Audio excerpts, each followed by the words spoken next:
Welcome, everyone. This is your friend, the DN WhatIf, here with another exciting fanfiction.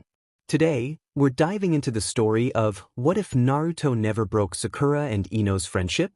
If you enjoy this video, don't forget to hit that like button and subscribe for more fanfiction content just like this. Now, let's get started with the fanfic. The butterfly effect. The sensitive dependence of the initial conditions in which a small change in one state of a deterministic nonlinear system can result in large differences in a later state. And so it begins. Sakura has little doubt that she will pass her graduation exam. Transformation techniques are a simple matter of correct hand seals and having a decent mental image of the desired form, and Sakura had spent enough hours boredly staring at Iruka-sensei as he expounded upon the advantages of Manji Shuriken versus Happeken Shuriken that she could probably recreate him perfectly down to the exact number of baby hairs on his chin. As it were, when Sakura's name is called, a brief flare of anxiety flickers in her chest but is quickly squashed down. She wouldn't mess this up. In front of Sasuke-kun, no less. When she's finished, Iruka-sensei marks something down on his chart and hands Sakura her forehead protector, gleaming with nary a scratch on it. The fabric feels cool in her hand, and despite her previous confidence, Sakura feels a giddy, relieved grin curl her lips. She's a real shinobi now. Sakura turns, hoping to find Sasuke-kun awed by her talent, but he's busily glowering at the desk in front of him. Sakura sighs. Dim in it. The newly minted Nin returns to her seat, content to watch her classmates complete the task one by one. Everyone passes, some more proficiently than others, except for Uzumaki Naruto, that blonde weirdo. Sakura stays quiet as her classmates snicker and jeer. She might not be willing to stick her neck out for the kid, but that doesn't mean she's going to join in on the heckling. If there's one thing Sakura hates, it's bullies. And spicy food. Sakura watches as Naruto slips out of the room via the window, uncharacteristically silent, and feels a pang in her chest. She could hear her mother's berating words now. A lonely boy like that, and you didn't stand up for him? I thought I raised you better. Followed by the thwop of the rice spatula against the back of Sakura's head. But then Sasuke-kun's name is called, and all thoughts of Naruto and his loneliness disappear from her head. Sir. Not much later, when everyone is finished and packing up their bags, Iruka-sensei calls once more for their attention. He'd been eyeing the window Naruto escaped from with a rather desperate intensity since the boy had left, and Sakura wonders vaguely if her sensei will go after him. It seems kind of ironic, considering how Iruka-sensei was the one who had insisted on his failure. Tomorrow, arrive here at 7:30 as usual, and I will assign you your teams and your sensei, Iruka-sensei tells them, eyes flicking distractedly from his clipboard to the window and back. After that, your training is up to them. Congrats on graduating, all of you. Good luck and don't die. The sentiment is received with enthusiasm, whoops and hollers echoing throughout the classroom. From blackboards and chalk to bloodshed and kunai, Sakura muses as she collects her own belongings. Her forehead protector seems to weigh heavier than it had before as she tucks it into her pack. Hey, Sakura. Sakura turns to face the familiar voice, a happy grin already dimpling her cheeks. Hey Ino. Can you believe it? We're real shinobi now. Kunoichi, the blonde corrects with a wink, and Sakura rolls her eyes half-heartedly at the semantics. Whatever, Ino waves the topic away. Let's get Enmitsu to celebrate. Sakura blinks, pausing. A half-formed thought tugs at her mind. An image of Sasuke-kun flickering past her eyes, the word rivals forming at her lips. That's right, she had been planning on declaring herself and Ino rivals after they both successfully graduated. Suddenly, the thought of Naruto and his downcast eyes comes unbidden to her, taunts following him as he slipped out the window. She thinks of Ino, scaring off bullies twice her size for a lonely pink-haired girl. Sakura swallows. That sounds great. They can become rivals tomorrow, perhaps. And Mitsu is, as always, perfectly sweet and refreshing on any given day in Konoha, and it tastes especially delicious when flavored with success. Sakura allows her spoon to clatter into her empty bowl as she pats her stomach contentedly. Go Susuma, she murmurs, clapping her hands together in thanks. Ino does the same just a moment later. And Mitsu really is the best. the blonde declares, and Sakura nods in solemn agreement. They take a moment to appreciate its existence. Sasuke-kun's henge really was the best, wasn't it? Ino says a beat later, admiration in her eyes. I couldn't tell him and Irika-sensei apart. Sakura nods eagerly. Definitely, she agrees, though a traitorous part of her mind snorts in disagreement. To be brutally honest, Sasuke-kun's transformation had been passable at best. He got Irika-sensei's nose scar wonky, for starters. Really, she expected better of her Sasuke-kun. I wonder who our teams and teachers will be, Sakura ponders as they toss some money onto the counter of the dessert shop. Ino rolls her eyes. Piff, as if mine is a mystery. I'll be stuck with that lazy butt Shikamaru and that fat butt Chuji, she grumbles, pushing open the shop door. Sakura laughs, following her friend. Nah, Shikamaru is a genius and Chuji-san is nice, you know? It could be worse, she consoles. Besides, your sensei is still up in the air. Maybe you'll end up with a super strong kunoichi. Ino shrugs. Yeah, I guess so. She pauses. You know. Sakura side-eyes her friend. I don't like that tone of voice, she remarks warily. Ino suddenly grabs Sakura's hand, a devious grin on her lips. We could snoop. Our assignments have gotta be in Irika's desk somewhere. Let's go find out. Sakura pauses, though admittedly she's very intrigued. I don't know, Ino, we could get in trouble. Ino rolls her eyes. Oh come on, we've already graduated. Besides, we're ninjas now. Breaking and entering is like the second line in the job description. Sakura mulls that over for a moment. Oh, what the hell, she decides at last. Let's do it. Sir. Breaking into the academy is absurdly, disturbingly easy. There are no traps, seals, or alarms to speak of, not even shitty ones. Sakura and Ino had taken precautions too. They waited until every staff and faculty member had left, and Ino went so far as to possess a mouse and send it running around, purposefully bumping into things. How lame, Ino huffs. I was kind of hoping to have to use some of my actual skills. To be honest, Sakura felt the same. Breaking and entering wasn't much fun when you could just waltz in. Come on, I want to get home in time for dinner. Sakura nudges Ino, and despite the apparent lack of security, they silently slip down the familiar halls and into Irika-sensei's classroom. Ino stands at the front of the dark classroom, arms akimbo. Ah, she sighs dramatically, so nostalgic, feels like only yesterday we were academy students. Sakura huffs out a laugh, and begins rooting through the documents in Irika-sensei's desk. Ino, we were still academy students this morning, she responds, fingers flipping quickly through files and papers. The bolded words Class 1B assignments catch her eye. Whatever, Ino shrugs, bumping her shoulder good-naturedly into Sakura's as she begins to reposition the files Sakura had picked through into their original spots. Find anything? Jackpot, Sakura grins, holding up the paper. Ino squeals quietly in excitement and they both quickly hunch over the document, leaning close to read it in the low light. Haruno. There it is. Sakura points to her name, fingers skimming over the characters. Team 7 with a blank spot, weird, and Uchiha Sasuke. Ino gasps. You beach, she cries, sounding only like she's half joking. You get Sasuke-kun? No fair.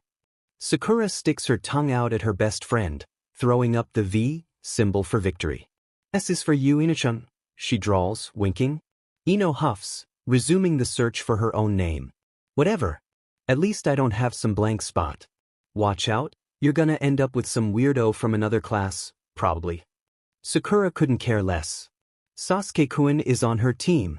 At least now she has a chance at befriending him, she thinks excitedly. Feeling elated, Sakura hastily searches for her teacher's name. Maybe her good luck will keep up and she'll have an amazing sensei. Hatake Kakashi? Sakura murmurs aloud. The name doesn't ring a single bell, but it does sound masculine. No super awesome kunoichi sensei for her. Beside her, Ino sighs. Sartobi Asuma? Sounds boring. Sakura perks up at the name. Boring? Sakura gapes. He's the son of the Hokage. Ino, that's amazing. Ino scratches her nose. I guess so. I hope he's not some stick in the mud. Sakura sighs, feeling slightly envious, though the thought of being on Sasuke-kun's team just about takes care of that, and finishes straightening up the desk. Ino gives it one last look over. Not a paperclip out of place. Alright, let's bounce. Sir. Ino and Sakura part ways in front of the academy. Headed home? I bet your mom made something nice for dinner to celebrate. I think my dad bought barbecue for us, Ino says, rubbing her hands together in anticipation. Sakura shakes her head, struck with a sudden urge. Nah, we're just doing leftovers tonight since my dad is out of town. We're going to celebrate this weekend. I think I'm going to stop by the library. I want to see if I can learn more about this Kakashi guy, Sakura decides at once. She already had an unknown variable in her team, and of course Irika-sensei stuck her with some mystery person. Gathering data on Hatake would better allow her to assess her immediate future as a shinobi. For all she knew, the guy was a total deadbeat and she'd have to be her own sensei. Ino's brows shoot up. Now? It's already after 6. Your mom might get worried. How is she, anyway? She had pneumonia, right? Sakura quirks a rueful smile. She's almost fully healed, but it took a lot out of her, she answers, before waving a hand dismissively. And it'll be fine, I'm a fast reader. Sakura, legendary ninja of dusty book jackets, Ino snickers. Sakura swats at her. Scram, Ino pig, she bids, affection in her voice. Ino winks. See ya, forehead. Sakura watches Ino vanish around the corner before heading towards the Konoha library. The aforementioned building is old and semi-decrepit looking, but what isn't, in this town, but it's Sakura's secret paradise. Books and scrolls as far as the eye can see, and frankly, poorly organized, and even more poorly restricted. While Sakura suspects that truly sensitive documents and forbidden jutsu scrolls are more protected, she's found a couple of gems here and there. Interesting jutsu, clan secrets, random tidbits. Apparently, the second Hokage had a fondness for raising geese. Sakura, if nothing else, is a vacuum for information. Her father had always been a bit of a scholar, and that hunger for knowledge had been passed on to Sakura. She just also happened to have inherited her mother's violent streak. Typically, Sakura would head towards either the chakra and/or jutsu theory or medical section. The term is used loosely here, but today she beelines for village records. The current registry for Jounin would yield basic information, like birthdate and notable achievements, perhaps, and from there she could probably sniff out a dossier, maybe even mission reports. Sakura has decent faith in her sleuthing abilities and reckons she can have this Kakashi fellow all figured out in less than 2 hours. She is, by all accounts, wrong. Beyond the registry, which contains his birth date only, he's 26, which seems rather young, there's almost nothing on him, and what exists is practically useless given how much has been blacked out. Redacted, graduated academy at age 5, what the hell, redacted, Sakura mutters to herself. Her search continues, mostly fruitless, for another 15 minutes before the librarian finally comes around to kick her out around 9. Sakura-san, you know I love you, but you've gotta go, says Sawako-san, who is a tiny, 80-year-old woman and Sakura's favorite librarian. Sawako-san is always pointing her towards interesting scrolls, regardless of restriction level, so she's very high up in Sakura's regard. What are you puzzling over so intently anyway? Sakura stands, feeling blood rush back into her legs and stretches. Just trying to gather some intel on my new sensei, she responds with a yawn. All I could find out is that he's some sort of super genius and he maybe uses ninja dogs, sometimes, even though he's not an Inazuka. Which was odd, to say the least. The Inazukas weren't the only clan in the world to use Nin-ken, but they were certainly the only one in Konoha. Then again, perhaps summons were more common than Sakura was familiar with after all, it was a rather advanced skill. Sakura makes a mental note to further research the geographical distribution of animal nin usage, and to check out the Inazuka family records. Maybe he was a second cousin of some sort? Sawako-san blinks, pushing up her glasses. Could it be, your sensei is Hatake Kakashi-san? Sakura gapes. You know him? An unexpected boon. Truly, Sawako-san was a resource. How lucky that she would know something about Sakura's mysterious sensei. Sawako-san appears very confused. Don't most people? Sawako-san asks slowly, which really doesn't clarify anything for Sakura. It didn't add up. This man appeared to be largely undocumented and yet somehow famous or perhaps infamous, considering Sawako-san's tone. This newfound information, combined with his early graduation and heavily redacted records, moves Hatake Kakashi from Sakura's mental categorization of mildly interesting, a no-name with potential, to person of very high interest, more intel needed immediately, NBU? Which went to show that Sakura's method of record-keeping was no more organized than this DMN libraries. Sakura is about to demand more information when a sudden chill races down her spine, leaving ice its wake and dread pooling in her belly. The hairs on the back of her neck stand on end, and Sakura knows at once that something is deeply, horribly wrong. This chapter text.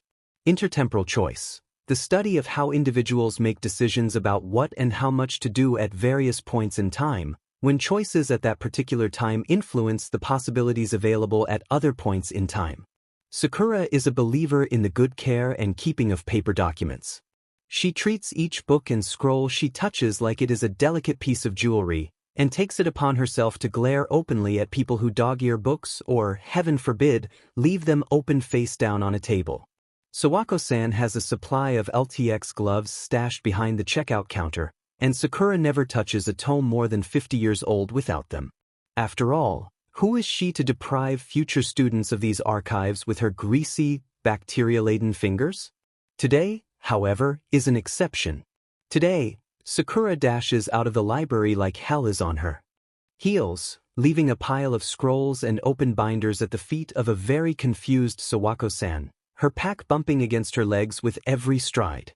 She trips over the lip of the library door, too distracted to remember to step over it, and slams nose first into the concrete sidewalk. The pain blooms hot and fierce, burning all the way up to Sakura's hairline as she pushes herself to her feet with scuffed palms. She takes off again, feeling the uncomfortable, warm wetness of blood dribble over her lips and down her chin. A blow like that would, on any other day, stun Sakura. It would have left her sniffling, red-faced with shame and horrified at the carnage of her face. Today, Sakura ignores it. The pain has transformed from bladed sharpness to a fiery throb. It pulses with every rabbit-quick beat of Sakura's heart as she dashes down the street, skidding around corners and leaping over fences. It is nothing compared to the Arctic tightness in her chest, a fist clamped mercilessly around her lungs. Wrong, wrong, wrong, it tells her, echoing in the back of her brain, blotting out all other thoughts. Something is wrong. Rational thought informs Sakura that her feeling is likely paranoia, brought upon by leftover adrenaline from her exam earlier. Stress hormones could wreak all sorts of bizarre havoc on the body, her books have told her. Rational thought informs Sakura that if she really does perceive a threat, the most logical method would be to contact the appropriate authorities. Rational thought informs Sakura that at the very least, she should behave like a shinobi and approach her family home quietly, observe, evaluate, construct a plan, and then enter. As it were, rational thought has all but evacuated Sakura's frontal cortex, and she doesn't so much open her front door as she does blast through it, nearly destroying 2 of its hinges. The ever-logical, ever-insistent corner of Sakura's conscience admits she may have to re-evaluate her previous dismissal of the effects of epinephrine. Sakura freezes. The Genken appears normal, save for the set of wet, somewhat muddy footprints that lead into their small living room. Sakura's heart skips an actual beat and she almost coughs, but swallows the sound. There's an intruder in her home. What do I do? What do I do? What do I do? Seconds crawl by, then a minute, and once the rush of blood in Sakura's ears has quieted enough, she is treated to the noise of a soft, female cry of pain and the distinct noise of fist meeting flesh, a body meeting a hard surface. Her mother. Sakura moves without thinking. There is no choice. Her legs simply begin to shift forward, and her hand plunges into the holster on her thigh. Her pack slips to the ground with a quiet thump. Time seems to stretch out infinitely long. Sakura cannot move fast enough, she feels helplessly slow, her limbs trapped in an invisible quagmire. Her brain feeds her information as she moves, and it is registered but scarcely processed. One set of footprints, large, probably male. The living room is a mess. A struggle was likely. Drawers have been opened and overturned. A robbery. Father is on a mission. Mother is recovering from pneumonia, weakened, vulnerable. The sounds are coming from the bedroom. He thought the house was empty. She surprised him. He is hurting her. Hurting her. Hurting her. Hurting her. Sakura bursts into the bedroom, kunai in hand. She locates the man, brown hair, large build, civilian clothes. Blood on his hands. Sakura's mother is collapsed against the bookshelf, her hair is in disarray and there is blood leaking from her nose and mouth. Contusions to the head and neck, possible broken jaw. Sakura leaps forward with a feral scream, slamming into his back. The man shouts, caught off guard. Sakura's kunai disappears into the fabric on his shoulder and meets flesh. She pushes with all her might until she feels the grind of bone. But Sakura's advantage doesn't last long, and immediately the man shakes her off like a dog ridding itself of a flea. Sakura's kunai, lodged deep, slips from her grasp as she hits the floor. Before she can rearm herself, the stranger grabs a fistful of Sakura's beloved hair, yanking ferociously. "You runt!" he spits, lifting her by the handful of locks. It feels like Sakura's scalp is going to be ripped off. She screams again, this time in pain. She can see now that his face is mottled with cuts and bruises, his nose obviously very broken and he's missing a few teeth. Pneumonia or not, Haruno Mabuki did not go down without a fight. And neither will Sakura. The man lifts her higher, and Sakura scrabbles at his arm, but her hands are slick with blood and slide uselessly over his skin. "I'll split your head open," the man snarls, hauling her up so high her feet don't touch the ground and she's almost eye level with him. Her feet kick out in a panic, and finally some part of Sakura's lizard brain notices the opportunity, and she clamps both hands unsteadily on his wrist before swinging up both legs and smashing the heel of her sandal into his ugly face. He reels back, dropping Sakura and clutching at his now doubly broken nose, shouting curses. Sakura lands on her tailbone hard, and feels the force of the fall rattle her whole body. Swallowing a yelp of pain, Sakura glances over at her unconscious mother. Sakura desperately wants to check on her, but she can't while this monster is still in her home. Only once you have eliminated the threat can you check on fallen teammates, Irika-sensei would tell them. What good are you to them if turning your back to the enemy gets you killed? Sakura scrambles into a crouch and arms herself with 2 more kunai, 1 in each hand. Terror and pain make her hands tremble. Eliminate the threat. Just moments before, the blade had slid so easily into his flesh, far more effortlessly than she had anticipated. Sakura had never stabbed a real person before. It hadn't felt good. The stranger suddenly charges at Sakura, bloody spittle flying from his mouth as he roars unintelligibly. Without pausing to allow second-guessing, Sakura ducks between his legs, slashing behind herself blindly as she slips through and tumbles forward. Blade meets flesh a second time, and the man screams as one of his legs buckles. Sakura had accidentally hamstringed him. He hits the hardwood with a whine. Sakura waits for a heartbeat, 2 heartbeats, for heartbeats, but the stranger only emerges from his position on the floor, hands clutching at the back of his knee. Sakura gets to her feet shakily, keeping her eyes and her blade trained on the man as she carves a wide berth around him. Finally, she's at her mother's side. Shallow breathing, pale skin, swelling around the eyes, nose, and jaw. "Mama?" Sakura tries, reaching over to gently shake her mother's shoulder. The only result is that her mother's head slumps lower as her body slides further down the bookshelf. "Mama, wake up," Sakura pleads, bringing a shaky hand to her mother's cheek. She recoils before making contact, too fearful of worsening her mother's injuries, and repulsed by the blood already drying on her fingers. Haruno Mabuki remains unresponsive. Sudden movement in Sakura's peripheral has her shooting up to stand, kunai once more at the ready. The man staggers to his feet, and Sakura feels her stomach drop to the floor. She doesn't want to fight him again. She can't. He lunges. Sakura flinches, frozen by pain and fear, But before the man can strike her, something grips the back of her dress and yanks, sending her toppling backwards. Sakura's vision is at once filled with her mother's back, the Haruno clan symbol staring down at Sakura like some vengeful, all-seeing eye. Judgment Day. Her mother takes the blow, a backhanded strike to her face that knocks her sideways, but not before she sinks 4 senbon into the meat of his shoulders and arms, which fall to his sides, useless. Even in her sickened, beaten state, Sakura's mother hit his pressure points with unfailing accuracy. Confused, furious, and partially paralyzed, the stranger reels away from them, his shoulders knocking into the wall as he backs up.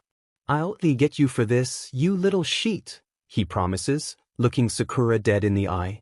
Sakura can't move.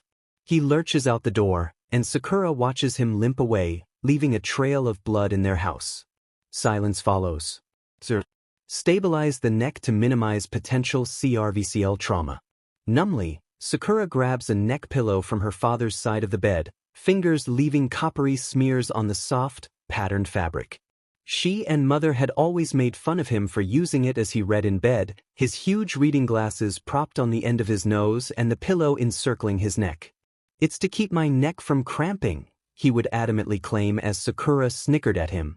"You look like a scholarly clown," she would say. She stares at it blankly. It really was ridiculous looking. Today it is useful. As gently as possible, Sakura fits the pillow around her mother's neck and secures it with a scarf she finds in her parents' closet, wrapping it around the bookie's head a few times for good measure. As far as neck braces go, it's shaky at best, but currently it's Sakura's only option. After checking the makeshift splint one last time, Sakura hoists her mother's limp form onto her back, taking care to jostle her as little as she can. Quickly but carefully, Sakura picks her way through their house, averting her eyes from the overturned living.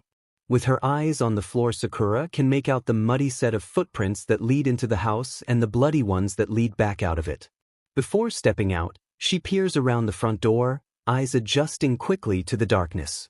The footprints lead out of the house and down the street with no sign of a return trip. The threat has evacuated the premises. The coast is clear. Sakura launches herself down the street and takes off at a dead sprint. Suddenly, whatever deadened calmness had settled over her vanishes, and the panic sets in anew, sending Sakura's heartbeat racing. She must reach Konoha General as quickly as possible. Minutes can mean life or death when it comes to brain damage. Sakura wishes that once she had the abilities of a Jounin, or at least a Chunin, they could move by rooftop, drastically reducing travel time. Running all of the way to the hospital, even at Sakura's top speed, will take 10 minutes at least. Sakura chokes on a sob, feeling helplessly, hopelessly weak. She couldn't save her mother from the intruder, and now she was too slow to get her to the DMN hospital. Useless, useless, useless. After just a few minutes of running in the dim streets, Sakura's legs feel like they're made of stone and her lungs are on fire. Her mother feels heavier by the second, though Sakura doesn't dare to loosen her grip or slow down. She's still several minutes away from the hospital and pushes on, but her right leg buckles slightly on the next stride, causing her to stumble. "N it," she curses with a sob, staggering to regain her balance. Frustrated and frightened to the point of hysteria, Sakura glares down at her trembling, coltish legs. "Can you help me?" she snarls at herself, reaching into that little glowing, warm ball that sits in her chest, the one she calls upon to do her ninjutsu, and sloppily pushes it down into her legs, feeling her skin tingle with the newfound energy. Sakura shoves off, hoping to at least run a bit more quickly, if not more smoothly, and nearly brains herself on the street lamp that had been 10 feet away a second ago. Sakura reels backward, shocked at the sheer momentum of her own body. She hadn't expected it to be so efficient. "I need to control it better." But control could wait. For now, getting to the hospital as fast as possible was the priority. Steeling herself, Sakura takes off once more. The hospital is fairly quiet on Thursday nights, apparently, because when Sakura bursts into the lobby at 10:17 p.m., all eyes are on her. "Please, take care of her," she pleads to the nurses, who quickly relieve Sakura of her mother, strapping her to a gurney. She was attacked. He hit her in the head. It was bad. Exhaustion and fear have stolen Sakura's vocabulary, apparently, but the nurses nod solemnly anyway.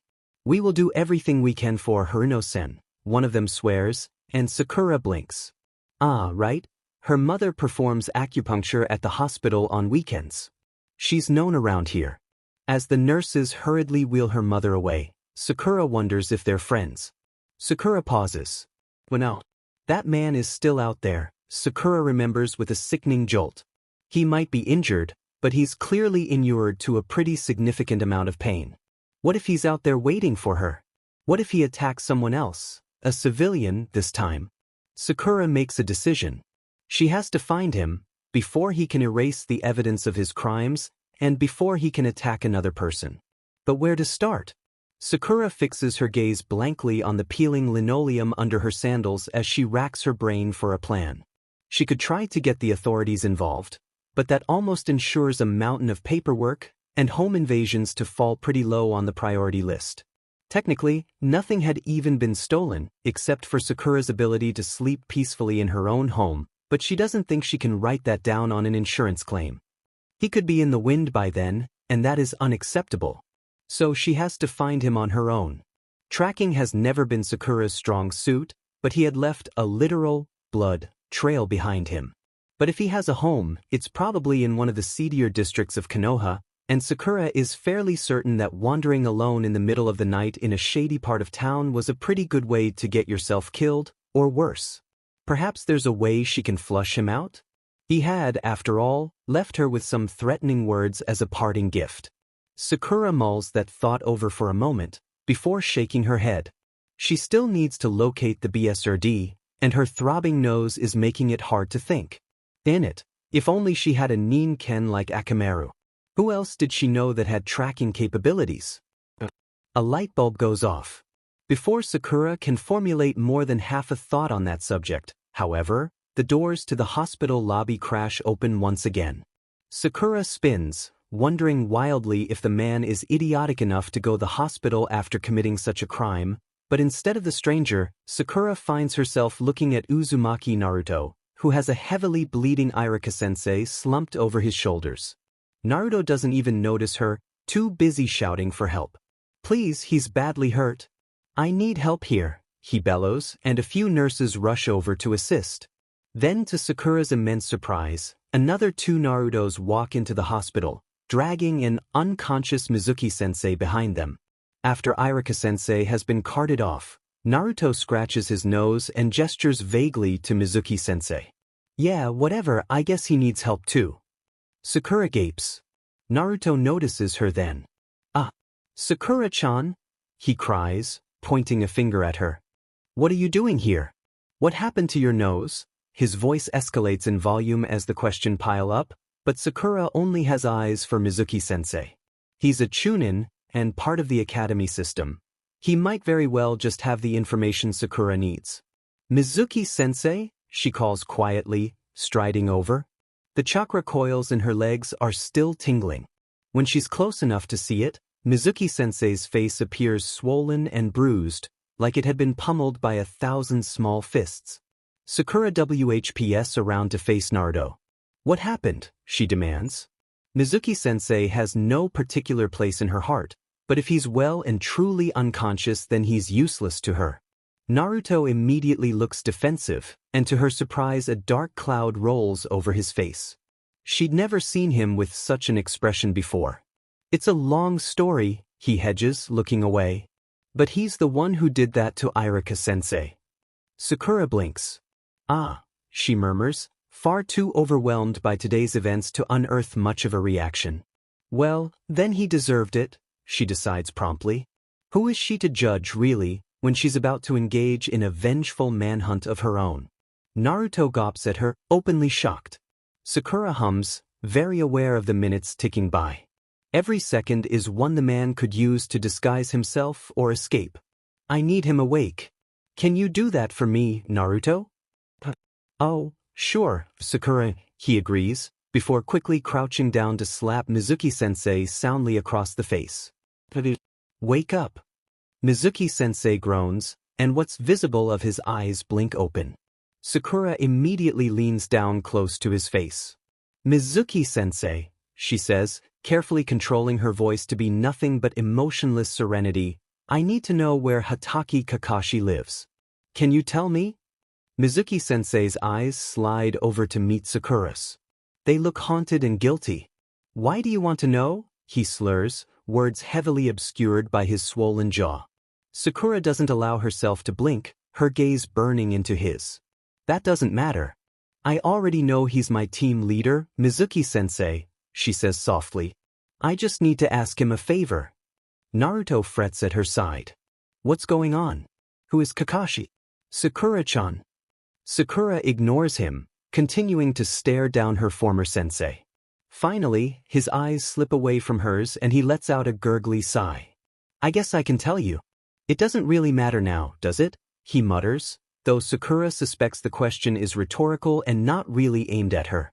Sensei? She prompts. Mizuki-sensei releases another wet-sounding exhalation, then he mumbles something that resembles an address. Sakura nods, filing away the information under very important. Do not forget, and stands up. She calls upon her mental grid of the village, and after a few solid moments of orienting herself and juxtaposing the location of Kakashi-sensei's apartment, Sakura nods once and begins heading towards the door. Wait. Sakura-chan. Naruto calls, trailing after her. Where are you going? What about your nose? Are you okay? Sakura turns to him. Naruto, less than 20 minutes ago I watched a man beat my mother unconscious and then I carried her to this hospital, Sakura says flatly, opting for brutal honesty. I was very scared, and now I am beginning to get very angry. She doesn't realize how true the words are until they leave her mouth. The rage prickles hot on her skin, and suddenly it's all she can think about. Naruto looks utterly lost and concerned, and Sakura exhales impatiently. The man got away. Kakashi-sensei is going to help me find him. I hope. And my nose isn't broken, so it's okay. Thank you for asking. Sakura adds belatedly, a polite creature out of habit. Naruto still doesn't look convinced, so Sakura offers him a smile. It's not as forced as she anticipated. Naruto, I'll be fine. You should go check on Iruka-sensei. See you around. Before he can respond, Sakura pushes out the hospital doors and walks out into the cool night. She waits a moment, but he doesn't follow, pulling a relieved sigh out of Sakura. One less thing to think about. Just for a few moments, Sakura allows herself to simply feel. Not act. Just listen to the sounds of her body. Her muscles feel as though they've been wrung dry of any strength. Where adrenaline once flowed, supplying her with energy, is now hollowed out. Her legs are jelly and she is at once overcome with the inalienable conviction that they will be very, very sore tomorrow. One does not simply play around with chakra enhancement and get away unscathed. Her nose hurts and a lot too. But she hadn't been lying when she told Naruto it wasn't broken. It wasn't swollen much at all. If anything, she'd be sporting 2 shiners tomorrow and a wicked headache, but that would likely be the extent of it. But now, more than anything, what Sakura feels is fury. Her chest seizes with it, stealing her breath. All Sakura can see is her mother's slack face and the man's cruel, glittering eyes. The threat must be eliminated. Shinobi are taught to think with their brains, not their hearts. Sakura and her age-mates had even received special kunoichi lessons about maintaining proper poise and a cool head. The ninja world is a boys' club, Suzume-sensei informed a riveted audience of 25 young girls. You have to work twice as hard for the same recognition, and the second you shed a tear, they'll write you off. Well, that ship had clearly long since sailed for Sakura, but that didn't mean she couldn't get a grip on herself now. Though curiously, Sakura did not feel an urge to cry. Knowing herself, anger was typically accompanied by tears, so it was odd. If I used up any more energy to cry I'd probably pass out, Sakura mutters to herself, staring at the abraded skin on her palm, the man's blood that has turned a coppery brown. She curls her fingers into a fist. There was no more time to waste. When Sakura finally reaches the alleged dwelling place of Hatake Kakashi, she's dizzy with exhaustion and sporting even more bruises and scrapes. Not because Kakashi's apartment was particularly difficult to locate or reach, but simply because Sakura continued to fool around with enhancing her limbs with chakra and more often than not found herself running into solid objects that had not been that close 2 seconds ago, she swears. Nevertheless, she walks straight up to his apartment door and knocks, several times, very forcefully. It was very impolite, but Sakura couldn't bring herself to care. The night's events had caused Sakura to bypass nervousness, sail all the way past fear, and land squarely amongst catatonic with stress. In her exhaustion, she had transcended one of the most basic driving emotions for humans, and Sakura felt like patting herself on the back. What was that thing her book had said about delirium? And why was the door in front of her wobbling like jelly?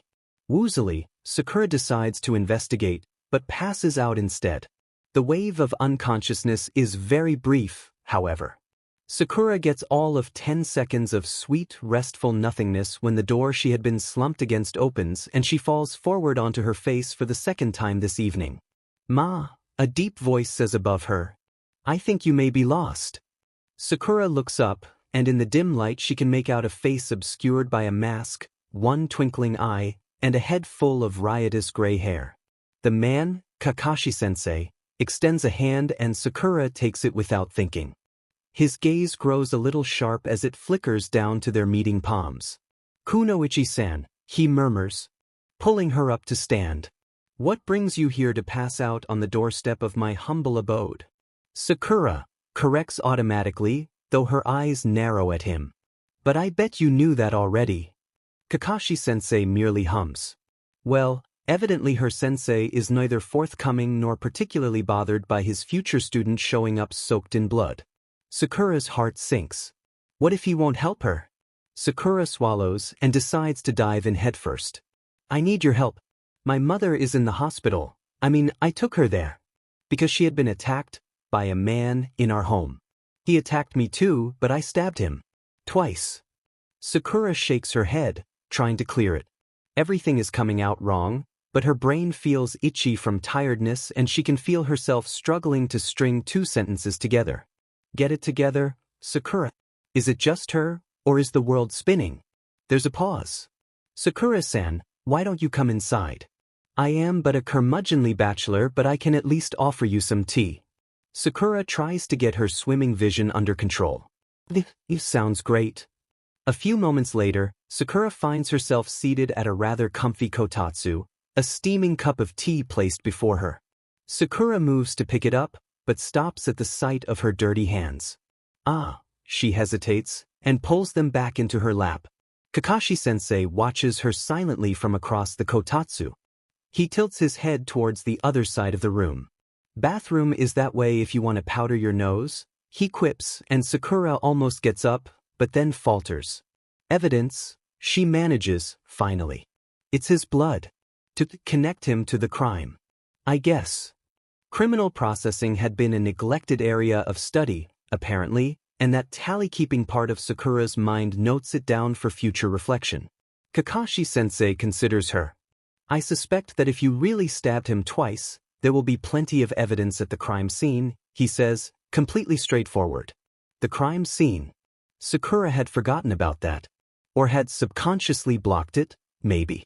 Her family home, the one she grew up in, splattered with a stranger's blood and in complete disarray. "I forgot to lock the door when I left," she mumbles blankly. "Sakura-chan," Kakashi-sensei murmurs, and Sakura perks up a little at the change in honorific. He tilts his head meaningfully again. Too tired to argue, Sakura staggers to her feet. Catching the busy could wait until she had scrubbed his blood from her hands, she supposed. Once in the bathroom, Sakura goes through the motions of cleaning her hands mechanically, but it's hard to get off. There's blood sunken in around her fingernail beds, and Sakura does. She stabbed someone, and then sliced open his hamstring. What a DMN night. Out of habit, Sakura glances up into the mirror as she dries her hands, and almost laughs out of sheer horror. She looks terrifying. There's dried blood on her nose and chin, and she's got 2 black eyes coming in fast. Most of her hair is stuck to her face with blood and sweat, and what isn't is a snarled, ratty mess. She's lucky Kakashi-sensei hadn't thrown her out for the sheer awfulness of her appearance. Sakura hangs up the hand towel where she had found it, studiously avoiding her own reflection, and swiftly returns to the living room. She's here on business. Kakashi-sensei hasn't moved, though his cup of tea is now empty, she observes. She wouldn't get to see underneath his mask, perhaps another day, then. Sakura pushes that thought aside. Instead of sitting down at the kotatsu, Sakura instead kneels quietly beside it, before placing her palms flat on the floor and bending into a proper dajiza. Please, Kakashi-sensei, she pleads, though her voice is even. Help me find the man who hurt my mother. She can hear Kakashi-sensei sigh. Sakura-chan, please sit up. You don't need to do that. His voice is gentle but firm, and Sakura straightens. Now come and drink the tea sensei so thoughtfully made for you. Sakura feels a smile tug at her lips and accepts the offer. The tea isn't particularly flavorful, with some hints of herbs and citrus, but it's warm and it makes her feel safer than she has since this whole debacle began. Something tight in her chest begins to uncoil, just a tiny bit. Kakashi-sensei's voice breaks Sakura out of her trance. What do you want to do with the man after you've found him? He asks bluntly. Sakura flinches and stares down into her mostly empty teacup. There are remnants of plant detritus at the bottom, indicating that he used loose leaf rather than bagged tea. Strange, Sakura thinks. She would have assumed someone as pragmatic as him would prefer the efficiency of bags. Then again, she had only just met him, hadn't she? I don't know, Sakura answers honestly. I'm angry, she admits, fingers clenching around the cup in her hands. But that fury from earlier, it had dimmed from a roaring fire to a weak ember flickering faintly in her chest. But I don't think I want to hurt him. Not in an eye for an eye sort of sense. She glances up to find Kakashi-sensei gazing at her calmly, no judgment in his eyes. It's more comforting than she wants to admit. More than anything, I just want to make sure he can't hurt me or my family or anyone else ever again, Sakura says with finality. Kakashi-sensei makes what sounds like an agreeable noise. Then it's decided, he says lightly, his visible eye curving into a playful crescent. His other eye remains obscured by his unruly silver hair. Sakura blinks as Kakashi stands from the kotatsu, feeling her confusion mount when he suddenly bites his thumb. Pardon the impending noise, he apologizes with a wink before she can say anything, and slams his hand down onto the floor. Smoke erupts with a loud pop. And suddenly there are a lot more creatures in the room. The Ninken. Sakura is accosted at once by 8 curiously sniffing noses, and a surprised laugh escapes her throat as a dog wearing actual sunglasses gets right up in her face. She can't help it, she had always loved dogs and had wanted one as a pet since she could walk. Having 8 of them was apparently achieving some dormant, childhood dream. Sakura-chan, meet Pakin, Yurushi, Shiba, Bull, Guruko, Baisuk, Uhei, and Akino. Everyone, meet Sakura-chan. Hello, Sakura offers timidly, and is met with a chorus of both barks and actual worded greetings, startling her. Her mind is spinning. Some of these dogs can talk? Pakin, Yurushi, and Akino will be helping me find the culprit, Kakashi-sensei tells her in a light voice, and she realizes with a gasp that he'd donned his forehead protector and vest at some point without her noticing. The rest will stay here with you, Sakura-chan. Her mind snags on that. Stay? No, Kakashi-sensei, I should come with you, she argues, standing up. It's my responsibility.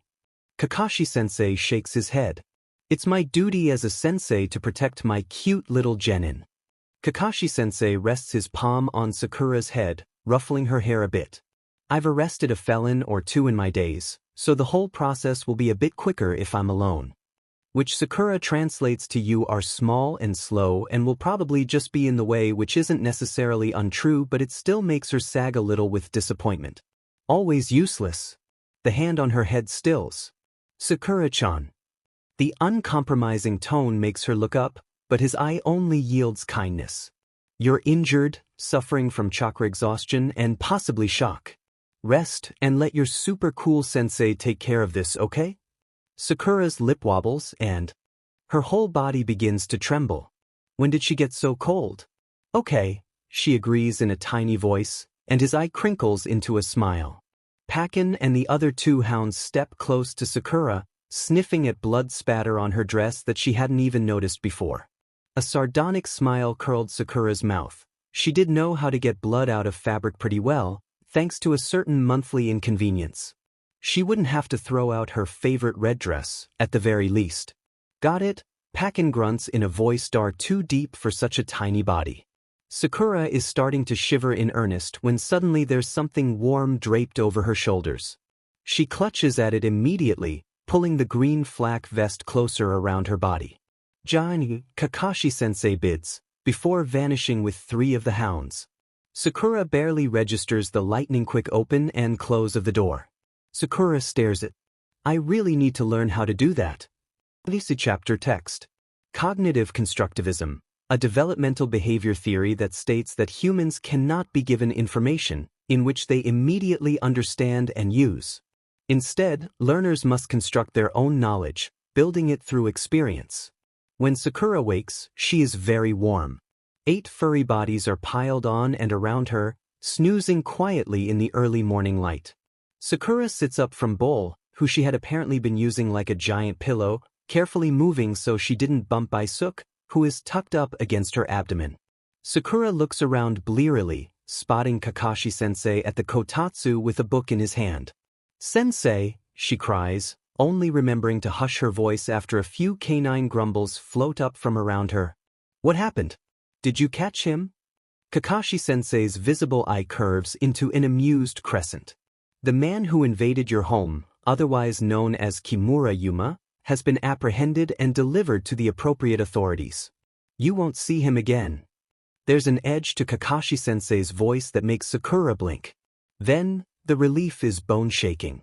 Sakura lets out a shaky breath, feeling the tightness in her chest finally release, and slumps forward to press her forehead into the soft, comforting warmth that is Bull's fur. "Thank goodness," she mumbles. The threat was eliminated. He couldn't hurt anyone else. Then Sakura remembers where she is, and where she's supposed to be. "The team assignments," she yelps, leaping to her feet and dislodging some of her napmates. "What time is it?" Kakashi-sensei waves the hand not holding his book dismissively. "Don't sweat it. You already know who your teammates are, Inii Sakura-chan." Sakura hesitates. "Only one of them, the other one was left blank on the sheet," she answers, realizing at once how excruciatingly sore her legs are. She was lucky she managed to stand up at all. "How did you find out I was your sensei, anyway?" Kakashi-sensei asks in a curious tone, and Sakura wants to smack herself. Way to walk right into that line of questioning. Sakura doesn't respond immediately, but Kakashi-sensei doesn't seem to mind. She suspects he could easily outweight her and size. "I broke in," she admits. "To the academy. I was curious." She feels defensive, even though he makes no move to comment or convey any form of judgment. "The Senbon," he says in a complete non-sequitur. "Was that your handiwork?" "Oh," Sakura replies, still standing awkwardly in the middle of the room. She doesn't think she could stand back up if she sat down again. "No, that was my mother. She's an acupuncturist." "Ah," he accepts, nodding. They lapse into an uncomfortable silence. Finally, Sakura's brain comes fully online. "My mother. I need to go see her." How could she have forgotten? For all she knew, her mother was in a coma, or in agonizing pain, or worse. Sakura's mind nearly short-circuits at the horrible possibilities, and she stumbles to the door, her knees nearly buckling. "Excuse me, I have to go," she tells Kakashi-sensei, stripping off the flak vest, but suddenly he's right there, blocking the exit with an outstretched arm. Sakura looks up at him, glowering. She doesn't think she could force her way past him, but she could try. "No offense, Sakura-chan, but you still look like you're about to faint," Kakashi-sensei tells her in a gentle voice. "Let sensei help you out one more time, okay?" Apparently, he hadn't actually planned on waiting for an answer, because he sweeps her up with one arm and suddenly they're outside, flying through the air. Sakura squeaks and wraps her arms around Kakashi-sensei's neck as he bounds over the rooftops, though more out of surprise than fear. The buildings and streets flash by below them, and Sakura feels an immediate stab of envy at how effortlessly Kakashi-sensei is able to navigate the village. Sakura had almost broken a leg attempting the same thing last night. You have to teach me this, she tells him earnestly. Kakashi-sensei hums, non-committal. Sakura spits out a piece of her long, pink hair and slaps him on the chest. I mean it. I almost got it last night, but I think I was using too much chakra, Sakura mutters, more to herself than to her sensei. Now that she thinks about it, she's almost certain that was the issue.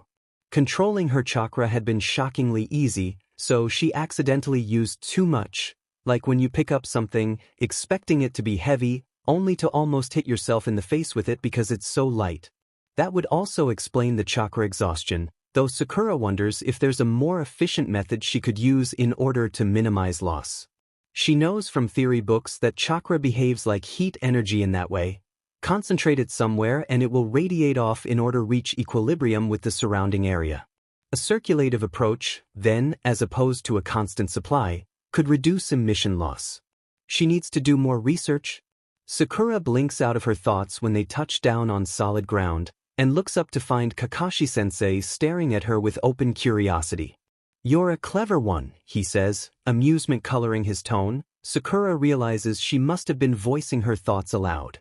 The forthright compliment catches her off guard and she averts her gaze, a blush rising to her cheeks and giddy satisfaction tingling in her chest as he sets her on her own feet. Sakura had always been a teacher's pet, was always striving for praise from her instructors.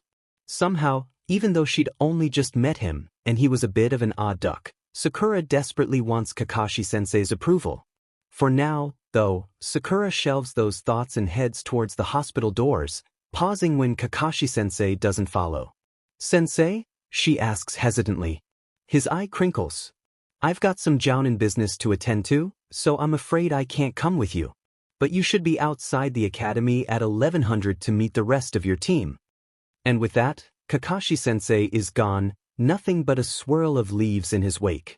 Flashy, Sakura mutters, unimpressed, and continues into the hospital. Sakura cautiously opens the door to her mother's hospital room, terrified about what she might find. The hospital is busier on Fridays, apparently, and no one had enough time to clarify her mother's condition. People have more time on weekends to get their idiot selves injured, said the woman at the front desk, after she gave Sakura a room number and no further information. Peering around the door, Sakura finds, well, a sight to behold. You discharge me from this hospital right now, you little punk, or so help me I. We'll turn you into a pincushion. Her mother is snarling, looking mildly bruised around the face but otherwise no worse for wear. I'm sorry ma'am, I can't, not until the doctor clears you, the male nurse informs her in a shaky voice, hands held up in defense. My daughter could be injured or dead, you foul little toad, now discharge me. Haruno Mabuki stands from her hospital bed, looking far more intimidating than she should in a paper gown, and is clearly about to lay waste to the terrified nurse before she notices Sakura standing in the doorway. Sakura! Mabuki cries, shoving the nurse out of the way and rushing to her daughter. The movement yanks the 4-line running from her hand, but Sakura's mother simply rips it out before sweeping her daughter into a crushing hug. Sakura squeezes just as tightly back, feeling the horrors of the night wash over her again with a simultaneous wave of sheer relief. Mama, she sobs, feeling her knees go weak. I was so scared. I glad you're okay. Mabuki clutches her even tighter, and the scent of her mother fills Sakura's nose, calming her on a deep, primal level. Sakura, when I woke up and no one knew where you were, I was terrified, Mabuki murmurs into Sakura's hair. Thank you for protecting me. I'm so proud of you, Sakura. Sakura's heart clenches, hot tears running down her cheeks and soaking the paper of her mother's hospital gown. She never wants to let go. Of course, the doctor shows up at that moment. Mabuki-chan, what's this about you harassing? Oh my, am I interrupting something? Comes a voice from behind Sakura as she steps back from her mother. Sakura turns and finds a middle-aged woman sporting a white lab coat and gigantic, rounded spectacles. She has striking mint-green hair pulled into a messy half-bun and seems weirdly familiar to Sakura. A dramatic reunion, perhaps? Any Mabuki-chan, have you reconciled with your long-lost illegitimate daughter? Finally finding a common ground after meeting on the battlefield? The woman trills, her mouth curling into a gleeful grin. Sakura blinks at the onslaught of words, and hears her mother's sigh heavily beside her. You've been reading those demon books again, haven't you? Sakura's mother huffs. Chihiro-san, this is my daughter Sakura. You've met her before when she was younger. Chihiro-san lets out a giggle, stepping close to inspect Sakura. She was that little squirt? Sakura-san, you've become so cute. The woman grasps Sakura's hands in her own. Even when you've got 2 black eyes and are covered with blood. That comment, of course, alerts Mabuki to the current state of her daughter's health, and Sakura is quickly bundled into a chair to be poked and prodded and generally fretted over. Chihiro-san, for all her apparent weirdness, is a very skilled medic. The worst of Sakura's injuries are healed quickly, and the more minor scratches are bandaged neatly. As she's treated, Sakura explains everything that had happened up through that morning, to her mother's surprise and Chihiro-san's apparent delight. You sensed your mother's danger and rushed to protect her? How positively literary. Tell me, Sakura-chan, did your heart throb? Chihiro-san squeals, rubbing her hands together with excitement.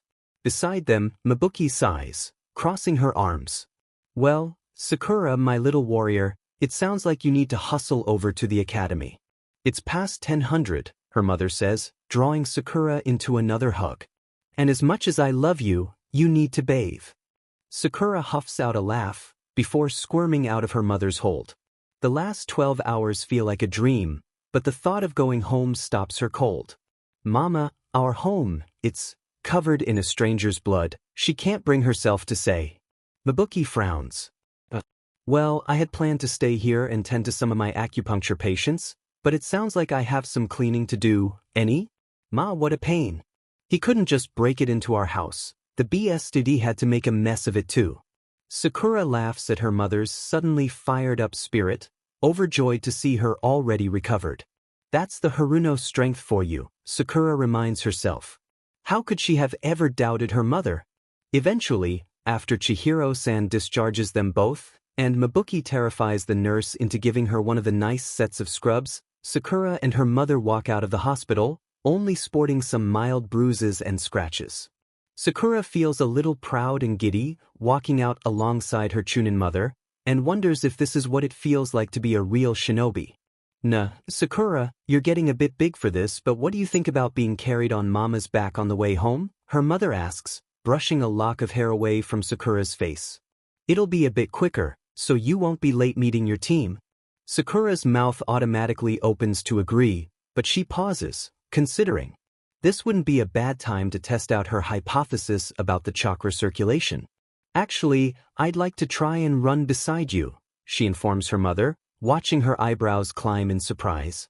I think I've almost got the technique figured out theoretically, I just need practice. Mabuki laughs, reaching out to ruffle Sakura's hair. That's my girl. All right then, try to keep up. With that, Mabuki launches onto the nearest roof, and Sakura scrambles to shove the appropriate chakra into her legs. Focus. Her mind chides her for the initial sloppiness. It'll become muscle memory soon enough, but for now she needs to concentrate on moving the chakra in a steady stream, down through her thighs, calves, and feet and back up again. After a few seconds of breathing quietly, and garnering some weird looks from passers-by, Sakura leaps into the air. She's flying. The buildings beneath her shrink as she soars up higher and higher, finally landing on the very top of an electricity pole, wobbling slightly before finding balance. Sakura pauses, taking in the view. Konoha stretches before her under a blue sky, vibrant and lively against the backdrop of Hokkaido. The faces of the Hokage seem to cheer her on, and Sakura takes off once more. Her second jump isn't so perfectly timed, and Sakura ends up sailing over the roof she'd planned on landing on. Thinking fast, Sakura grabs at a telephone wire suspended between 2 buildings, and prays that it doesn't electrocute her. When she doesn't immediately burn to a crisp on impact, Sakura uses her momentum to turn the wire into a makeshift trapeze, flinging her body into the air once more. This time she's able to land on an actual roof. Okay, you got this, Sakura mutters, and concentrates on the flow of her chakra.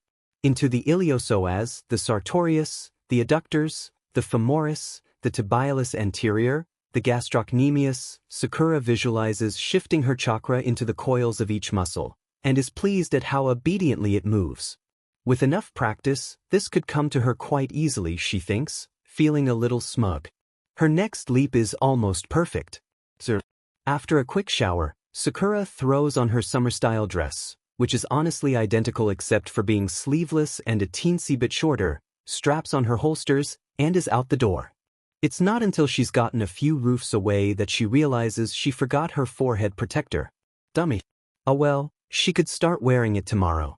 At this point, having stabbed someone feels more like a rite of passage than a piece of fabric. Sakura makes it to the academy just barely before 11 o'clock, and allows herself a fist pump for her success. The whole chakra-enhanced running thing was turning out to be pretty awesome. But there's not a soul in sight. No Kakashi-sensei, no Sasuke-kun, no mystery person. Sakura harumphs. Well, if everyone else was going to be late, she could have gone back to get her forehead protector. Sighing, Sakura glances around, her gaze drawn to the academy roof. From up there, she would have a better view, and maybe figure out where everyone was.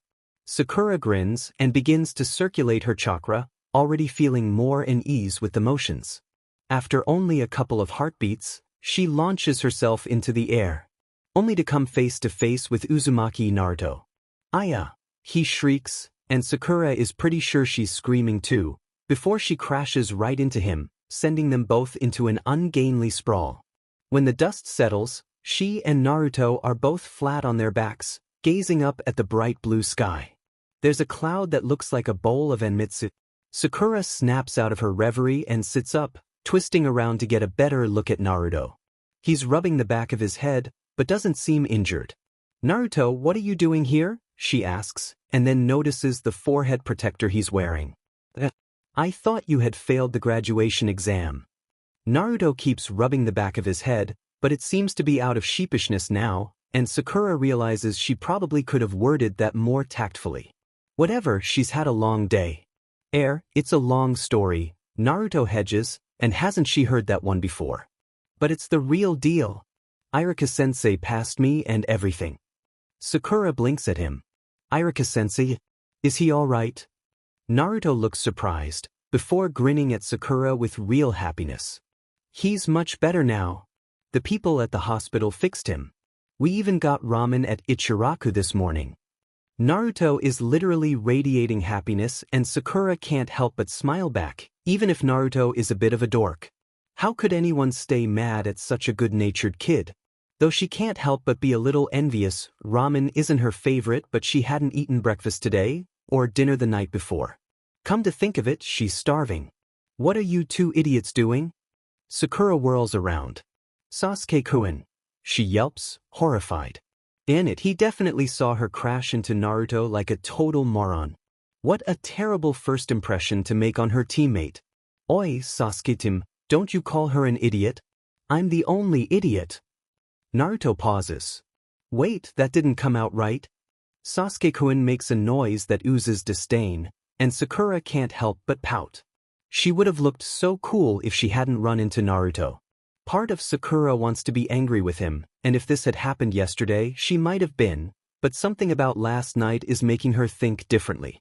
Nothing like the terror of carrying an unconscious loved one to the hospital to establish camaraderie, she supposes. And to be truthful, Sasuke-kun is being awfully judgmental for someone who can't even do what she'd almost mstread. That thought surprises Sakura, and she frowns. It wasn't like her to be so critical of Sasuke-kun. Sorry, Sakura-chan. Naruto apologizes, interpreting her dour expression as ire with him. Sakura meets his gaze, offering him a half-smile. Don't worry about it, Naruto, she dismisses, and makes an attempt to tame the mess that is her hair. Her fingers catch in knots and snarls, and suddenly Sakura is just sick of it. She'd grown it out because it was cute, and apparently Sasuke-kun likes long hair, but does he actually like anything? A crabby part of her brain sneers, but now it just feels in the way. It gets into her eyes when she moves too quickly, it becomes a tangled mess in the wind, and that BSTRD had used it as a handy grip to immobilize her. Her long pink locks, which once were so prized, are suddenly suffocating. Sakura-chan? Naruto prompts hesitantly, and Sakura realizes she's clenching a tendril of hair in a tight fist. Sorry, just realized I need a haircut, she responds. Split ends. Naruto nods like he has any idea what she's talking about. Irika-sensei cuts my hair for me, he tells her. Hey, I bet he'd do yours too if you asked. Sakura rolls her eyes at him and stands, dusting off her dress. Thanks, but I prefer not looking like I just walked into a rain of shuriken. Oh, Naruto looks so put out it's criminal, and Sakura sighs. Leaning over the blonde boy, she flicks him in the nose. It was a joke, moron, she informs him, allowing a tiny smidgen of affection into her voice. He was like the obnoxious little brother she never had, and never particularly wanted. Without her permission, Sakura's mind refiles Naruto under teammate, annoying but tolerable, someone to be protected. She really needs to come up with a better categorization system. An hour passes. Then 2 hours. Sakura glances at the sky. She's near dead with boredom and her stomach is trying to digest itself, and the boys are about 2 seconds from murdering one another, but she can't help but worry. Maybe something had happened? Sakura glances around, searching for a higher vantage point. There are some decorative arches spanning part of the roof, and without a second thought, Sakura leaps onto one with a chakra-enhanced jump. Below her, she can hear Naruto's shocked squawk, and even a huh from Sasuke-kun. Serves them right, underestimating her. Someone's getting awfully confident in their chakra control. Sakura shrieks, and would have fallen if it weren't for Kakashi-sensei grabbing the back of her dress like a dog grabs her pup's scruff. Once her footing is sure, Sakura turns on him. Kakashi-sensei, did something happen? Sakura demands, concerned. She can't think of another reason for such extreme tardiness. Kakashi-sensei waves his hand. No, I'm just late. You see, there was this old lady who needed help with her groceries. Sakura groans, smacking herself in the forehead. She should have expected this, considering his incredibly blasé attitude towards everything else. Of course he's physically incapable being punctual. Save it for someone who believes you, she sneers, crossing her arms and turning away. You wound me, Sakura-n, Kakashi-sensei says in a flat voice, before offering his elbow like some kind of gallant hero. Shall we? Sakura eyeballs his proffered arm, before taking it with rolled eyes. Yeah, whatever, she huffs, and they leap down as one. Down on the roof, Naruto is almost spitting with rage and Sasuke-kun seems to have a vein throbbing in his head. He should really get that checked out, Sakura muses. Hypertension is serious business. You're late, Naruto shouts, pointing an accusatory finger at Kakashi-sensei. You see, I found a kitten abandoned in an alleyway. Kakashi-sensei begins. I curved up into an amused crescent, but Sakura smacks his arm in admonishment. Now, confusion is warring with anger on Naruto's face. How do you two know each other? Sakura turns to him. He's Kakashi-sensei. She jabs a thumb at the instructor. It's a long story, she adds, giving Naruto a meaningful look. No need to air all of that bloody laundry in front of Sasuke-kun. Not yet anyway. Kakashi-sensei just pats her on the head. Let's all sit down and introduce ourselves, and, he suggests, moving to lean against the railing. Naruto's face remains suspicious, even as he drops down to sit cross-legged. Sakura joins him, pulling her knees up to her chest, and Sasuke-kun is last, posturing moodily as usual. What do you want to know? Naruto demands, scratching his nose. Kakashi-sensei hums, before shrugging. How about your likes, dislikes, hobbies, dreams for the future, stuff like that? Naruto remains unconvinced, apparently. You should go first, he decides, pointing at Kakashi-sensei again. Hadn't anyone taught him that was rude? Me. Kakashi-sensei scratches his head. My name is Hatake Kakashi. I don't really care to tell you about my likes or dislikes. Dreams for the future? He gazes off into space. I do have lots of hobbies. Sakura stares at her sensei, confused by the sudden aloofness. Hadn't he been teasing her earlier? After everything they'd been through, He could at least mention a hobby. Then again, Sakura already did know a lot more than her two teammates, where he lived, the names of his ninken. Sakura grins to herself. It's kind of nice, just her knowing. Your turn, Kakashi-sensei prompts, pointing to Naruto. Sakura listens quietly as her teammates introduce themselves. Naruto's dream is surprisingly noble, and she can't help but smile. Of course, she's not really confident in him achieving said dream, but it's still nice to hear. Sasuke-kun's goal is less nice. A chill runs down her spine after Sasuke-kun finishes, and she can't help but recoil mentally. Does Sasuke-kun have any idea what it feels like to really hurt someone? Now you, Sakura-chan. Sakura startles. Oh, sorry. My name is Haruno Sakura, she says, feeling redundant. They all already know her name. I like Emitsu and dogs, she continues, just saying the first things that come to mind. My dislikes would be bullies. My hobbies, reading I guess. As for my dream, Sakura swallows, trying to come up with something. What does she want? Yesterday she would have said something that had to do with Sasuke-kun, probably. But now, everything feels mixed up. All she can think about is her mother's face, unresponsive and dripping with blood, and how she never wants to see anything like that again. My dream is that I can protect the people I love from harm. When the words leave her mouth, Sakura realizes how right they feel. But she can't help the embarrassment that washes over her and keeps her eyes trained on her sandals. How presumptuous! She's barely graduated from the academy and here she is declaring her intent to protect people when she can barely protect herself. Sakura chances a look up at her sensei and finds nothing but kindness in his gaze. It's then that Sakura notices his forehead protector pulled down over his left eye. So his hair isn't just a styling choice, she surmises, he's hiding something. Definitely something to investigate later. Kakashi-sensei claps his hands together. Okay, that's enough of that. On to business. Tomorrow, I've got something special planned for the four of us. Sakura is immediately suspicious, and the twinkle in her sensei's eyes does nothing to alleviate it. Survival training. Silence ensues. Survival training? Naruto echoes, sounding just as confused as Sakura feels. They'd done a fair amount of field training in the academy, how to manage rations, sleeping without shelter, those sorts of things. A pit forms in Sakura's stomach. This won't be good. What do you mean, sensei? Sakura asks, not allowing her voice to shake. She needs information, DM it. Kakashi-sensei crosses his arms, not making eye contact with any of them. This isn't normal training. I'll be your opponent, he states, which makes Sakura's stomach drop. They have to fight him? He'll crush them. To be frank, this training is another exam. Of the 27 graduates, only 9 will be chosen to become genin.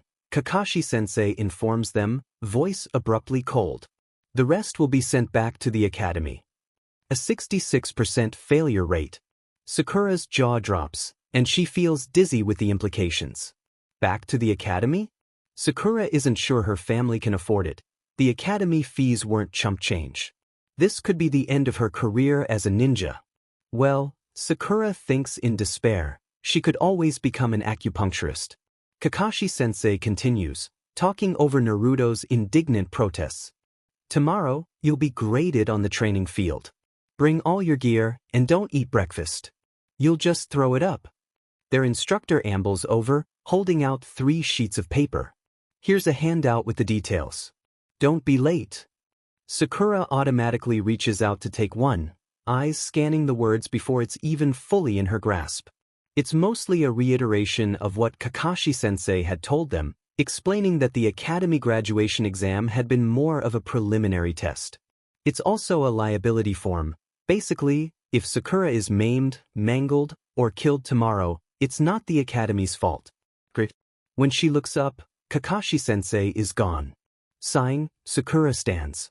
It looks like a trip to the library is in order. But first, Ino's house. Sir, are you sure about this, Sakura? Sakura nods, grinning ruefully at the doubt in Ino's voice. Yeah, it's time. I think short hair suits me better, anyway. If you say so, Ino sighs and picks up a pair of scissors, moving to stand behind Sakura. Sunlight is filtering in through the bathroom window, sending streaks of bright light onto the tile floor.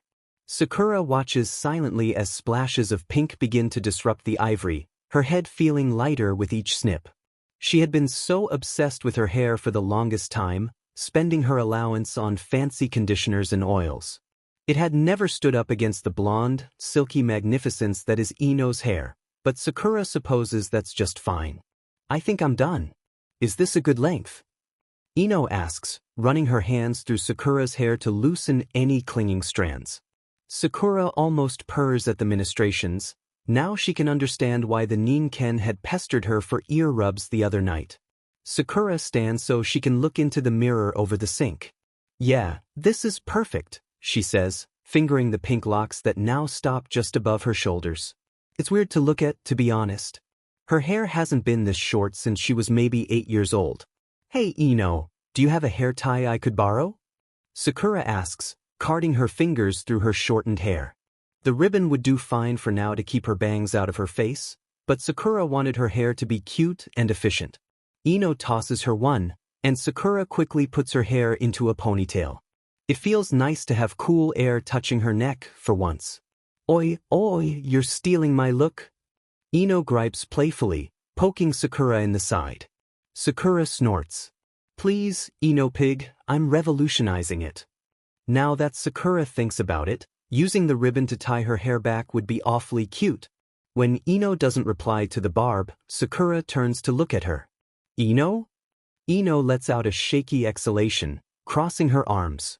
I just can't believe they're going to send so many back to the academy, Ino admits. We all worked so hard. It doesn't seem fair. Sakura can't help but agree. On a purely objective level, it makes sense. Each shinobi is an investment of time and resources on the part of the village, so naturally they need to prove a certain level of adequacy before consuming any of those assets. But that doesn't make the possibility of repeating academy training any easier to swallow. Sakura pulls her best friend into a tight hug. We'll pass Ino. I know we will. Ino wraps her arms around Sakura, squeezing. We'd better, she mutters into Sakura's shoulder. My mom will kick my butt if I don't. Sakura laughs, feeling lighter for more reasons than just a haircut. For the second time in as many days, the library yields nothing but frustration for Sakura. There's very little on the specifics of this secondary exam, only that it exists. It seems that the actual logistics of the test are up to the individual jounin instructors, which could very well mean a rigged exam. Sakura didn't want to believe that Kakashi-sensei was the type of person to flunk his students intentionally, but she didn't actually know the man very well. Pain lances Sakura's heart. She'd been so excited to have someone like him as his mentor. Sakura shakes her head, frustrated. Moping won't help you pass, she mumbles to herself. But studying might. With that, Sakura delves deep into the books and scrolls on chakra control and theory. Chakra is a product of two separate forms of energy, physical and spiritual. Physical energy is derived from the cells of one's body and can therefore be enhanced by means of training, chemical stimulants, and exercise. Spiritual energy, which is derived from the user's consciousness, may be augmented via meditation, studying, and practical experience. Chakra is molded through will alone and is assisted with hand seals. Hand seals are affiliated with certain elements, and most users have one element affinity. This affinity does not develop until several years of chakra-based training have been completed, although individuals tend to excel at ninjutsu based on their element, even if they have not developed a true affinity. For this same reason, hand seals of a certain affinity may help an individual control their chakra, even if the intent is not to cast ninjutsu. Okay, Sakura knew most of that, though she hadn't considered meditation to be a potential for increasing her chakra stores. Chakra control is influenced by capacity, that is, the less chakra one has, the more aptly they are able to control it, like how tossing one ball into the air and catching it is much easier than juggling 10. Sakura sighs, reaching into the glowing ball in her chest. Yup, it's tiny all right. Guess she's got some meditation to do in the future. And maybe some push-ups. The human body has 361 tenketsu, or chakra points. These are tiny nodes located along the pathways from which chakra may be released. However, most individuals are only able to utilize the tenketsu in their arms, hands, legs, and feet, though it is feasible that with enough training one may be able to access more. Certain bloodlines are able to expel chakra from any or all of their tenketsu, though the physiological specifics of this have yet to be investigated. Other bloodlines may have access to certain tenketsu, such as those in the nose or other sensory modalities in order to enhance sensory perception. Now that gave Sakura pause. Come to think of it, she'd never tried to circulate her chakra to any particular points in her body other than very recently, and only in her legs. With that in mind, Sakura puts down the book in her hands and folds herself into a cross-legged position. She summons the chakra in her core, and then begins to move it, sending a steady stream down to her hands. The energy responds quickly and dutifully, flowing down through her fingertips and then back up her forearm, rejoining the source in her center. Next, she tries to move it upwards, towards her head. It just won't. The flow stalls out around her clavicle, clogging up rather uncomfortably. It's an incredibly odd sensation, like she's on the precipice of falling but isn't quite there yet. Sakura growls, bringing her right hand up in a few different elemental seals to try and focus her energy. She settles on the earth release seal, feeling her chakra respond to it. "Go where I tell you to go," she mutters to herself, and feels sweating beading on her brow. The chakra roils in her chest, edging up the tiniest bit further towards her neck. It feels like Sakura is trying to force a huge amount of water into holes the size of pinpricks, and the only control she has is through muscles she's never even used before. Sweat is dripping from Sakura's nose by the time she releases the hold, allowing her chakra to flow freely back into her core. Maybe it's her imagination, but Sakura is almost certain she managed to push her chakra further than when she had begun. Clearly, this was going to take some work, but it was a start. Standing, Sakura stretches her arms above her head and begins the process of clearing up her research station. Sawako-san had been perfectly understanding about the previous day's events, but that didn't mean Sakura had a free pass to leave piles of documents laying around.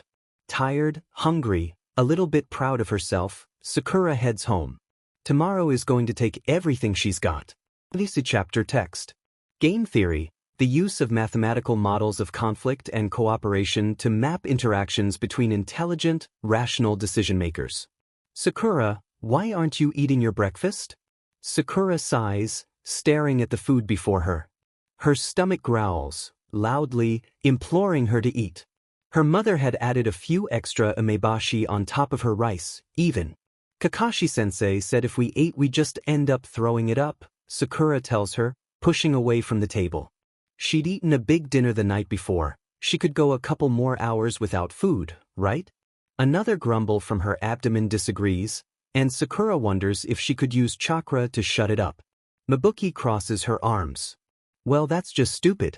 If it's truly that difficult, you'll just end up vomiting bile, and coming from a mother who suffered from extreme morning sickness, I can tell you which is less pleasant. Sakura blinks. She hadn't thought of that. Of course, increased stomach contents would amplify the likelihood of vomiting, but didn't necessarily ensure it. Sakura weighs costs and benefits. Eating would improve her stamina, and therefore increase her likelihood of succeeding. It could also increase the chance of emesis, but whatever. She could puke right on Kakashi-sensei's sandals if he failed her. Sakura sits back down and picks up her chopsticks. After breakfast, Sakura returns to her room to finish getting ready.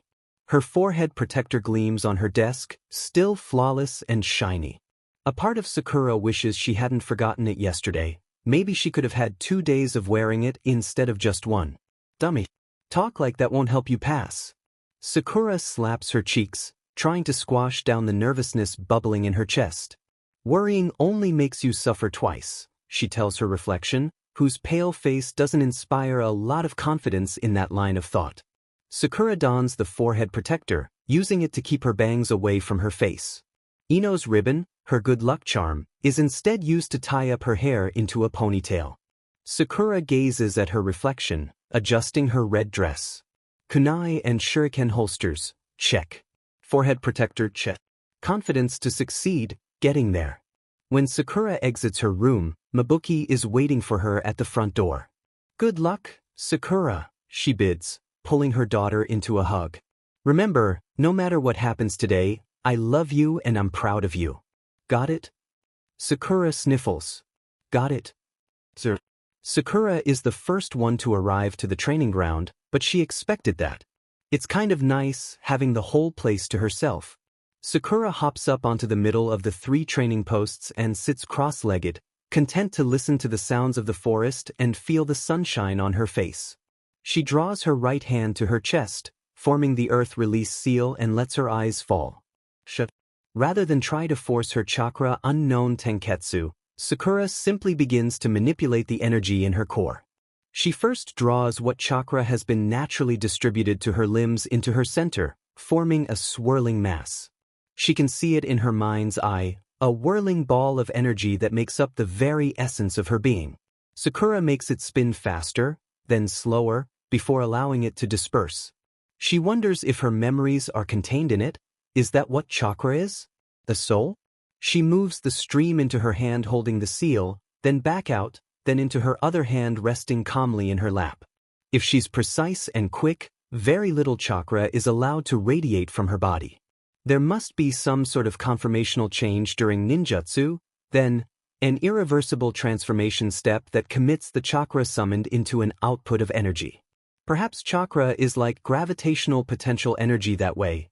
Theoretically, you can move it laterally, or in this case, within the confines of the body, without loss, but if you release it, it becomes kinetic energy and is spent. However, that particular revelation is interrupted by a very loud, "Good morning, Sakura-chan," and Sakura jerks, her chakra flaring in response to the surprise. Quickly, she wrangles it in. She can't afford to waste any energy today. Sakura cracks open one eye. "Good morning, Naruto," she allows, and is about to resume her meditation when she realizes Sasuke-kun is there, leaning against one of the other posts. "When had he?" "Sasuke-kun, I didn't notice you were here," Sakura admits awkwardly. "Some shinobi she was." "Good morning," she adds belatedly, feeling stupid. Sasuke-kun just makes that wordless noise of acknowledgement, not looking at her. "You seemed like you were concentrating," he says in a very quiet, toneless voice. Sakura almost falls off the post. Sasuke-kun had noticed her. Even just a little bit? "Sakura-chan, what are you doing?" Naruto asks, jumping up to sit on the 3rd post. Sakura closes her eye. "Meditating," she answers simply. She summons the chakra again, letting it flow into her limbs with each inhale, and recollect in her center as she breathes out, a flower continuously blooming and curling shut. The motion is sloppy at first, but after a few breaths Sakura is able to smoothly send it to the tips of her fingers and toes, and swiftly recall it into her core. But Naruto is insistent. "Can I meditate too?" he asks, all genuine hopefulness, and Sakura sighs. Well, if she can get him to meditate, he won't be able to talk. Sakura opens her eyes. "First, sit like me," she instructs, and he hastily moves to obey. "Now, close your eyes and try to call on your chakra. You know, the little ball of energy in your chest." His expression becomes one of extreme concentration, or perhaps constipation. He mumbles. "I think I got it. What next?" Sakura isn't sure she believes him, but whatever. "Okay, it kind of feels like it's swirling a little bit, right?" His face lights up at that. Oh, yeah, it does." Sakura crooks a smile at his enthusiasm. "Get a feel for the direction of the flow. Now, try a few different elemental hand seals and see if it reacts." Sakura rolls her eyes. Of course he doesn't know those, though to his credit, they were less commonly used, especially by younger Nin. "Open your eyes, I'll show you." Sakura begins running through the seals. They make it through fire, water, earth, and lightning with no discernible change, and Sakura is beginning to doubt it will work for him, but when his fingers fold into the wind release seal, his face lights up.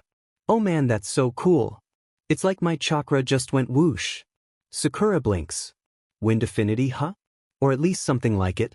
Sakura allows her eyes to fall shut, filing this new information away. "Now try and make your chakra spin faster, then slower. This is hard, Sakura. Sakura begins her breathing meditation again. Exactly. The more you do it, the easier it gets. I guess. There are no words after that, and Sakura allows herself a smile.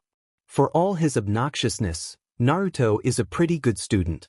The sound of movement to Sakura's left has her eye popping open, and to her shock, Sasuke-kun is sitting cross-legged on the post, his hand already in the fire release seal. Sasuke-kun, are you going to meditate too? Eichin, he responds, eyes closing. Sakura feels positively giddy. It takes a few moments to calm the chakra in her heart. It won't stop wiggling like an excited puppy, but eventually Sakura manages to soothe it enough to begin her meditation once more. After 30 minutes, Sakura's hand drops into her lap and she relaxes, allowing her chakra flow to resume as normal. Circulation didn't cause too much chakra to radiate out, but of course, even a small amount adds up over time. Instead, Sakura simply enjoys the breeze on her face and the sound of birds. A quick peek reveals Sasuke to be doing the same, though she suspects his enjoyment of birdsong to be minimal if any at all, and Naruto is fast asleep, his head hanging down on his chest. Man, Kakashi-sensei is late. Maybe this is the true test, Sakura thinks sardonically. If you die from sheer boredom, you fail. Sakura sighs, and tries to empty her mind for some old-fashioned, chakra-free meditation. It lasts all of 2 minutes, because regular meditation is too boring even for her, and Sakura really regrets not bringing a book from the library. She's about to open her eyes and look for something more entertaining when a voice right behind her nearly causes her to fall off the post. Hey guys, a chipper Kakashi-sensei greets. Next to her, Naruto actually does fall off. Sakura clutches at her pounding heart, glaring at him. She really needs to work on her stealth detection. Far too many people had been sneaking up on her lately. But more importantly, you're late. She and Naruto cry in unison, both pointing accusatory fingers at him. Kakashi-sensei just laughs, scratching the back of his head. You see, I got lost on the path of life this morning. Sakura wants to punch him in his stupid eye. Good grief, she mutters, hopping off the post and standing with her arms akimbo. So? The survival training, she prompts, wanting to get on with it. If Sakura has to stress about this anymore, she's going to get ulcers. In response, Kakashi-sensei pats her on the head before placing what appears to be an alarm clock on the post she had just vacated. It's set for noon, he informs them, before pulling out 2 bells from his pocket, jingling on short strings. See these? He asks, and Sakura nods along with her 2 teammates. Your task is to take them from me before noon. Sakura gapes. It's already past 11 o'clock. They have less than an hour to try and outwit a jounin. Those who cannot get a bell by noon get no lunch, he continues. And that's not all. You get tied to the post and I'll eat right in front of you. Sakura sends an internal prayer of thanks up to her mother, incredibly grateful she had eaten breakfast, even if it had been a couple hours ago. Thank you, Mama. I will never doubt your wisdom again. But Sakura realizes there are only 2 bells and swallows. What the hell is Kakashi-sensei pulling here? His expression and tone are like concrete, unchanging and hard. You've probably noticed that there are only 2. So at least one of you will be tied to a stump. And the person who doesn't get the bell fails and goes back to the academy. You're on your own out there. Is that clear? Sakura nods silently, feeling an uneasy tension grow between her and her teammates. To turn them against one another so soon, it didn't make sense. Even the 2 who succeed would be initially competing against one another. What kind of precedent did that set for future missions? Sakura is supposed to be able to trust her team with her life. But Kakashi-sensei isn't finished. You should come at me with intent to kill, he informs them. You won't have a chance otherwise. Next to her, Naruto snorts. You're gonna get destroyed, old man. Sakura could punch him. Kakashi-sensei shrugs. Those who talk the loudest tend to have no talent, he says blandly. So, ignore Mr. Deadlast here and... The instructions are interrupted by Naruto winding up to launch a kunai at Kakashi-sensei's face, but he doesn't even get to release the blade before their sensei has him in a hold, pointing his own kunai at his head. Sakura tries to calm her racing heart. I couldn't see any of that. Slow down, Kakashi-sensei chides. I haven't said start yet. At once, Sakura is seized with the conviction that there is absolutely no chance that any of them will succeed. Not by themselves. Kakashi-sensei sighs. Well, at least you're prepared to take this seriously. He releases Naruto's head. Okay, let's get this going. Ready, set? Sakura's heart skips a beat. Start. Sir. The first thing Sakura does is hide herself.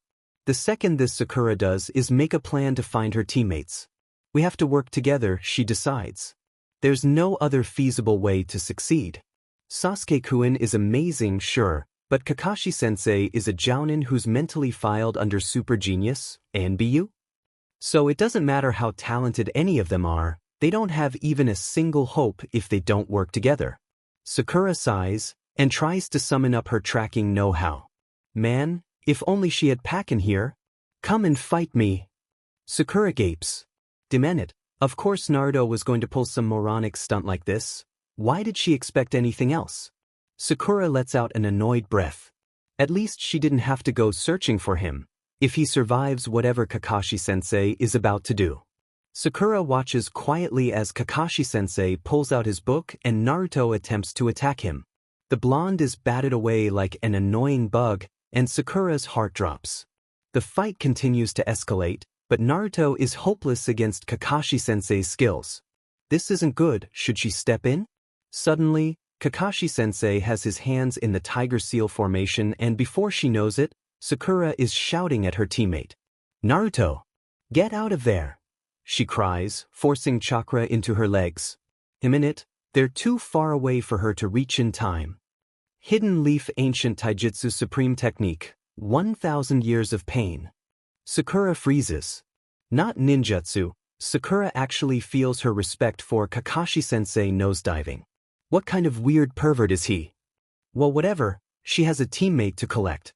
With a chakra-enhanced leap, Sakura snatches Naruto midair, grabbing the back of his bright orange jacket. She sticks her tongue out at Kakashi-sensei for good measure, catching the surprised look in his eye, before disappearing into the trees with another bound. Sakura-chan. Naruto yelps after she deposits him on a branch. Shoo! Sakura hushes. We need to find Sasuke-kun. Sakura glances around, trying to dredge up a plan.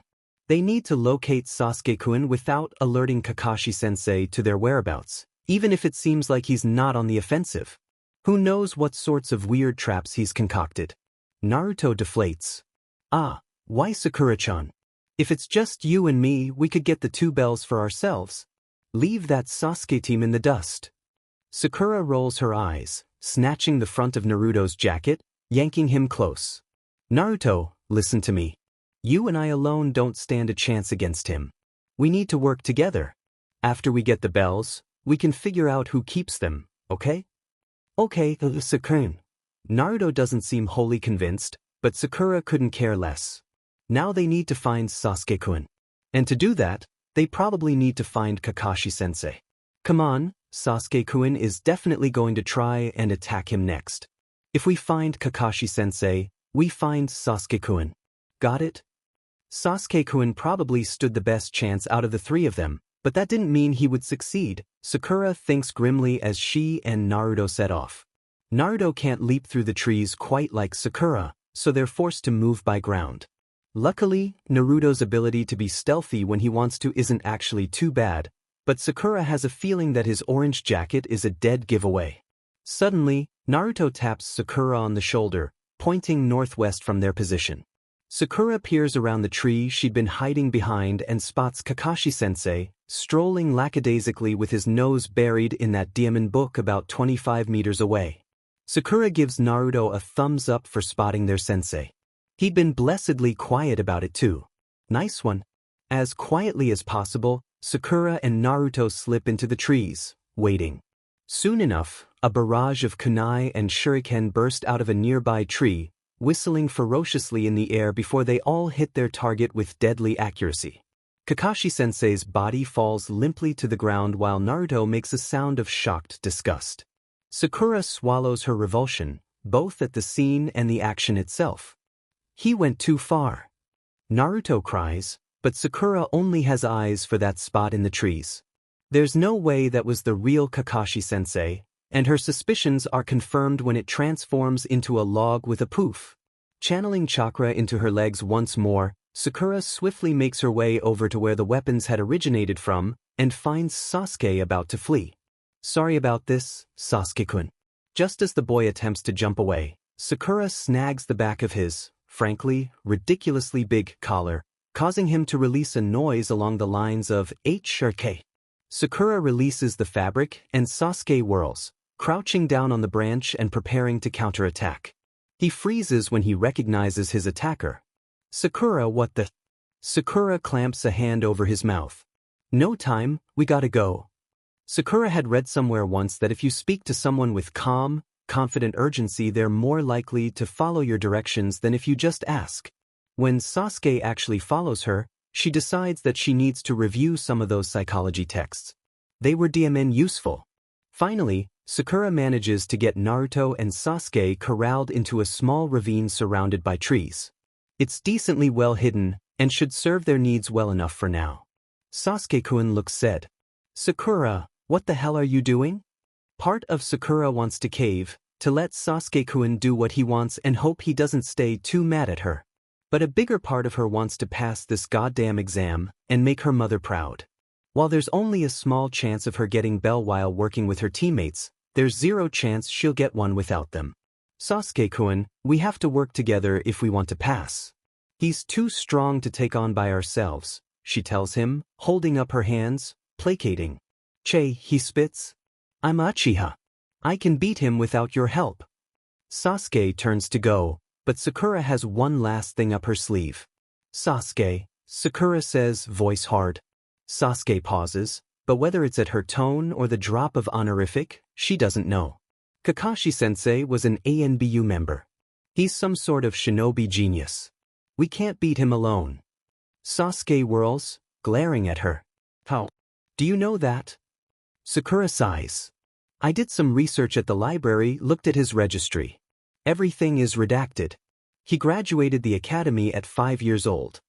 Sasuke doesn't move for a second, and Sakura is beginning to wonder if this was all for nothing, when he huffs and walks back over to them. Fine, he grinds out, kneeling down next to Sakura and Naruto. But one of those bells is mine. What? One of them is mine, team. Naruto snarls, and Sakura can't control herself anymore. She smacks them both on the head with a resounding thwop. The response is honestly hilarious. Naruto looks like he's about to cry, and Sasuke's expression is just dumbfounded. She can be mortified at hitting her crush later, Sakura decides. They really need to stop underestimating me. If we're even able to get the bells, we can all arm wrestle for them, okay? Sakura snaps, and to her gratification both boys nod mutely. Great.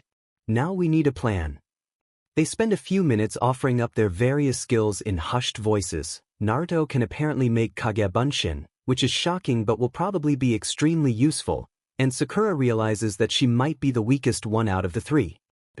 But that could come in handy. Other than her ability to stab home-invading thugs, Kakashi-sensei probably only knows what the academy records show him, which is textbook perfection and otherwise a very unremarkable kunoichi. They could use this to their advantage. Sakura rubs her chin, thinking hard. They've got to overwhelm him, and hope that his attention is preoccupied enough, even just for a moment, for one of them to grab the bells. When Sakura glances up, both boys are looking at her expectantly, waiting for her orders, apparently. Luckily for them, she's got a plan. All right, listen closely. After she finishes explaining the strategy, Naruto's expression is awed and Sasuke's is grudgingly impressed. It'll be tricky to pull off, but not impossible. Then, Naruto's face falls a little. But, Sakura-chan, will you be okay? Sakura gives him the hairy eyeball. What, you think I can't handle a little bruising? She demands in a whisper, more for show than anything else. No. I just don't want you to get hurt, he answers honestly, and Sakura offers him a genuine smile. I'll be fine, Naruto. But I appreciate the concern. Okay, are we ready to do this? Naruto starts to nod but freezes. Wait, he whisper yells. We should come up with a name for it. Something cool sounding. Sasuke rolls his eyes. Che, idiot. Sakura's mind is churning that idea around. He might be onto something actually, she mutters, and Naruto sticks his tongue out at Sasuke. If we yell out nonsensical words as we attack, that's just one more thing his brain has to process, Sakura explains. When it comes to someone like him, every little distraction helps. Naruto is nodding his head rapidly. Yeah, what should we name it? The super awesome powerful technique of death? He suggests, eyes sparkling. Sakura reaches up to tighten the bow around her ponytail, considering. How about something more confusing? Like, our favorite foods or something? That's a great idea, Sakura-chan. Then it's our special team move too. Naruto agrees, and Sakura feels her heart get a little fuzzy and warm at his good-natured eagerness. Sakura taps her chin, thinking. Well, my favorite food is zenmitsu. Mine's ramen. As one, they turn expectantly to Sasuke, who is wearing the expression of the severely put upon. After a few moments of receiving the full force of their combined puppy eyes, he finally gives in. Tomatoes. I don't hate them, he offers haltingly, and Sakura giggles. How endearing. Sakura takes a deep breath, calming her nerves. Okay, ramen tomato and mitsu formation is a go. You boys ready? Yeah. Tebeo. Hn. Feeling a sense of pride fill her heart, Sakura grins. Then let's do this. Sir. Finding Kakashi-sensei is relatively easy. Determining if it's the real Kakashi-sensei, well, they have a plan for that too. But Kakashi-sensei, fight me like a man.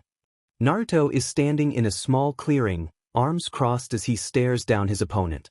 Kakashi-sensei glances up from his book. Ma, you really want to try this again? Naruto points at him. Don't you underestimate me. Naruto launches himself at their sensei, drawing his hands into the Kage Bunshin seal. Ramen tomato and mitsu formation. Attack. Sakura takes this as her cue, and dashes on the field, alongside Naruto's clone transformed to look like her. The real Sakura, on the other hand, is transformed to look like Naruto. The first clones descend on Kakashi-sensei in a maelstrom of punches and kicks, and he takes each one out with a swift, if not slightly careless blow. So it is the real thing. Perfect. Sakura follows suit, and as they had planned, leaps at Kakashi-sensei just as Sasuke-kun erupts from the trilene and hurls a swarm of shuriken at their instructor. I focused on the incoming weapons. Kakashi-sensei doesn't spare Sakura a glance as he knocks her over his shoulder with a swift elbow to the stomach. It hurts like hell. Sakura can almost hear her ribs creaking from the blow, and the shock of it stuns Sakura out of her transformation. But she can't think about the pain now. She's got milliseconds to get this right. It's like everything is in slow motion. As Sakura falls, twisting to right herself, the real Naruto clings to Kakashi-sensei's arm like a crazed limpet, and several clones are piled around his legs, forcing him to use a kunai to deflect the oncoming shuriken. Almost. The moment Sakura's feet touch the ground, she uses a burst of chakra to launch herself at Kakashi-sensei, arm outstretched. The whole world is nothing but a blur in that 1 second of flight, and then, Sakura finds herself tucked under Kakashi-sensei's arm like a sack of rice, watching as Sasuke is sent flying by a force she couldn't see. Ha! Sakura yelps, squirming in Kakashi-sensei's hold. Their plan was going perfectly. What happened? Sakura looks around wildly and sees Naruto in the same predicament as her, his expression almost comically dizzy. Sakura, the world won't stop spinning. Sakura sags, feeling defeated. Even with the three of them working together, it was hopeless. To make matters worse, the alarm clock chooses to go off at that exact moment, reinforcing their failure. Sakura wasn't a shinobi anymore. Hot tears gather in her eyes, and a few of them fall, but if you asked her later, Sakura would just blame them on having her organs slightly rearranged. Suddenly Kakashi-sensei is moving, and Sakura squeaks as they reappear in front of the training posts. He puts Naruto down first, laying him gently against the wood, before doing the same to Sakura. She flinches as the movement jostles her bruised ribs, sking in a pained breath. Okay, maybe it wasn't the best plan. Kakashi-sensei vanishes again, returning not a moment later with an indignant Sasuke under his arm. The Jounin deposits him at the third training post before stepping back to survey his ex-team, humming as he rubs his chin in thought. Sakura glares mulishly at her former sensei, daring him to judge them. They made a great team, no matter what this stupid pervert says. Well, considering that not a single one of you managed to get a bell, Kakashi-sensei begins in a sanctimonious tone, putting his hands on his hips. The decision here is clear. All of you. Sakura grits her teeth and looks away, trying to hold back her tears. Pass. What? Sakura leaps to her feet, shocked. The pain follows a moment later and she coughs, buckling slightly, but still manages to point at Kakashi-sensei accusingly. Why? She demands, sick of having her emotions yanked around. Next to her, Sasuke and Naruto express similar levels of confusion. Kakashi-sensei gives her a pleading look, holding his palms up, mollifying. Sakura-chan, please sit down. You might have some broken ribs. Sakura glowers, but complies, flopping back down with a huff and an expectant look on her face. Their sensei has some explaining to do. You're the first ones to pass, Kakashi-sensei says quietly. All of my previous teams would just do what I told them, and immediately turned against each other. They never realized the true point of this lesson, teamwork. Naruto makes a confused sound. But there were only 2 bells. How was that supposed to make us work together? He demands, and Sakura nods in agreement. She had the same thought at the very beginning of the assignment. Kakashi-sensei shrugs. A shinobi must look underneath the underneath. This test is purposefully set up to make you fight amongst yourselves, and then to see if you can forget about your own interests in order to successfully work together as a team. Sakura slumps against the post. Of course it was like that. She feels stupid for not realizing at the start. Kakashi-sensei stuffs his hands into his pockets, his gaze turning to the sky. Those who break the rules and codes of the shinobi world are called trashed up, but you know what? Those who abandon their teammates are even lower than trash. Sakura feels her heart thump in her chest at the declaration. Sensei, he's pretty cool. Alright, that concludes training.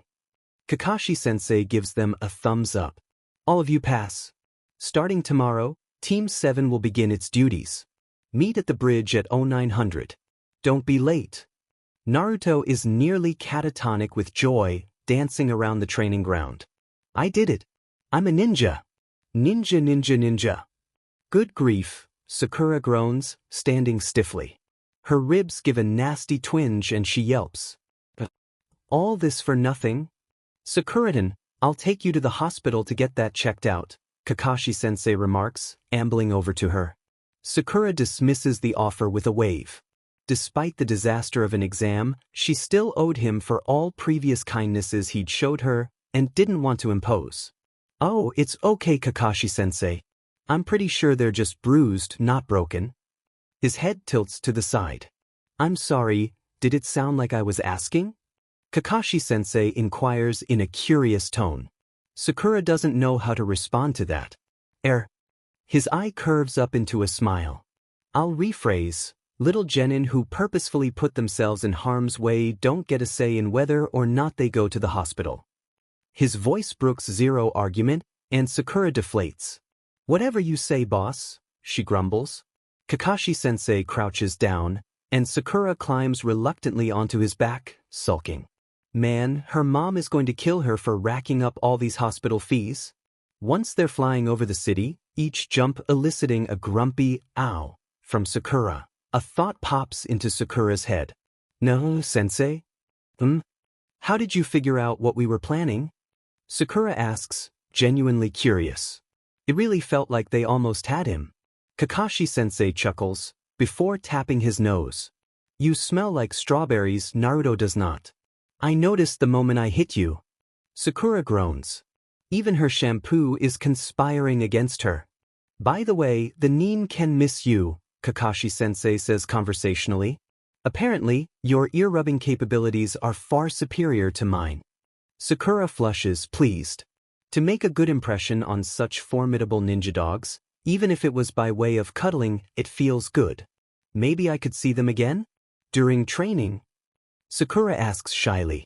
To be honest, she misses them too. They'd been a source of comfort and strength during the worst night of her life, and Sakura can admit that she's quick to get attached. Also, they were all so cute. Kakashi-sensei makes an intrigued noise. Training with the Ninken? Now there's an idea, he remarks, and Sakura has a bad feeling about whatever idea she just put into her teacher's head. Sakura sighs as she settles cross-legged on her bed. What a ridiculous, horrible, amazing day. Having her ribs bruised was certainly a low point, but she passed an exam that no one had passed before, and seeing Chihiro-san completely unnerve Kakashi-sensei with her profound weirdness was completely worth the discomfort. Sakura won't soon forget the way her sensei literally dove out of the hospital window to avoid any further strange questioning from the eccentric medic Nin. When Sakura had returned home earlier, trepidation curling in her gut, she had been shocked to find her home spotless. It was as if the previous night's events had never even happened. It was weird. She was glad for it, of course, but it only made the entire thing feel like a dream. But whatever. It did happen, she dealt with it, and it was time to move on. Inhaling, Sakura summons her chakra and starts her breathing meditation, focusing on smooth, controlled movement. Then she begins funneling it upwards in just a tiny stream, sweating as the effort builds. It's definitely working, though. Each new tenketsu that she unlocks feels like a tiny gate opening, the sensation not unlike a brief needle poke. After an hour of alternating her breathing meditation and tenketsu seeking, Sakura manages to increase the range of her chakra circulation to the lower half of her neck. And she has a feeling it will only get more difficult from there.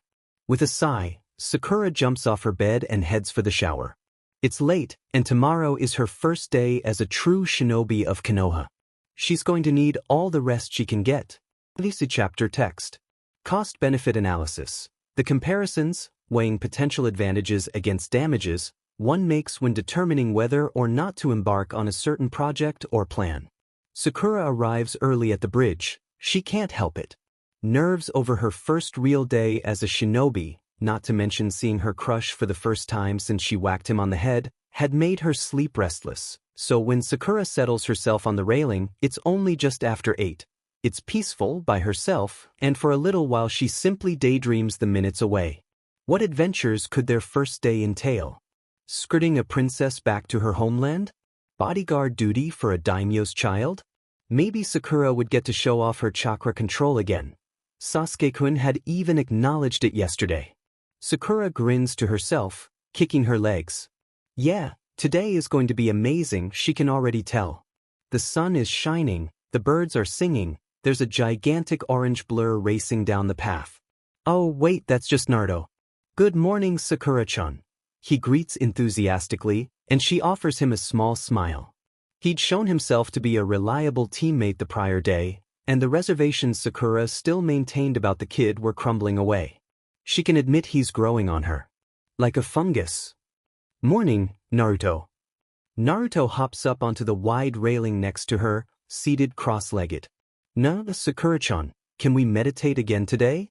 It was so cool. At first my chakra was like bleh, but then it was like whoosh and fshum. He act outs the motion of his chakra, hands flapping wildly, but it looks more like a hurricane than a neatly spinning ball to Sakura. Sakura pulls her feet up to mimic Naruto's position, already forming the earth release seal. Okay, but remember, no talking. What a marvelously handy way of shutting up her noisy teammate. Anyone who claims Sakura isn't a genius can SCK her big toe. Naruto starts to voice his recognition before slapping a hand over his mouth and nodding instead. He forms the wind release seal, his eyes falling shut and a look of deep concentration creasing his face. Sakura shakes her head at his zeal. What a dope. Before long, Sakura finds her nerves calming, focusing too intently on the motion of her own chakra to be anxious. Mentally, Sakura sends a silent thank you to Naruto. The combination of his enthusiasm and her own breathing meditation had soothed the butterflies in her stomach, leaving nothing but mild anticipation behind. A few minutes later, footsteps on the bridge alert the two genin to another presence. Sasuke-kun. Sakura says, a happy smile curling her lips. Good morning. Naruto offers a polite, morning team. Sasuke doesn't say anything for a few moments, before seating himself on the bridge railing just like Naruto and Sakura. Morning, he greets eventually, voice neutral. He forms the fire release hand seal and Sakura watches as his eyes fall shut. Internally, Sakura is doing backflips. He said good morning. He's not mad about yesterday, and he's meditating with us. I'm 2 for 2. Sakura quickly wrestles her excited chakra into some semblance of order, not wanting to waste any of it. But if she spends the next 15 minutes meditating with a dopey grin on her face, that's nobody's business but hers. You guys look like monkeys sitting in a row like that. Sakura's eyes pop open. Kakashi-sensei is standing before them on the bridge, one hand stuffed into his pocket and the other holding that weird book. Sakura hadn't heard or sensed his arrival at all. The eliteness of Jounin, she muses. His visible eye curves into a smile. Am I interrupting something? He asks, sounding amused. Sakura-chan is teaching us how to meditate. Naruto answers, and Sakura blushes immediately. She hadn't presumed to teach them anything, considering she had only just learned how to meditate herself. Kakashi-sensei's gaze slides over to Sakura, and she shrinks underneath it. Is that so? He drawls. Next to her, Naruto nods unreservedly. Yeah. She showed us how to use hand seals to make our chakra spin. It's really cool. The blonde pauses, seeming to remember something. Sensei, you're late. Kakashi-sensei nods amiably at the accusation as Sakura, mortified, dies on the inside. He must think her so arrogant, barely a genin, and here she is acting like an authority on something. Kakashi-sensei's head tips to the side. Shall I start calling you Sakura-sensei? He inquires, putting away his book. Sakura can actually feel her will to live disintegrating. Face aflame, she self-consciously adjusts the bow tying her hair back, refusing to make eye contact. No, she mutters. I was just, never mind. Alone, it had just been an exercise, but with her teammates, it feels like bonding or something. A way to connect without talking. Now it just seems stupid. She looks up at the sensation of Kakashi-sensei's hand patting her head. I think it's great, he says quietly. Maybe I'll even join you guys next time. Sakura has a feeling Kakashi-sensei's meditation is mostly him reading that weird book, but she appreciates the thought nonetheless.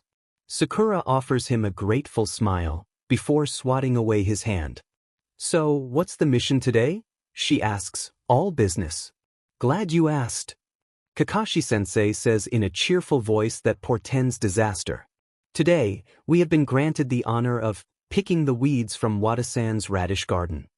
Sakura's body sags as Naruto leaps off the railing to complain animatedly. She should have known it would be something colossally lame.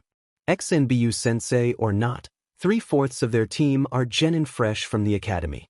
Anything more advanced than weed pulling would probably end in mangling or death, and considering the habitual animosity between the boys, it still might. Sakura sighs, and steels herself for the most destructive day of gardening she will likely ever experience. As Sakura had predicted, her teammates turn weeding into a competition after less than 2 minutes. Hey, team, Naruto sneers, and Sakura already hates where this is going. Why couldn't she be blessed with passive-aggressive teammates instead of aggressive-aggressive? She'd much rather have them volley petty insults back and forth than actual bladed weapons. I bet I can pick more weeds than you in an hour, Naruto declares. Sasuke-kun responds, in your dreams, dead last, starting to pick faster, and Sakura wishes that a lightning bolt might smite her dead right there. It's their first mission and her 2 idiot teammates are about to send this poor old man's radish field up in flames. Kakashi-sensei had, of course, made himself scarce the second the actual weeding began.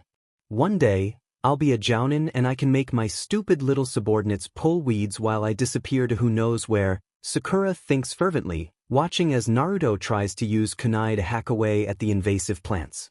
Sakura groans. Naruto, you can't just cut them. You have to pull out the whole root system or it'll just grow back. She calls out to him chidingly. She is not about to let them get a poor review for weed pulling. A brain-dead monkey can pull weeds correctly.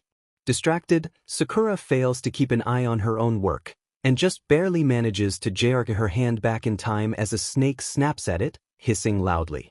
With a shriek, Sakura yanks out a kunai and hurls it at the creature as she scrabbles backwards, falling onto her rump.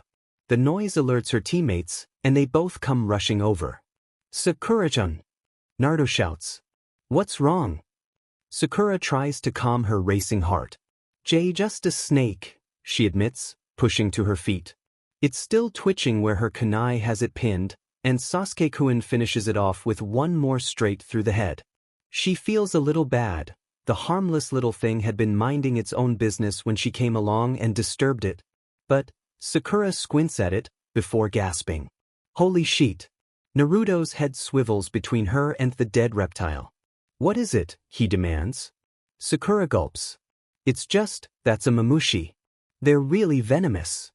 She could have died. The antidote isn't rare per se, but the neurotoxins in mamushi venom are powerful and most victims have to spend at least a week in the hospital after being bitten. Naruto makes a horrified noise. "But it didn't bite you, right? You're okay?" Sakura nods slowly, deeply unnerved. "I'm fine," she assures him, even though she honestly feels a little lightheaded. Weed pulling might really be the death of her. In the end, Sasuke-kun disposes of it, flinging it into a ditch alongside the radish field.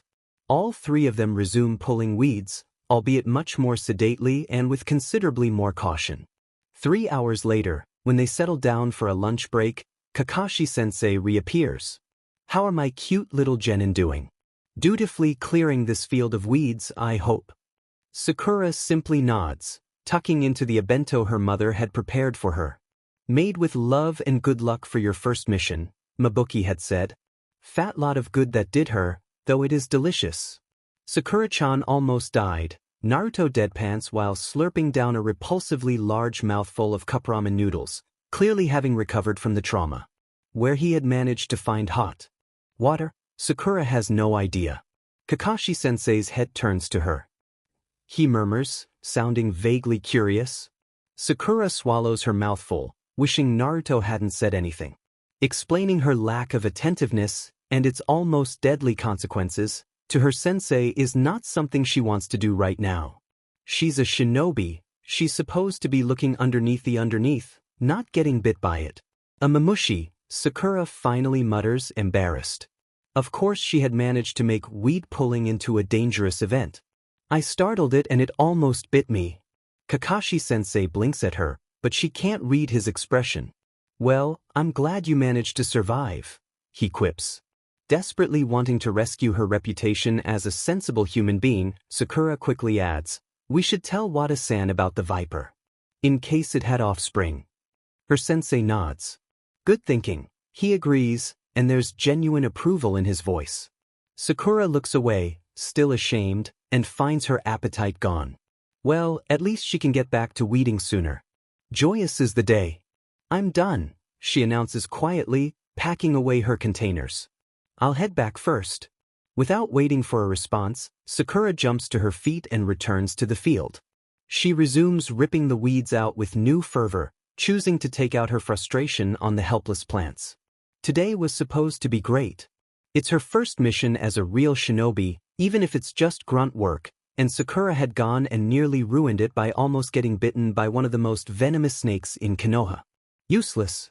Pathetic. The words claws at her mind, and she yanks out the next weed with violence. Just yesterday Sakura declared her dream of protecting her loved ones, and today she nearly dies pulling weeds in the middle of a radish field. I have a long way to go, she thinks sourly. Part of Sakura's brain registers that she's being a bit overdramatic, but the other part is just said. It's not until Sakura's hand blindly wraps around a particularly prickly weed that realizes what an idiotic tantrum she's throwing. Look at me, throwing a fit over being stupid, and then being stupid while throwing a fit. Sakura takes a second to breathe deeply, allowing the motions to forcibly relax her body and mind. In and out, in and out, in and out. With each breath, Sakura feels the tension leaving her body, and she takes a moment to stretch her arms over her head. Even if she's sweaty and dirty, the sun feels nice on her face. There's a comfortable breeze too, and when she pauses to look at it, there's a rustic beauty to the radish field. Yikes, I'm turning into dad. Now, in a calmer state of mind, Sakura is able to feel embarrassed about storming away from lunch earlier. Man, it's just one thing after the other today. Suddenly, a yelp from Naruto has Sakura whirling. She locates him a few meters away, flinging a volley of shuriken at something on the ground. Die, die, die, he cries, hopping away frantically from whatever it is. Sakura dashes over to him, worry seizing her. Naruto, what is it? She demands. He points to the ground. Snake. Sakura looks, and sure enough, another Mamushi is twitching in the throes of death, having been maimed but not killed by Naruto's sloppy accuracy. Sakura stares at it shocked. Pit vipers are fairly common in agricultural areas, drawn in by the rodents, but two adult Mamushi in the same field? It feels odd. Another one over here. Sakura turns to see Sasuke-kun holding up a deceased viper dangling from his kunai. Okay, now this is just weird. Sakura feels uneasiness curl in her gut, and she makes a decision. We should check the whole field, she declares. Clearly, there's an infestation, and Wada-san is a 60-year-old man who lives alone, basically, promised certain death if bitten.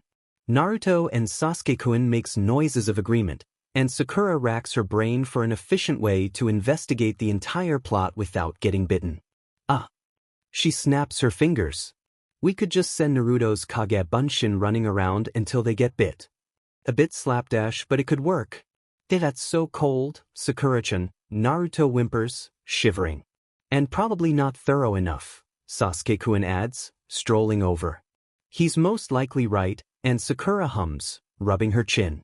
The Nin-ken would be extremely helpful right now, but Kakashi-sensei is nowhere to be found and they're running out of daylight. Sakura sighs. Any chance either of you are secretly snake charmers? Because it looks like we might have to do this the hard way. That is, poking each radish plant with a stick and hoping it doesn't bite. Both of her teammates shake their heads in the negative. Okay, sticks it is. In the end, Team 7 does manage to both finish pulling the weeds and exterminate the rest of the snakes that they're able to find anyway. In total, they discover 7 Mamushi, all fully grown. It's just freaky. When they tell Wada-san, he blanches and promises to call a real exterminator, thanking them for their extra effort. He tries to offer them more money, and their refusal is both in unison and adamant. When they tell Kakashi-sensei, he just hums curiously, but doesn't appear particularly bothered. He does, however, force all 3 of them to show him their bare hands and feet, inspecting for bite marks. Don't you think we would have felt it, sensei? Sakura asks as he turns over her small hands and his larger ones, spreading out her fingers to check between them. Maybe, maybe not, he answers. Snake bites have a way of staying hidden until it's too late. And while that isn't cryptic or alarming at all, when they all check out Fong-free, he declares the mission complete and sends them home. Tomorrow is another mission, so get some rest. I promise it will contain less snakes, Kakashi-sensei informs them in a light voice. And then, of course, don't be late. It's not until Sakura is home and in bed, watching the stars glitter in the night sky, that the utter strangeness of the day occurs to her. 7 snakes call her superstitious, but to Sakura it felt like a terrible omen. To Kakashi-sensei's credit, their next mission indeed involves less creatures of the slithery persuasion, but it does contain far more cockroaches, and Sakura honestly isn't sure which she prefers. Team 7 are each given gas masks, a spray bottle of insecticide, and the orders to go to town on the cockroach infestation in Kondo-san's house. Kakashi-sensei, of course, gets to enjoy a cup of tea with Kondo-san outside, away from the harmful chemicals and, more importantly, the bugs. Ew! Sakura can't contain her shiver of disgust as more cockroaches come into view the longer she looks at the interior of the house. Every time she moves, something skitters away in her peripheral vision. That innocuous little bump on the wooden shelving? Nope, definitely a huge wad of cockroaches. Soon enough, the 3 of them have generously sprayed the entire premises, and the floor stops scuttling away from them every time they take a step. The issue then is to get rid of all the little cockroach corpses, which is possibly the worst thing ever. Kondo-san had also provided them each with a broom and dustpan, which confirms Sakura's suspicion that this is a regular occurrence. Next time this mission comes up on the roster, Sakura hopes dearly that they're busy doing something else. It takes 3 hours of spraying, sweeping, and complaining for them to clear Kondo-san's house of insects, but she does send them off with a jar of homemade umebashi each, which puts the day under the success category for Sakura. Ugh, Naruto whines, holding his jar out at arm's length. Who likes pickled food anyway? Sakura immediately holds her hand out for the jar. Me, she declares shamelessly. Sakura makes grabby fingers at the container, saying, "If you don't want it, I'll take it." Pickled plums are delicious, no matter what anyone else has to say about it. And that's how Sakura ends up toting 3 jars of appealing, delicious umebashi. Only Kakashi-sensei had opted to keep his, citing a mild partiality for the food. Sakura wonders vaguely what his favorite food is. Probably something boring like boiled fish, or something weird like natto. However, even though the mission is complete, their teacher does not dismiss them immediately, instead pausing at the crossroads between the training's grounds and the village proper. The day is still young, he points out. I want to gauge your taijutsu skills, so we'll head to training ground 2 for a bit. Sakura's stomach drops. Taijutsu is her weakest area, even if she knows the textbook techniques forwards and backwards. She can punch a dummy like the best of them, but actually applying it in real combat, that's another story entirely. But do Haruno women give up? Clinging to that thought, Sakura follows her teammates to the training grounds. Well, even if she ends up with 2 black eyes, she still has 3 free jars of umebashi. It's all about perspective, right? You'll be facing me, Kakashi-sensei instructs them. I'll stay mostly on the defensive, but I will throw in some counterattacks here and there to test your blocking and evasion skills. You can use chakra, but no ninjutsu allowed. Weapons are okay, but keep it short range. Sakura watches, knees pulled to her chest, as Sasuke-kun goes first. He's fast and strong and ridiculously good at taijutsu. Sakura is so envious of his calm brutality that she completely forgets to be admiring. His style is rather acrobatic too, which is somewhat surprising. Maybe I could incorporate that she's not inflexible, and knowing how to backflip was part of their academy training. Definitely a consideration. Naruto is next. He's pure energy, sending punch after kick, left and right, with no signs of stopping. Kakashi-sensei manages to block or dodge all of them, of course, but it's still a sight to behold. It's like seeing an unstoppable force meet an immovable object, Sakura muses. Kakashi-sensei is clearly enjoying himself during their spar, complimenting Naruto on his power and giving him suggestions about technique. Sakura tries not to feel too jealous. Finally, after Naruto comes shockingly close to landing a hit on their sensei, it's her turn. Sakura gets to her feet, trying to quash down her growing nerves. Just do your best. Believe in yourself. Try not to get your teeth kicked in, that would be good too. Kakashi-sensei waits patiently, hands in his pockets. And that's, well, discouraging, because she couldn't imagine a more clear dismissal of her abilities. He had the courtesy to assume a fighting stance when sparring Naruto and Sasuke-kun, and, he's trying to anger her. Perhaps hoping that if she's set off enough, she won't hold back. Well, that won't be a problem. Start. Sakura lunges at Kakashi-sensei, throwing a right hook at his face. He blocks it without blinking before sweeping a leg at her. Sakura leaps into the air to evade, using the momentum to drive a roundhouse at his neck, but Kakashi-sensei blocks that too. Boring, Sakura-chan, he chides, using his blocking arm to push her away. Sakura lands lightly on her feet, inhaling, flooding her limbs with chakra, and shoves off. When her fist slams into his open palm, it sounds like a thunderclap exploding in the air, and she sees his eye widen a little. Good. Sakura rains down chakra-enhanced blows upon her sensei, each one faster than the previous. When he counters with a swinging blow to her head, Sakura drops into a crouch to evade, yanking a kunai from her pouch at the same time. She lunges at him with the blade, slashing once, twice. He knocks it from her hand, but out of sheer luck Sakura manages to snag it with her opposite, slicing at him again. After 2 more swipes he pulls out his own kunai, now parrying her blows. Sparks fly as the blades meet, and Sakura feels like she might actually be impressing her sensei. He dodges her next strike in a squat, countering with his own jab at her abdomen, but Sakura plants her free hand on Kakashi-sensei's shoulder and uses it to propel herself into a one-handed cartwheel over his back. Not bad, he allows, standing. But you haven't actually managed to hit me yet.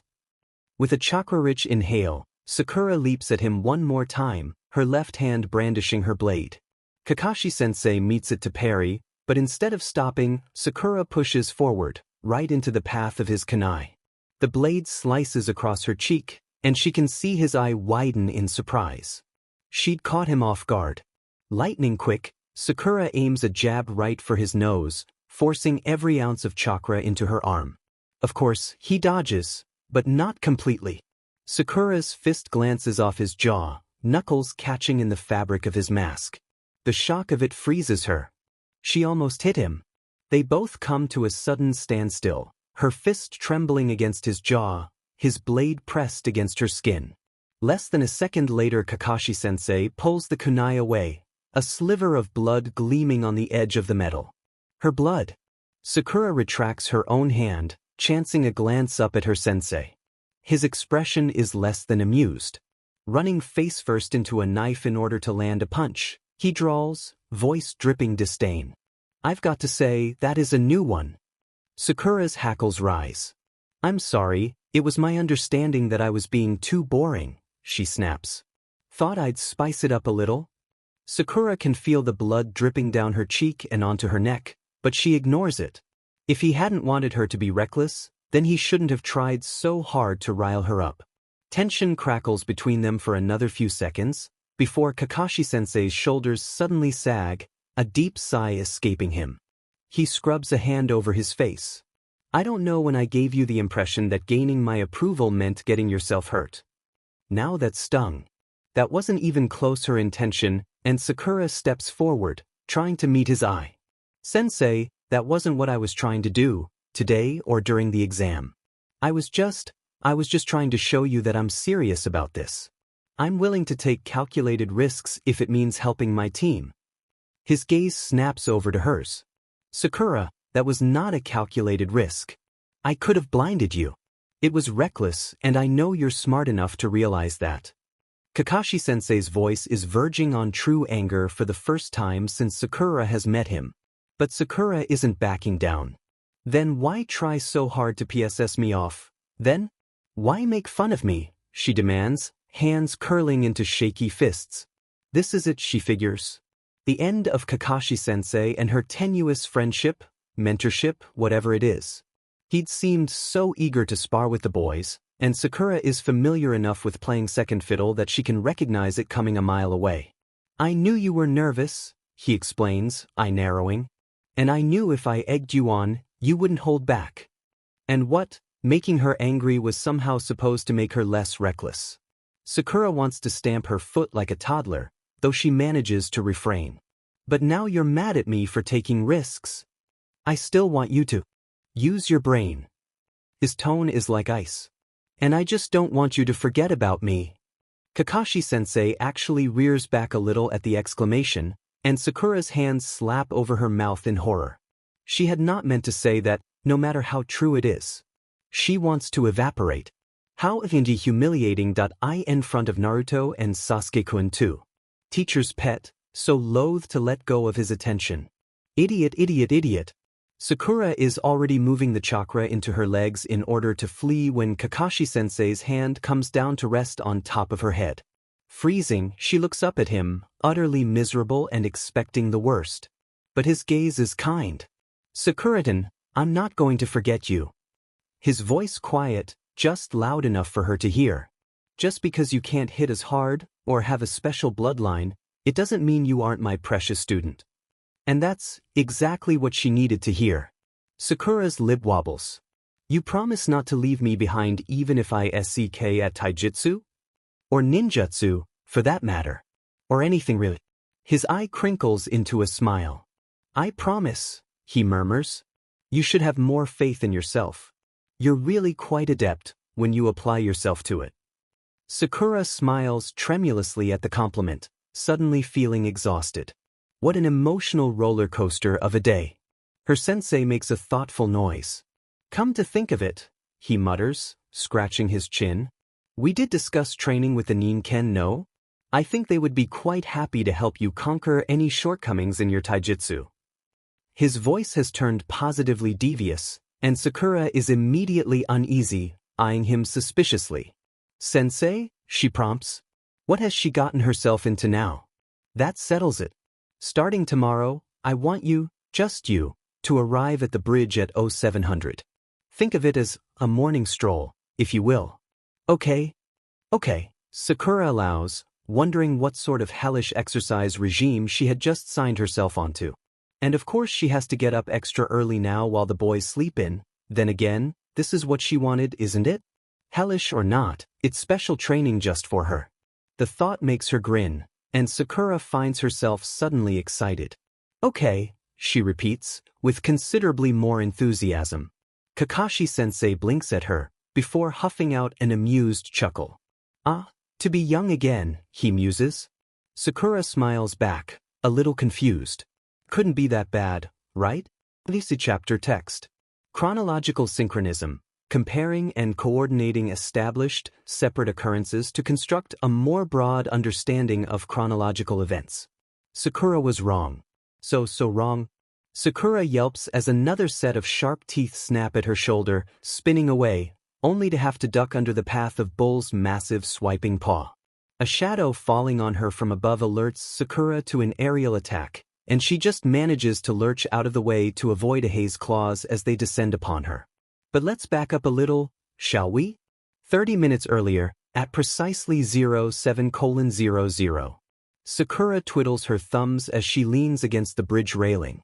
It's early enough that the most of village is still quiet, though the birds have already begun dutifully filling the air with song. Their musical trilling is lost on Sakura, however. She can't help the nerves that curl in her belly and anxiously smooths out her dress. She was excited when she woke this morning, but as her training time drew nearer, Sakura found herself fretting. What sort of craziness is in store for her? Yo! Sakura whirls, finding Kakashi-sensei perched like one of those songbirds in a nearby tree. Kakashi-sensei, you're on time. It's surprising enough that she forgets to actually greet him. Kakashi-sensei sighs as he jumps down. Sakura, that hurts, he says in a tone that conveys no such thing. Sakura watches him curiously, noting that he's in civvies instead of his standard jounin blues and flak vest. No, sensei, are you training me this morning? She tries not to sound too hopeful, but he shakes his head in the negative. Nope, I'm going back to bed like a sensible person. Your teachers eagerly await your company at training field 3. Sakura nods her head, not entirely disappointed. She gets to have the Ninken all to herself. Not to mention, seeing her sensei in his civvies feels a little special too. Should I plan to just go straight there in the morning instead of here? Kakashi-sensei's eye crinkles. Unless you prefer the detour, yes. Sakura files the new instruction away. But then, why did he have her come to the bridge today? Especially if the Ninken are already at the training ground. Sensei, Sakura's eyes narrow. Are you checking up on me? He feigns shock. What? I can't see my favorite student off to her first day of dog-sitting? Sakura lets the favorite student bit warm her cheeks with happiness. Nobody likes a busybody, sensei, she informs him lightly, even though she's secretly delighted for the attention.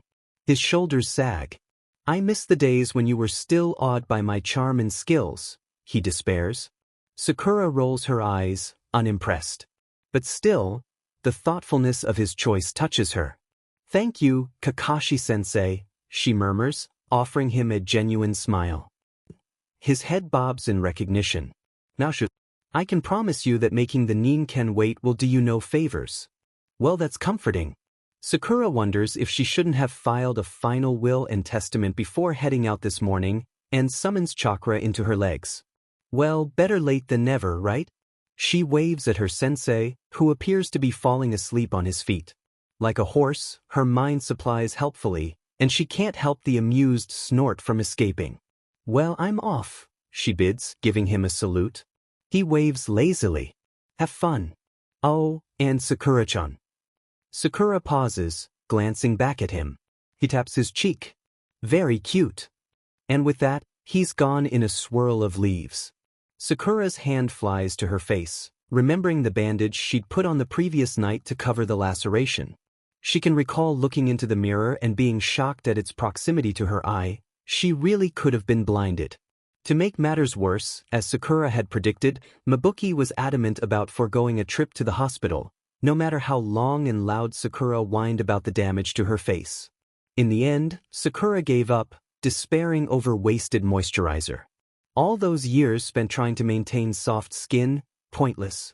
The bandage itself is pink with little white bunnies on it, and Sakura refuses to be ashamed. If she's going to wear a gigantic piece of gauze on her face, it's going to be cute, demanded. Feeling energized, Sakura sets off for training ground 3. I'll show them how strong I can be. The thought powers her steps, and Sakura covers the distance between the bridge and the training grounds in record time. When she arrives, the Nin-ken are sprawled around in various states of dozing. There's a sizable snot bubble growing and shrinking from Bull's nose, but it pops as he jarks awake at her arrival. Sakura, good morning, Pakin greets, voice as gravelly as ever. Good morning, Sakura trails off, unsure of the etiquette when one's sensei is a kane. Pakin nods, understanding her predicament. You may call me Pakin-sensei, he allows. Please don't, Shiba yawns, his tremendously sharp teeth glinting in the morning sun. His tiny body won't be able to support his fat head. Pakin spares the other Nin-ken a disdainful glance before returning his attention to Sakura. Pakin-sensei or Pakin-samu? Choice, he states. Sakura nods slowly. Okay, Pakin-sensei. And then, finally unearthing her manners from somewhere, Sakura bends into a formal bow. Thank you for teaching me, everyone. Starting today I am in your care. The gratitude is recognized with a chorus of cheery yips and barks, along with an ah, shucks, from someone that sounds like Bull. Pakin jumps right into business once the rest of the Nin-ken fall quiet.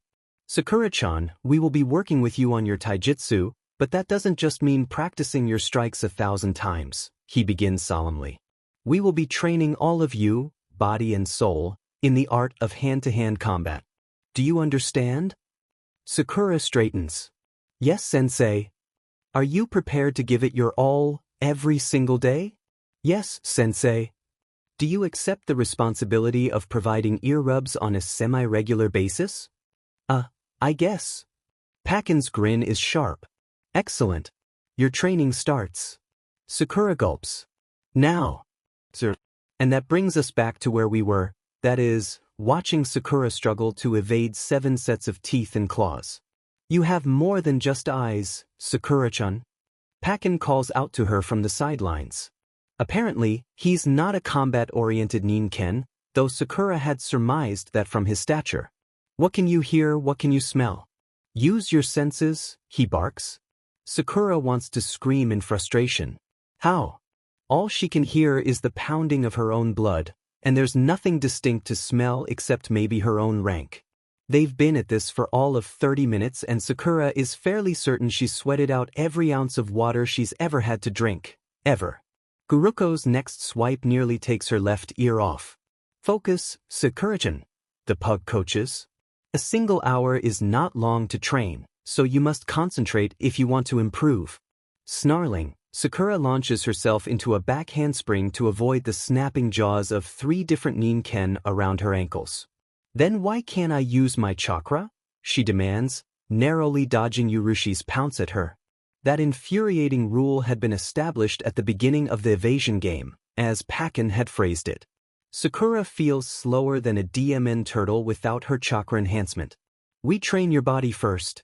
No shortcuts in Pakin-sensei's dojo. Sakura yelps in pain as Baisuk's claws catch her thigh, and then freezes still at the sensation of teeth resting delicately around her neck. Who? Bull is on his hind legs behind her, jaws clamped around her throat with enough pressure to send her heart racing. All right, that's enough, Pakin commands, jumping up from his rather cushy spot under a nearby tree. Bull releases her neck, and she tries not to shiver at the slobber left on her skin. Gross. Pakin trots over, and the rest of the Nin-ken assemble behind them. Sakura is depressed to note that not a single one of them appear out of breath, while she's struggling to stay upright. Gritting her teeth, Sakura prepares herself for a tongue lashing. There is no way her performance just then was satisfactory. Good job today, Sakura-chan. Pakin comments, approval in his voice. Sakura gapes. You lasted nearly a half hour with almost 0 hits. Shiba yips in agreement. Not bad at all, he crows, tail wagging. Tahei nods, stately as ever. You have a solid foundation. If we target your weak points and improve upon your skills, I think you shall make a fine member of our pack. All 7 of the other Nin-ken bark in support, and Sakura's lip begins to wobble. You guys, she bows again, trying not to let the happy tears fall. Thank you for your instruction. I promise to work hard. Sakura straightens, feeling a little proud and extremely sweaty. Now to sprint home, shower, eat a second breakfast, and be at the bridge again in less than 30 minutes. I'll be taking my leave then, Sakura bids, saluting her canine teachers. Pakin holds up a staying paw. Before you run home, let's go over tomorrow's schedule. We'll be using the full hour next time, so be prepared for that, he warns. We'll also start working on striking, so you may want to invest in some hand wraps to protect your knuckles. Sakura nods. How sensible. She will definitely be rubbing it into Kakashi-sensei's face that his ninja dog is a better teacher than him. Sakura feels at ease knowing her taijutsu training is in such capable hands, and finds herself looking forward to tomorrow in spite of the likelihood of pain and exhaustion. Sakura is about leave when Pakin calls out to her one last time. Oh, and Sakura-chan, bring a BLNDFLD, okay? Sir.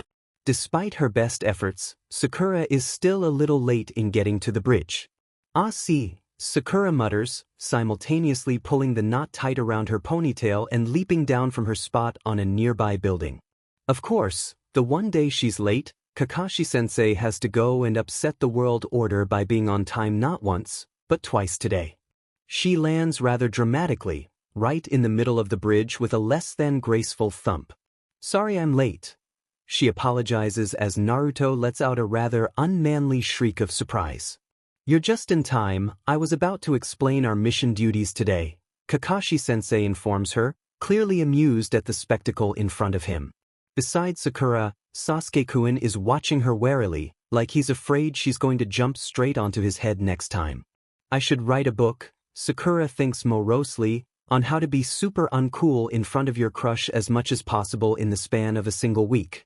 Kakashi-sensei pulls out a list from somewhere, smoothing out the wrinkles in the paper as he reads. Today, we'll be assisting Hiwako-san with her groceries, then we'll help Tanaka-san air out his futons, and if we're truly ambitious, we can help organize some old files at the Hokage Tower.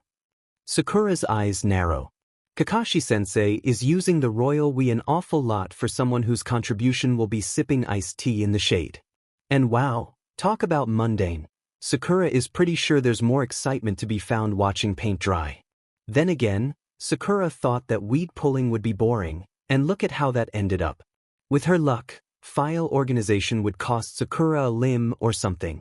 However, to Sakura's honest surprise, most of the day indeed passes without much mayhem. Hiwako-san is kind, even though she's so old and hunched that Sakura can't help but wonder if the elderly woman is at risk of crumbling into dust or folding completely in half. Regardless, she does neither and tips them generously, which puts a spring in everyone's step. Next, Tanaka-san is a bit grumpier, and he spends most of the time criticizing her team's futon beating techniques. It's all in the wrist, apparently, but in the end he gives them tea and daifuku, so there's not much to complain about. Now at the Hokage Tower, or more accurately, in a dusty, windowless filing room somewhere deep in the bowels of the Hokage Tower, Sakura and her team are tasked with the thrilling responsibility of three-hole punching various documents and putting them into the appropriate binders. Kakashi-sensei vanishes almost immediately, leaving the three under the rather scrupulous eye of one of the tower's administrators. The most exciting thing to occur in the first 2 hours of work is when Naruto inhales too much dust from a particularly old file, and sneezes so hard he actually hits his head on the bookshelf behind him. It's less funny when said disturbance stirs up an enormous cloud of dust and sends all three of them into a sneezing fit, bad enough that the persnickety admin sends Sakura off to obtain tissues from a neighboring office. Sakura finds herself on her hands and knees, digging through a low cabinet in what seems like a fruitless search for them. Does nobody blow their nose in the Hokage Tower? Sakura wonders, pulling out another box of single-serving coffee sweeteners. Dozens upon dozens of tiny sugar packets, and not a single DMN box of tissues. Suddenly, the door opens behind Sakura, and she's about to jump up and explain her snooping when voices freeze the words in her throat. The Chunin selection exams are in a few months, aren't they? A gruff voice asks, accompanied by the sounds of shuffling paper. Yeah, a second, lighter voice agrees. They're both male, and they sound older than Sakura. Jounin? When they don't immediately acknowledge Sakura's company, she realizes that the desk right behind her must obscure their sight of her. They don't know I'm here. Instead of doing the truthful thing, the right thing, which would be to announce her presence, Sakura keeps her lips zipped. If they discover her, she can claim shyness or something, perhaps crippling social anxiety. A perk to having big, green eyes and pink hair is that nobody thinks her a threat. Not at first. It's gonna be a total wash. It gets more boring each year. I don't know, the lighter voice hedges. Otogakure is participating this year, so that should make it interesting. Oto? That farce of a village? Good grief, we're going to end up with a bunch of horrible little science experiments gone wrong running around. Sakura's mind is racing. Otogakure? She'd never heard of such a village in her life. And what the hell did he mean by science experiments, anyway? Personally, I can't believe Hokage-sama is allowing it, considering, well, you know who and all that. Yeah, the deep voice agrees, and then Sakura hears the sound of the door opening. It's effed up. The door closes.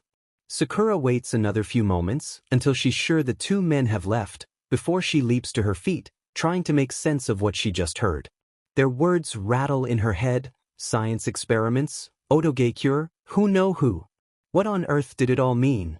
Sakura makes the decision to ask Kakashi-sensei the moment she sees him, before pausing. It might be sensitive information, such that her instructor may not be allowed to share it without reproach. Or he could scold her for eavesdropping and command her to never broach the subject again. Clearly, this was far, far outside the purview of a genin, and Sakura is pretty sure that her team won't be going to the Chunin selection exams this year, green as they are. For now, Sakura will table it, until she gets a chance to go to the library, of course. Eventually, Sakura does return to the filing room, sans tissues but armed with a roll of paper towels she stole from the ladies' room. She tosses the roll to Naruto, whose face is a little blue from sneezing so much, and sits down to resume her filing. She'll tell the boys about what she overheard when they're all far, far away from this tower. Naruto blows his nose, sounding like a full brass ensemble, before handing the roll to Sasuke-kun, who receives it with astounding dignity. Sakura waits with rapt fascination to see what noise he'll make, and yes, it occurs to her how weird that is, but he simply dabs at his own nose rather daintily before discarding the paper towels. The rest of the mission continues without incident, and eventually Team 7 is released back into the wild, blinking in the daylight like they've never seen the sun before. Kakashi-sensei is still rather conspicuously absent, but the tower administrator waves them on anyway. You guys did a good job, she allows, adjusting her glasses. I'll make sure your mission gets marked as complete. Your compensation will be mailed to you. With that, Team 7 then finds itself standing in front of the Hokage Tower, unsure of what to do next. I guess we should just go home? Sakura wonders, scanning the nearby rooftops for a sign of silver hair. Nothing. Where the hell is their sensei? I'm starving.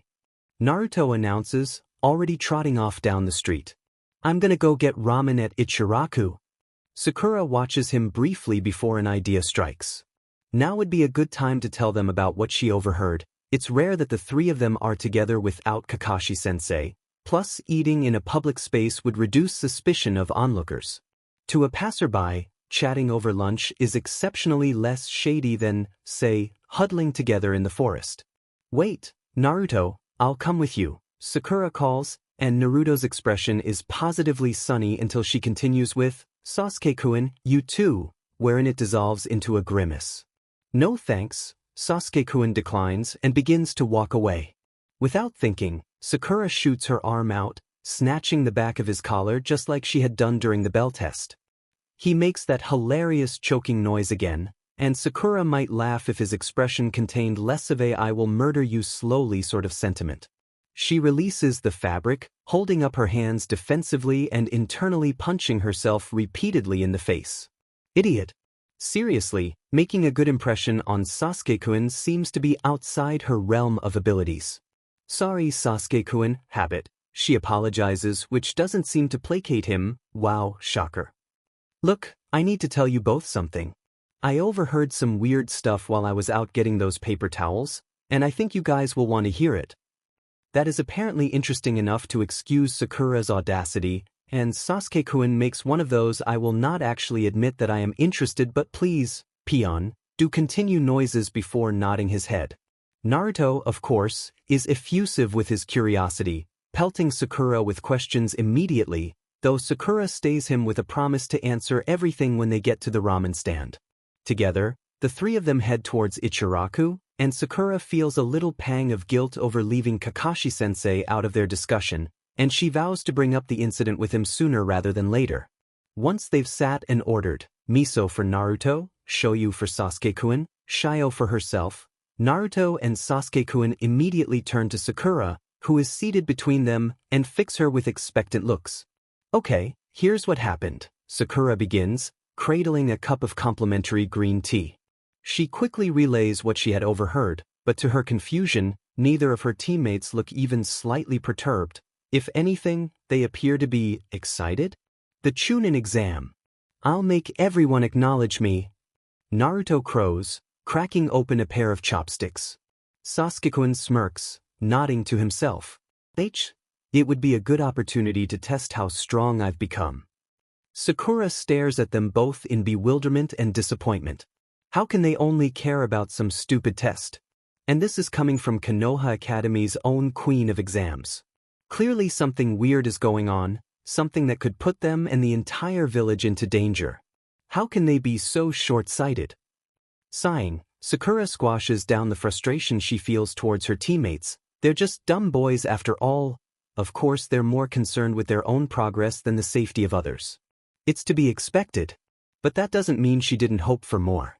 The rest of the meal is spent in relative silence, mostly punctuated by Naruto's zealous slurping and occasional conversation between her two teammates. About the upcoming exam. Of course, something like this gets them to behave civilly towards one another, even if it's only for a few moments. Sakura quickly finishes her ramen and dumps a few ryo on the counter, for once cutting her time with Sasuke-kun short willingly. I'm pretty tired, so I'm going to head home, she tells them, which isn't even a lie. The morning's training is finally catching up to Sakura, and her whole body feels like lead. Naruto sends her off with a hearty goodbye, and Sasuke-kun even mutters, "See you." It's a miracle. She wishes she could enjoy it. Of course, Sakura isn't actually going home. She's headed for the library, and the historical section at that. And there's nothing on this so-called Otogakure. Absolutely nothing. No mention in any history textbooks, no location on any maps, just nothing. Sakura can appreciate that ninja villages are supposed to be hidden and all, but there's a difference between well-concealed and literally non-existent. Okay, so figuring out Otogakure will require actually asking someone, her mother, for example. Fine, Sakura decides, she'll just move on to the Hokage and see where that takes her. She'll begin with family records. Whoever the mystery person is, he had, at some point, a close relationship with the Sandaime Hokage, so that should be a solid start. Sakura quickly locates the Sarutobi family records, and starts flipping through them. Hiruzen, there we go. Okay, BRH date, BRH mother, BRH father. There's not much, honestly, which doesn't surprise Sakura. Families with secrets worth protecting, like bloodlines or techniques, usually have a pretty slim paper trail. So she makes a timeline, using some scrap paper and a pencil she found on the ground, marking down the most important events of Sarutobi Hiruzen's life: graduations, promotions, BRJs, and deaths of family members, every last thing she can scrounge up. It's a long, long list, and Sakura wonders how one man managed to fit so many accomplishments into his lifetime. It's a little inspiring. Once the list is detailed enough to give her a rough outline, Sakura switches over to the archives of the Konoha Gaiden, the most well-known village newspaper.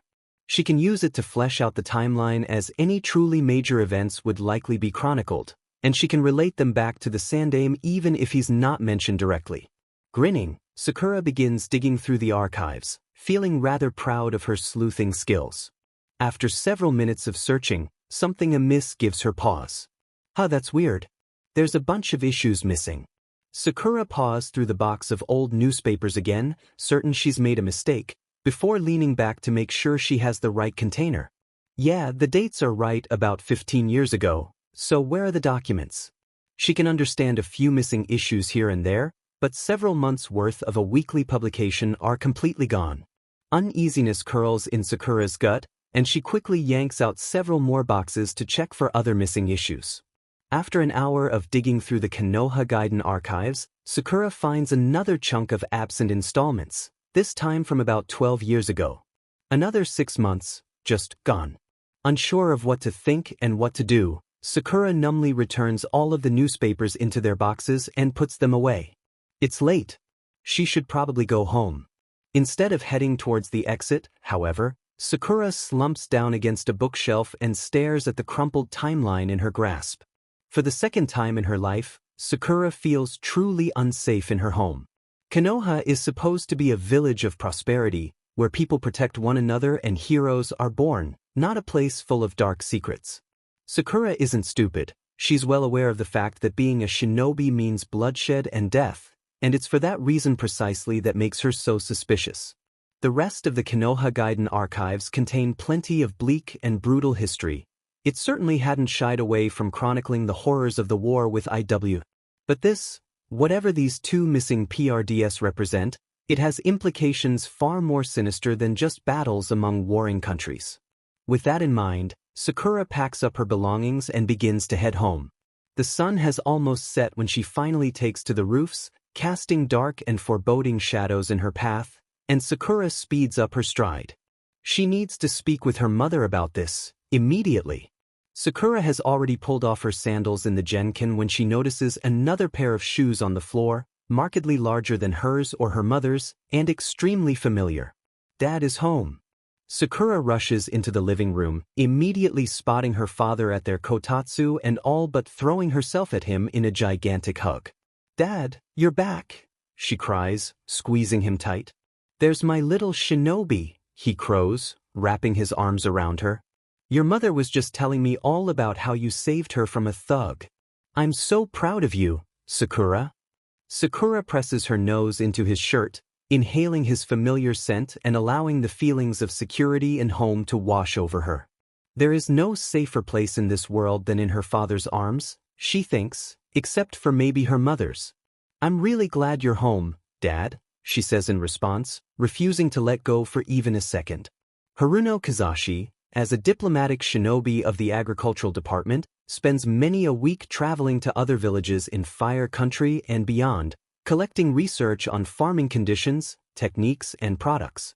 Sakura is awfully proud. He's the head of his department. But she demon well misses him when he's gone. "Me too," her father murmurs, stroking Sakura's hair. "Now, shall I give you your graduation present?" Sakura pulls away, excitement shining in her eyes. "Graduation present?" she parrots, completely surprised. She hadn't been expecting anything of the sort, besides maybe a celebratory dinner. Not to mention her birthday is in only a few months. She'll be spoiled rotten. Kizashi grins down at his daughter, chuckling.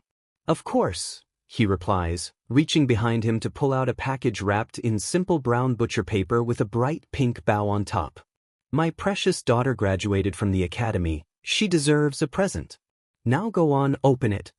Sakura takes the package and wants desperately to rip it open, but she forces herself to unwrap it slowly, carefully peeling back the tape. Finally, she unfolds the final piece of parchment to reveal a blade, a gorgeous tanto, and Sakura cannot contain her gasp. The scabbard is a appealing dark cyan, a delicately painted cherry blossom branch picked out along the wood, with a seijo made out of slate blue cord. The hilt is a simple black with tsukamaki to match the scabbard, but most curiously, there's a small metal loop on the pommel, not unlike that of a kunai. Sakura brushes her fingers over the blade reverently, utterly transfixed by its beauty. That's a hamadashi, with a shinogi-style blade. Her father informs her with the tone of someone repeating what another, more knowledgeable person had told them. You see the hilt guard, that's what makes it a hamadashi. Sakura cannot take her eyes off it. What about this? She asks, pointing to the loop. Ah, that's a little personal touch I had the swordsmith add. I know how much you love your kunai, after all. Sakura's gaze snaps up to her father's at that. Swordsmith? He had this custom made? That had to be extraordinarily expensive. This is too much, Sakura says, even though her traitorous fingers curl around the tanto, contradicting her words. Kizashi smiles warmly down at her, nothing but pride and love in his gaze. Nonsense. Your mother and I are so proud of you. We want you to have this. Sakura's gaze is pulled down to the blade again, drawn in by its exquisiteness. She unsheathes it a few centimeters, gasping again at the shimmering metal. It looks extraordinarily sharp and deadly in the low light. Sakura loves it. But on that note, consider it your early birthday present too, her father adds wryly, and Sakura laughs, carefully covering the blade and throwing her arms around him in another hug. Even as a combined present, it's still beyond anything Sakura could have imagined, and she gestures for her mother to join in the embrace. She needs to smother her wonderful, kind parents with adoration right now, because the thoughtfulness and generosity of the gift is nearly overwhelming. Sakura snuggles into their mutual embrace, feeling so warm and happy she could sing. After a few moments, Mabuki presses quick kisses into Sakura and her father's hair, before stepping back. I made sukiyaki for dinner. Who's hungry? Sakura and Kizashi share a look before leaping to their feet in unison. Me. The meal, of course, is amazing. When is hot pot not amazing? And Sakura eats so much she feels a little sick and has to lay down for a while. A few days ago she would have scoffed at such an indulgent amount of food, in consideration for maintaining her svelte figure, but training makes her hungry, dim en it. Svelteness can go to hell, her muscles need fuel. It's not until Sakura has eaten dinner, showered, lovingly stared at her new tanto for a solid 15 minutes, run through her breathing and her tenketsu exercises, and gotten herself tucked comfortably into bed that she realizes she forgot to ask about the mysteriously missing issues of Konoha Gaiden.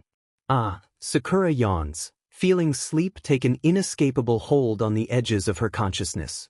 Guess I'll have to ask, tomorrow. This chapter text. Preconditioning. Also known as adaptation, preconditioning occurs when an animal is exposed to a stressor or stimulus, and the learning that occurs shapes their responses to similar stimuli in the future. Sakura, did you remember to bring a BLD? Sakura pauses in her stretching, glancing up at Pakin. No. I forgot. Sorry, Pakin-sensei. In it, she'd been hoping that was a joke. He waves a dismissive paw. No matter. Your forehead protector will work just fine. Sakura's hand drifts up to said item, fingers brushing over the cool metal. She almost hadn't worn it. The previous morning's training had been brutal, enough that today Sakura chose to forego her usual red dress in favor of some very basic workout clothes, knowing how sweaty and dirty she's going to be by the end of the hour. Using her forehead protector as a BLD. Sakura sighs, reaching up to untie it. Her bangs immediately fall into her face, obscuring her vision, but that won't be important in a few minutes, she supposes. Feeling uncertain, Sakura secures the forehead protector over her eyes. Super strenuous taijutsu training is one thing, but doing it blind, this is going to esik. Also, Weebiu, this close to her nose it smells like sweat, and Sakura makes a mental note to wash the DMN thing. Speaking of mental notes, she had meant to bring up her tanto. Weaponry counts as taijutsu, so Sakura had thought that perhaps her new canine senseis could teach her the ways of the sword. Sakura is about to mention this when she is summarily kicked in the jaw, head snapping to one side so fast she sees stars against the black fabric over her eyes. Stumbling, Sakura wipes away the blood already dribbling from her split lip. What the hell? She thought she would get a chance to acclimate to her newly sightless condition, or at least a DMN warning before the violence began. Sakura is about to rip off her BLNDFLD and reiterate this out loud when she hears Pakin's gruff voice. You rely too heavily on your eyes. Starting today, you will spend at least half the hour blindfolded to develop your other senses. That gives Sakura pause. It's not an unfair assessment, but other than hearing, what sense could help her in a close combat situation? Sakura holds her arms up defensively, anticipating another attack. Okay, how? She demands. What the hell is she supposed to do? Smell her opponent's intentions. A rustle of grass to her right has her head whipping around, even though she can't see, but nothing happens. Sakura growls, frustrated and anxious. She's a sitting duck. Listen, what do you hear around you? Is your opponent large or small? Are they moving quickly or slowly? How many sets of paw steps are there? Pakin fires off from somewhere to Sakura's left. Feel what's under your feet. A brat with an earth affinity like yours should be able to sense plenty of things from the ground. While all of that advice is well and good, Sakura hangs onto only one thing. Earth Affy. A blow to the back of her head cuts off her question, nearly sending her to the ground. Pay attention. Sakura wants to, well, she wants to do a lot of things, none of which are particularly charitable towards a certain pug, but mostly she just wants to do something. Sakura stills, taking a deep, slow breath. For once, don't think. Just listen. Birdsong, loud and chattering. A distant water source, a stream perhaps. Leaves shivering in the breeze. The crunch of dirt underfoot. Sakura throws up an arm, blocking the claws that would have scored her uninjured cheek, and retaliates with a blind shove. A small, furry body is knocked away from her, by Suk maybe, but Sakura doesn't get to celebrate her victory long. Someone else is approaching. Rustling grass has her sweeping out a leg, but it meets nothing, and Sakura is rewarded with a light kick to the forehead for her efforts. There's just not enough information to block or retaliate well, or perhaps there is, but Sakura can't interpret it competently enough to actually utilize it. Frustrated, Sakura tries focusing her chakra into her feet, hoping to magnify whatever Pakin is convinced the dirt should be telling her. There has to be a way to do this. Based on Sakura's knowledge of physiology, mechanosensation is received through a variety of different neuronal types in the muscles and skin, but the basic premise is the same. Physical stimuli causes cell membranes to depolarize, and if the depolarization reaches an electrical threshold, an action potential will fire and output will be generated. With chakra, she should theoretically be able to both lower the threshold and artificially increase the stimulus intensity. Therefore, rather than trying to mold the energy into her muscles to strengthen them, she tries to visualize feeding her nerve endings with energy to maximize their output of sensory information. Like little strings are being plucked in her joints and muscles, almost a pins and needles sensation but not quite painful. Suddenly the sensation in her left foot spikes sharply, flaring along the outer edge of her soul as the sound of grass rustling fills her ears, then another burst in her right foot, sparking in her toes. Sakura heart rate ratchets up, something big is charging from the left, someone a bit smaller from the right, so she evades in the only direction she can, up. However, leaping 10 feet straight quickly reveals itself to be a terrible idea when Sakura realizes that up here, she can't hear very well, and she's lost what little the ambiguous sensations from the ground could tell her. For all Sakura knows, she could be falling straight into open jaws. Well, I won't go down without a fight. Shenaro, she bellows, bringing her foot down in a brutal axe kick as she drops. It meets nothing but hard earth, which splinters a little under the crushing force of Sakura's heel. However, sharp pain immediately lances up her leg, causing Sakura to buckle onto one knee. Alright, BLNDFLD off. Sakura, to her own surprise, hesitates. She just figured out how to see, without her eyes, and Pakin is already calling it quits because she might have bruised her foot. Everyone seriously needs to stop underestimating her. Pushing herself to her feet, and for the record, her leg already feels much better. Sakura holds up placating hands in the direction she heard the pug's voice. "Wait, Pakin-sensei, I've almost got it," she tells him. "I've figured out what I need to do, all I need is practice." For now, interpreting the sensations from her feet feels a bit like trying to read an alphabet from a language she's never seen, but Sakura, if absolutely nothing else, is a quick study. "Give me a week and I'll be sensing what you ate for lunch using only my feet. I only mean to give you a few pointers, but feel free to keep the BGMI LD on if it suits you." Pakin chuckles, and she can hear him stand and begin to approach. Sakura quickly summons her chakra into her feet, listening with her soles to the way his little paws pad in the soft grass. She can feel the others around her too, muted since they're motionless. A whumph and a wave of tingles informs Sakura that someone large, probably, had just sat down. Sakura's brain is working in overdrive to process and file away all of this new sensory information, and she's nearly dizzy with it. It's like someone just opened her third eye, and she's still trying to adjust to the blazing sunlight. Pakin stops in front of her, and for lacking of better options, Sakura drops back down onto one knee to listen. He's her sensei after all. It's respectful to put herself on the same level as him. As you can see, or not, perhaps, Pakin chuckles at his own pun. Sensing the earth's vibrations can only work if you're standing on it. You're just as clever with your chakra as Kakashi said you would be, but you cannot rely solely on it either. You must train your ears and your nose to fully perceive what is around you. Sakura mulls that over, barely holding in a dopey grin and fist pump at Kakashi-sensei's praise.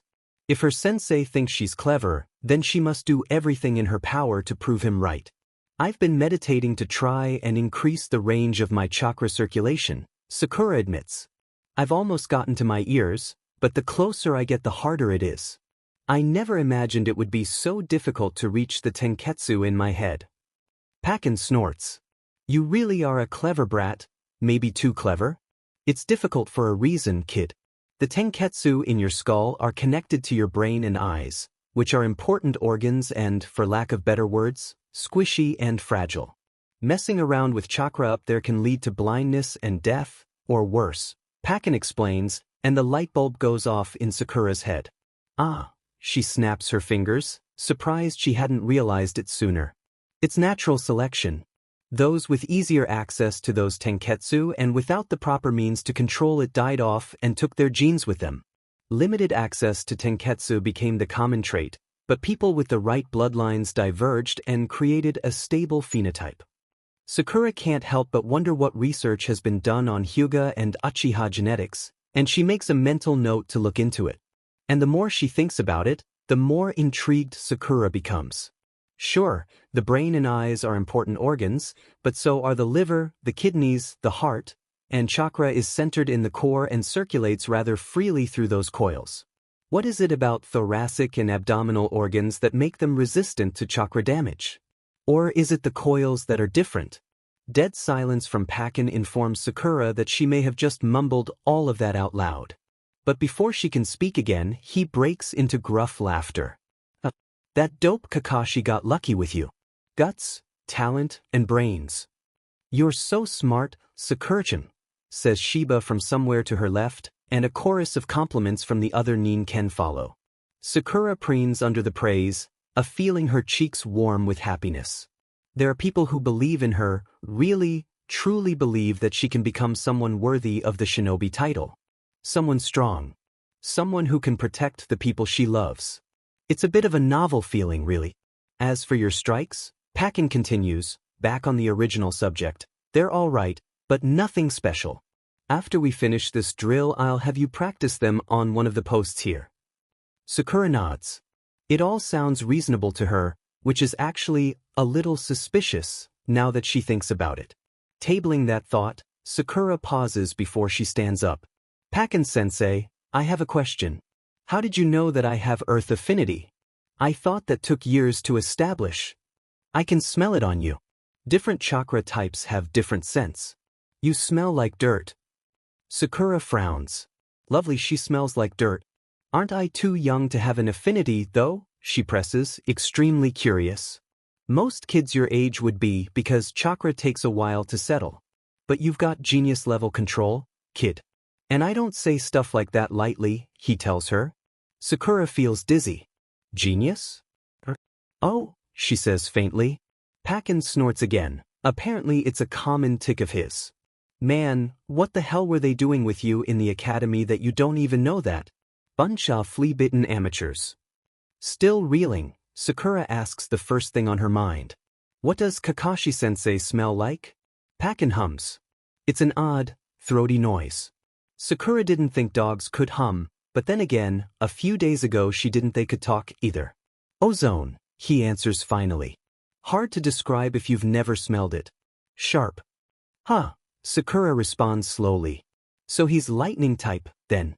Wait, does that mean I could learn Doton Jutsu? She asks, suddenly excited. Man, how cool would that be? You could, Pakin allows. Sakura's heart leaps. But your chakra reserves are so puny that moving a single pebble would knock you flat.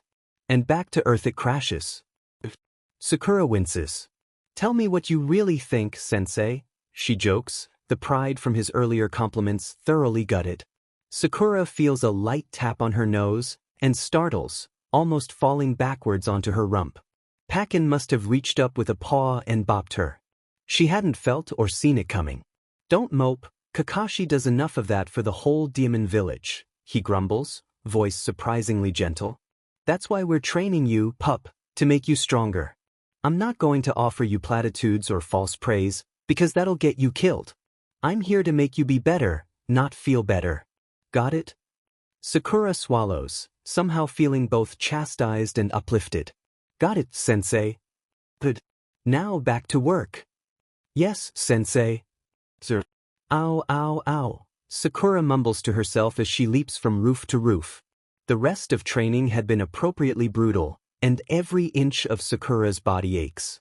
The evasion game, BLNDFLD edition, lasted another 20 minutes, after which Pakin set her up in front of a training post and told her to go wild. Of course, that wasn't all. Guruko and Akino had been tasked with the fun of snapping at Sakura's ankles as she punched and kicked, forcing her into a constant, hopping dance around the post. Sakura is pretty sure her legs are about to fall right off her body. With the speed and determination of a girl condemned, Sakura manages to shower, dress, and eat within the span of 22 minutes, and is left with a few moments to waffle over her new tanto. Should she bring it? Sakura has exactly zero knowledge on the proper use of blades beyond kunai, and she's pretty certain that as she whipped it out in a fight right now she'd just end up losing a finger. Then again, she thinks, picking up the appealing weapon and running her fingers over it appreciatively, the only way to get better is to practice. Alright, then comes the issue of where to keep it. Wearing the tanto on her hips seems too forward somehow.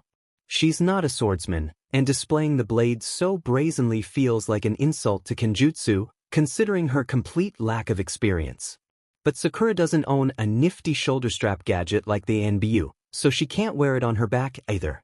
Time is ticking, Sakura, figure it out. In the end, Sakura rummages, a little guiltily, through her mother's old gear, and finds a simple leather utility belt that fits decently around her waist, and straps it on. Most of the pouches are empty, so she strips them off, leaving only her own kunai pouch and one more that she fills with extra explosive tags, a few soldier pills, a granola bar, and tampons. A girl's gotta be prepared. The two pouches fit snugly on her lower back, and with a little finagling and extra buckles, Sakura is able to strap the tanto horizontally across the top of them. Drawing the blade is marginally awkward, but it's not at risk of falling out and removing an extremity, and she doesn't feel like a samurai wannabe, so Sakura calls it a success. With that, she throws herself out the front door, taking to the roofs. If I hurry, I'll only be a few minutes late. Which, of course, doesn't really matter because it's a full hour and 38 minutes past the scheduled meeting time and Kakashi-sensei is still nowhere to be found. The first 45 or so minutes hadn't been bad. Naruto oohed and awed appreciatively over her new sword, while Sasuke-kun looked on, impassive as ever, and they meditated quietly together for a solid half hour.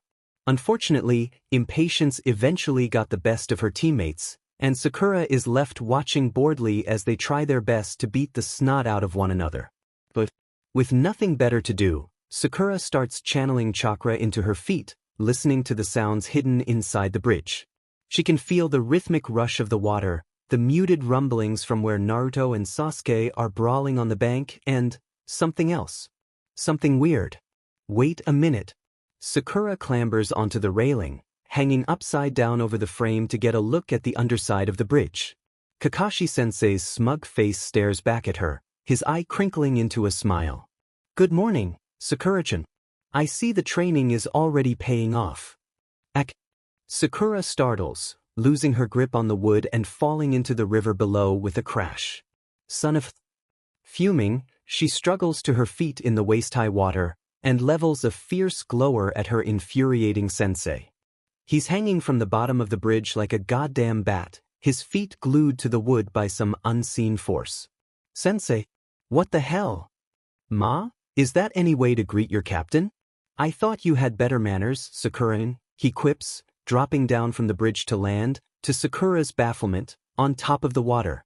She stares at his sandals, awed and so curious that her ire nearly evaporates. "You have to teach me that," she demands, pointing to his feet. Walking upside down, standing on top of the water, "Is there anything that chakra can't do?" He nods. In due time, he allows, to Sakura's disappointment. She wants to learn now. "Now come along, I think Naruto might be about to have an aneurysm." He ambles by her, striding along the surface of the water like it's no big deal. "Actually, Sasuke-kun is the one with the high blood pressure," she mutters to herself, waiting after the exasperating man.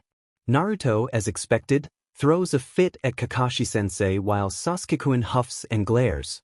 Sakura busies herself with wringing out her soaked clothes, pulling the ribbon out of her hair to give it the same treatment.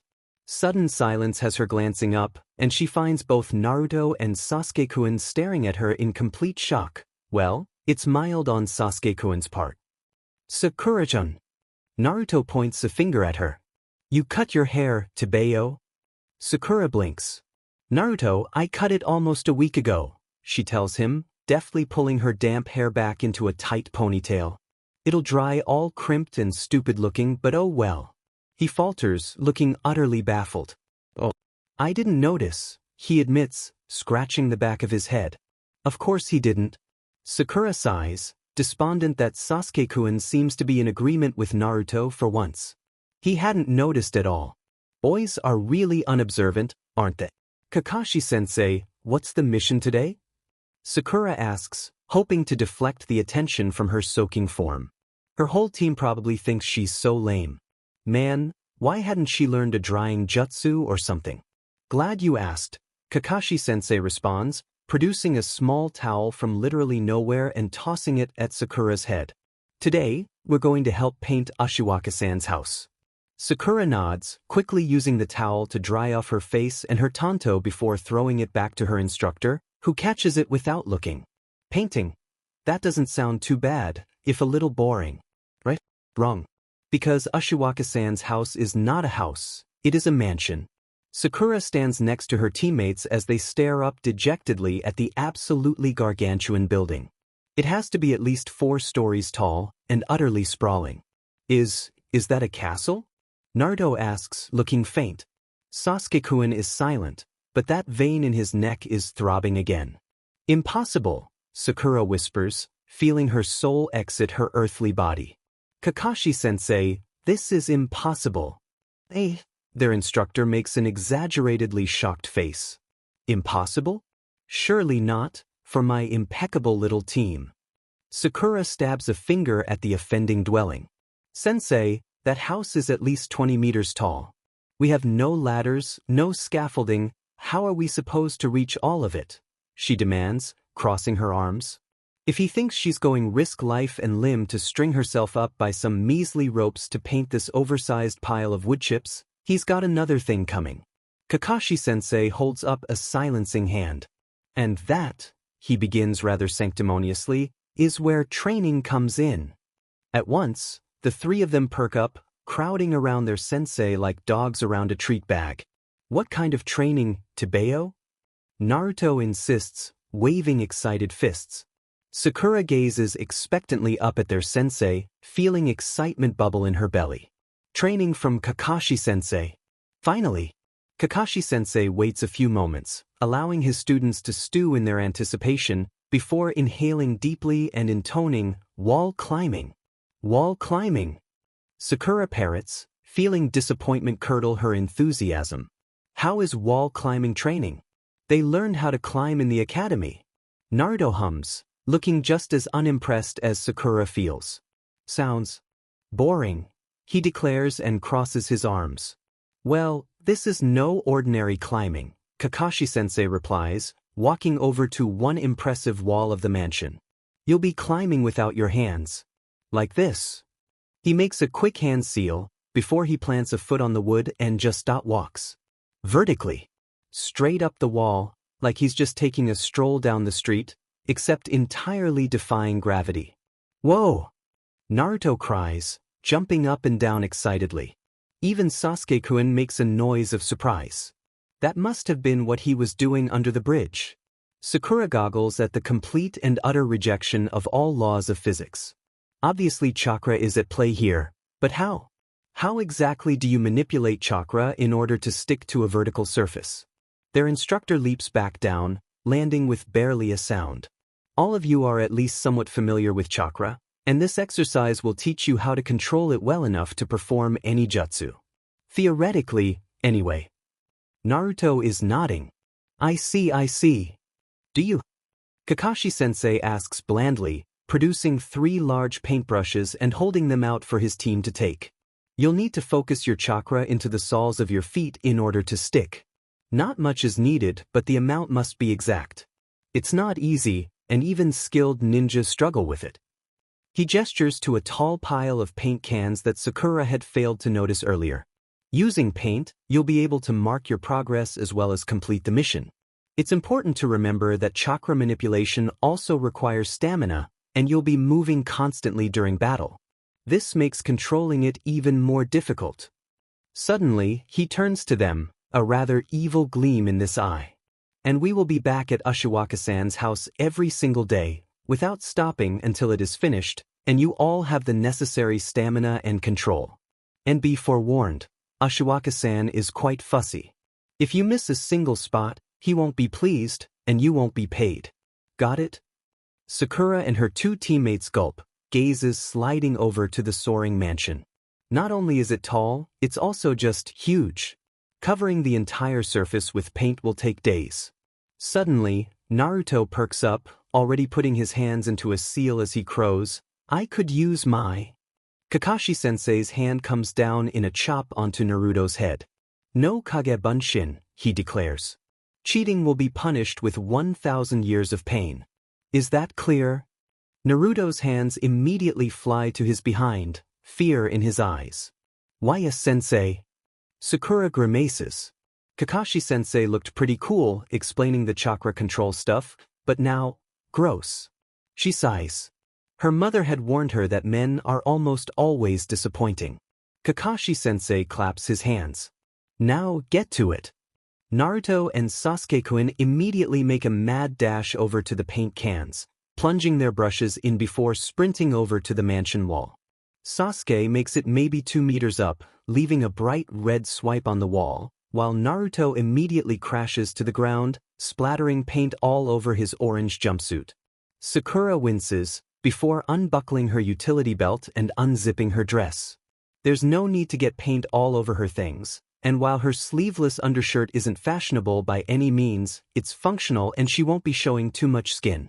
After putting her still damp belongings into a neat pile far from the splatter zone of Naruto and Sasuke-kun, Sakura retrieves a can of paint, bringing it over to a section of wall a little ways away from her teammates. Sakura likes them, but she's also smart enough to know when a wide berth is a good idea. Rubbing her chin, Sakura gazes at the wood in front of her. Considering how Sasuke-kun is already succeeding, she could probably just push some chakra into her feet and it would work, but Sakura wants to actually figure this out, DMN it. There's got to be a method to it beyond circulation. Sakura allows her attention to rove over the wall, and finds herself studying the underside of a flower box a few meters above her. Maybe it's about hooking your chakra into the surface, like a nail or screw. Movement catches her eye, and her gaze tracks a tiny gecko as it scrambles along the bottom of the box, before skittering up the wall and disappearing into a fissure between two boards. It's funny, she thinks, that a little lizard can accomplish what I want to do so easily. The realization hits Sakura like a slap to the face. Of course, she could manipulate her chakra to emulate the functionality of gecko feet, which would be to... Sakura racks her brain for anything on reptile anatomy. She's read plenty of books on animals, and some on their physiology, so there's got to be something stashed away in some dark recess of her mind. Sakura closes her eyes, trying to dredge up even the tiniest hair of a memory. Tiny hair, tiny hairs. That's it. Sakura actually gasps as the extremely dusty mental file opens. It's fuzzy, but Sakura is certain she remembers something about microscopic hairs, cilia, seedy, and either friction or chemical bonds, or both, but regardless, tiny hairs. That's the key. Tiny hairs, Sakura mutters to herself, lids fluttering shut as she forms the Earth release seal, envisioning thousands of infinitesimal projections forming on the soles of her feet. Tiny hairs. This time, like a prayer as she plants one foot on the wall. It sticks. Sakura's eyes pop open. It worked. She allows herself a quick fist pump in victory, before refocusing her attentions on the chakra in her feet. Okay, next step, it also sticks. Immediately, Sakura realizes the challenge will be to keep her body straight as she walks up. Holy shit. Sakura flails, trying to keep her core firm. Kakashi-sensei must have abs of steel to just walk up like that. With that in mind, Sakura focuses chakra into the muscles of her torso, reinforcing their strength. It eases the struggle of keeping straight, but Sakura can already feel the strain on her chakra reserves. Okay, painting the higher areas of the house will have to be done very quickly, then. Sakura steps back down to earth to grab her paint can and brush, before taking off up the wall at a speedy jog, marveling a little at the obedience of her chakra. The faster they can get the top done, the quicker this mission will be over. About halfway up the mansion wall, Sakura swings up onto a tiled awning, peering over the edge to get a look at her teammates some 10 meters below her. Naruto is recovering from his latest tumble, Sasuke-kun has his hand in the fire release seal and appears to be concentrating, and Kakashi-sensei is, for the umpteenth time, nowhere to be found. Sakura had wanted to gloat, but as she gazes down at her hardworking teammates, it's not so appealing anymore. Instead, she simply calls down, "You can do it," in an encouraging voice, giving them both a thumbs up when their heads WHP up in shock. "Sakura-chan!" Naruto cries. "How did you get so far up there?" Sakura grins, refusing to allow Sasuke-kun's annoyed expression reign on her parade. "I told you meditating is helpful," she chirps before turning back to the task at hand. How to go about this? A top-down method would be most efficient, as she doesn't want to have to climb down on fresh paint. Nodding to herself, Sakura makes her way up to the top of the mansion, keeping the handle of the paint can in the crook of her elbow like she would a grocery basket. If she really concentrates, Sakura can simultaneously focus a bit of chakra into her left palm in the same fashion of her feet, allowing her 3 anchor points to the wall while still having her right hand free to paint. Sakura chances a glance over her shoulder and gulps. She's really high up. This is much higher than any roof she's been on. If she falls, Sakura doesn't want to imagine it. I'll match the paint splatter, she thinks grimly, and vows to focus on nothing but the chakra in her limbs and the paintbrush in her hand. Sakura sets a series of mini goals and rewards for herself to keep herself motivated. If I reach that window, I get to take a break. If I reach that panel, I get to buy the largest and mitsu bowl at the cafe. The work is slow-going and arduous, but Sakura is definitely making progress, and a quick peek down at her teammates reassures her that they're slowly but surely improving as well. A couple hours pass, and Sakura finds her stamina waning. Sweat drips off her nose with every brushstroke, and her entire body is shaking like a leaf. But she's loath to quit. Sasuke-kun and Naruto are still going at it below her, and have covered a generous portion of the lower wall with paint. Sakura's territory feels rather measly in comparison, even if it's higher up, and she is not going to lose to her teammates. Just a bit more, Sakura mutters, clamping her paintbrush between her teeth as she scuttles along the wall in a perfect imitation of that gecko earlier. Focusing chakra into more than just her feet is costly, but it makes moving much faster and easier on her muscles. Alright, I'll cover everything between me and that window, and then I can eat lunch. Her vision blurs treacherously, and Sakura curses. Demand her stupidly tiny chakra reserves, demand them to hell. Sakura feels tears of exhaustion and frustration burn in her eyes, and she only paints faster in response. She is not done training yet. Against her will, her sandals start to slide, and her palm is slipping against the wood. But I'm not weak. I will not give up. Clenching her teeth, Sakura forces more chakra into her hands and feet. But there's no chakra left to move. Between one breath and the next, Sakura loses her grip on the wall, and then she's falling. Panic seizes Sakura's chest and her arms wheel helplessly in the air as she screams. Time seems to slow as she drops, and for a wild moment Sakura is transfixed by the stunning cerulean sky that stretches above her. Then reality kicks in. I'm going to die. Sakura-chan. Sakura. A millisecond later, she crashes into what feels like two sets of arms, and her vision is filled with vibrant orange and midnight blue. Sakura, are you okay? Sakura blinks up at her saviors. Naruto and Sasuke-kun are cradling her from either side, red paint splattered on their cheeks and worry in their eyes. Sakura gapes and can only comes up with one response. You guys figured out how to wall climb.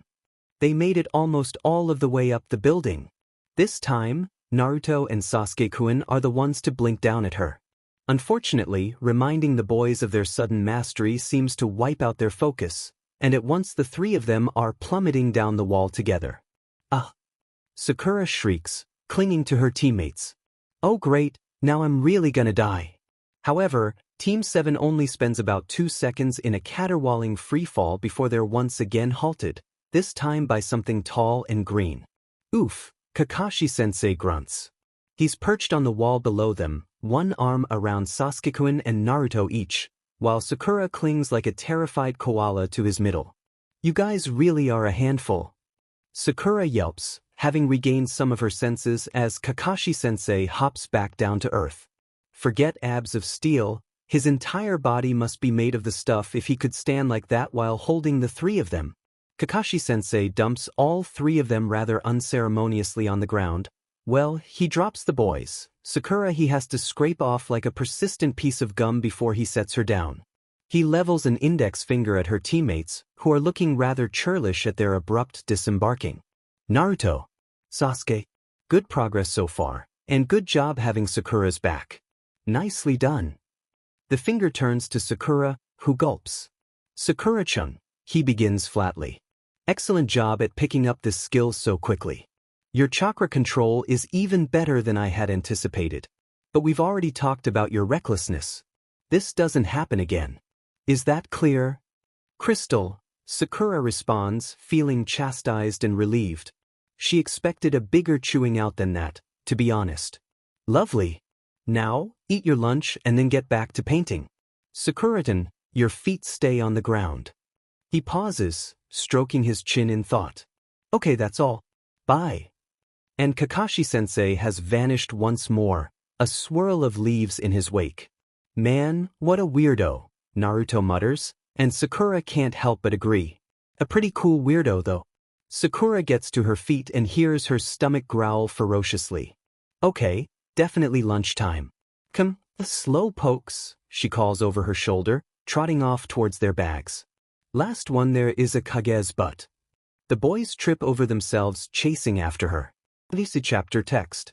The planning fallacy, a phenomenon in which predictions about how much time will be needed to complete a future task display an optimism bias and underestimate the time needed. And in thus a manner Sakura's life continues for the next 3 days. She wakes, gets her butt kicked by a bunch of dogs, gets ready for the day, and then spends hour after hour crawling along the wall of a mansion, slapping red paint onto the wood. Naruto calls her lizard girl when he sees her scuttle up the wall on all fours. She throws a paint can at his head with perfect accuracy. She's so exhausted by the end of each long day that she ends up tumbling into bed, rice grains stuck to her face from scarfing down her dinner, still without answers about the mysterious missing issues of Kobaha Gaiden every single night. Her parents are busy and she's just so tired. Sakura also wakes up each morning with increasingly more of her canine instructors snoozing in her bed, and finds herself bullied out the door with 8 wagging tails trailing after her. Come on, Sakura-tan. Shiba barks at her every dawn without fail, as she swats at her buzzing alarm clock. Up and in. By the 4th day, both her teammates have mstread the wall climbing, and more often than not Sakura and Naruto spend the afternoon hours chasing one another over the walls, throwing bright red paint back and forth. Even Sasuke-kun gets into the game, slapping Naruto across the face with a fully loaded brush, but Sakura only gets to laugh at this for about 3 seconds before he appears right next to her and gives her the same treatment. Sasuke! She shrieks, out of shock and also at the sudden cold. She gapes at him, hand on her paint-soaked cheek as he smirks, coolly striding away to tend to the last patch of unpainted wood. Ooh, Sasuke-kun, just because I think you're cute doesn't mean you're gonna get away with that. Quietly, Sakura vows to get revenge. Maybe not today, but someday. On the 8th day, Sakura wakes up to find her cut mostly healed, a thin pink scar in its place. She doesn't know how to feel about it. It kind of seems cool, it makes her look tough, right under her eye like that. She kind of hates it too. Mostly, Sakura just hopes it fades a little. They also finish painting the house on the 8th day, which is a massive relief. It's also horrible, because when Ushiwaka-san comes around to review their work, the first thing Sakura notices is his cane and dark sunglasses. He's blind? She mouths at her sensei, fury coursing through her as he blinks back at her innocently. Apparently, Ushiwaka-san wanted his house painted red so it was easier for DLVRY people to find it, and gave approximately 0 sheets about the quality of the job. Naruto, predictably, throws a fit. Sasuke-kun's neck vein bulges so bad Sakura fears he might drop dead from hypertension right there. And Kakashi-sensei, curse his smug, deceiving but, disappears with a smile and a pile of leaves. Seething, Sakura plots the murder of that weird little book their sensei seems to love so much. Oh yes, it would indeed meet a most unfortunate end at her hands, if Sakura has anything to say about it. However, to their instructor's credit, he does give them the rest of the afternoon and the next day off. Sakura plans to do exactly 3 things: sleep, hang out with Ino, and finally ask her parents about Otogekure and the missing Konoha Gaiden issues. But of course, the best-laid plans tend to go awry, right? Sakura does indeed acquire lunch, stealing Ino away from her post at the flower shop for some curry bread from a street kiosk, their linked hands swinging between them as they stroll amongst the villagers of Konoha. And then it turns out he's blind. Sakura fumes through a mouthful of dough and curry. The thought of the prank still rankles, even if Ushiwaka-san had been exceptionally generous in his payment. Ino cackles gleefully. Oh, that's perfect, she grins, sounding far too pleased at Sakura's suffering. You're lucky you got a fun teacher. Asuma-sensei is such a stick in the mud. Sakura can't help the doubtful face she makes. I don't know about fun, she hedges. Insufferable seems more accurate. But it was pretty cool learning how to walk up walls. Has Asuma-sensei taught you guys that yet? Ino takes an aggressive bite of her curry bread. No, she pouts. That's what I mean. So far, we've just had a lot of stupid D-ranks and lectures on the historical importance of Ino Shikacho in Konoha. Ino's tone is sour enough to give Sakura pause. You don't like the team formation? She hazards, finishing off her lunch. Ino shakes her head, her expression troubled. It's not that I don't like it, she begins. I want to be my own person, you know? I don't just want to be part of some old tradition. I'm proud of my family name, and of course I want to honor our secret techniques, but it just is having everything planned for you. I don't even get a say. Sakura feels a pang in her chest. Ino had been an inspiration to her since they were little, dazzling Sakura with her shinobi skills and practical knowledge of plants, not to mention her fashion sense and general screw-you attitude. To see her so defeated is heartbreaking. Sakura tugs on their linked hands. What do you say we have a girls' day? She suggests, squeezing Ino's fingers. I have tonight and tomorrow off. We could get some junk food, give ourselves manicures, and complain as we stuff our faces and stay up all night. Ino brightens, her smile only a little tremulous. That sounds great. I'll ask my dad for tomorrow off from work. Sakura grins. It's a date. And so Sakura's illustrious plans to finally unearth whatever mysteries the Konoha library is harboring are once again foiled, but it's hard to complain when she gets to spend the night cuddled up with her best friend as they munch on food with no nutritional value. The Nin-ken crash Sakura and Ino's slumber party around midnight, but they are informed with no uncertain terms that training is cancelled tomorrow. To Sakura's delight, her canine teachers acquiesce easily and, at Ino's shrewd insistence, even submit to having their claws painted. I just can't believe you grabbed him by the shirt collar, Ino comments with a snort as she delicately applies a bright pink shade to Guruko's claws. Her shimmery blonde hair spills onto Sakura's rug where she sits cross-legged, the tresses freed from her customary ponytail. Sakura groans, capping a bottle of lilac nail polish. I know. So embarrassing. She pats Bull on one of his sizable paws. Okay, Bull, you're finished. The large bulldog inspects his newly festooned claws with a critical eye, before a happy dog grin breaks out on his face. Thank ya, Sakura-chan. I've always loved the color purple. You're very welcome, Bull, Sakura responds with a smile. She can't wait to see Kakashi-sensei's reaction to his Nin-ken's sporting cheerful colors on their paws. Adorable and badass, she muses. Just like me. Someday anyway. Personally, I think it's hilarious, Ino counters. Sasuke-kun is cute, but that boy's ego needs to be checked every now and then. Sakura blinks as she preps Suhei to be properly pampered. You don't like him anymore? She asks, curious. Ino hums. I don't dislike him, she finally replies, popping a pink marshmallow into her mouth. Those had been an impulse purchase at the end of their snack run, strawberry-flavored heart-shaped marshmallows. Sakura grabs a few, chewing on them as Ino finishes her thought. I just don't really like him, you know? He was so cool and untouchable in the academy, but now that just seems boring. Sakura nods slowly. Yeah, she murmurs, finding a surprising amount of agreement in the word. Yeah, me too, kinda.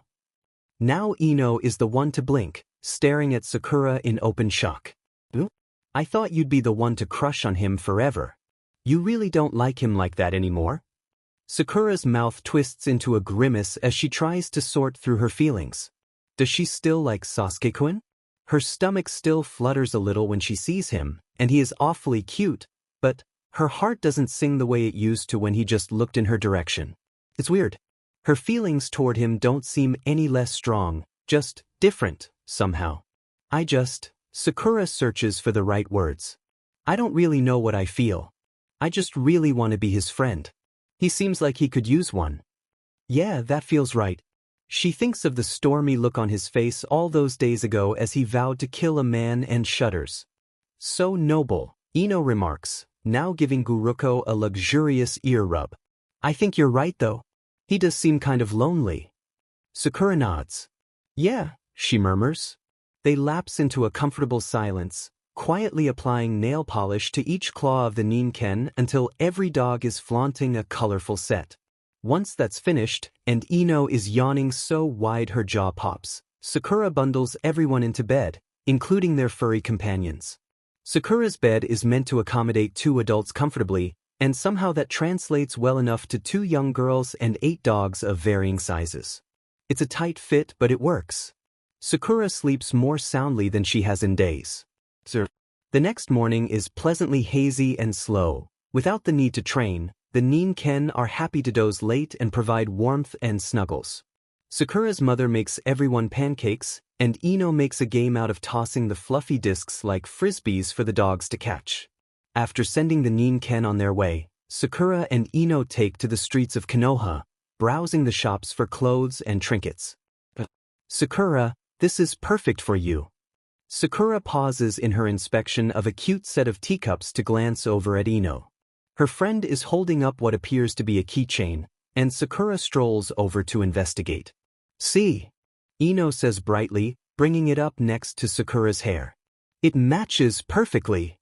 The item is simple, but cute. A little cherry blossom on the end of a beaded chain, and the color truly is identical to her hair. Sakura grins, already in love with the little charm. I could put it on my Tonto scabbard, she realizes, grabbing at the chain. From the Seijo. It would be so cute. Ino deftly pulls it away from her reach. I'm buying it for you, she chides, already striding over to the counter of the shop. I'll take this, please. Sakura follows her, surprised, delaying her response. Hey. No, I'll pay for it, she argues, trying to snatch the trinket from Ino's hand.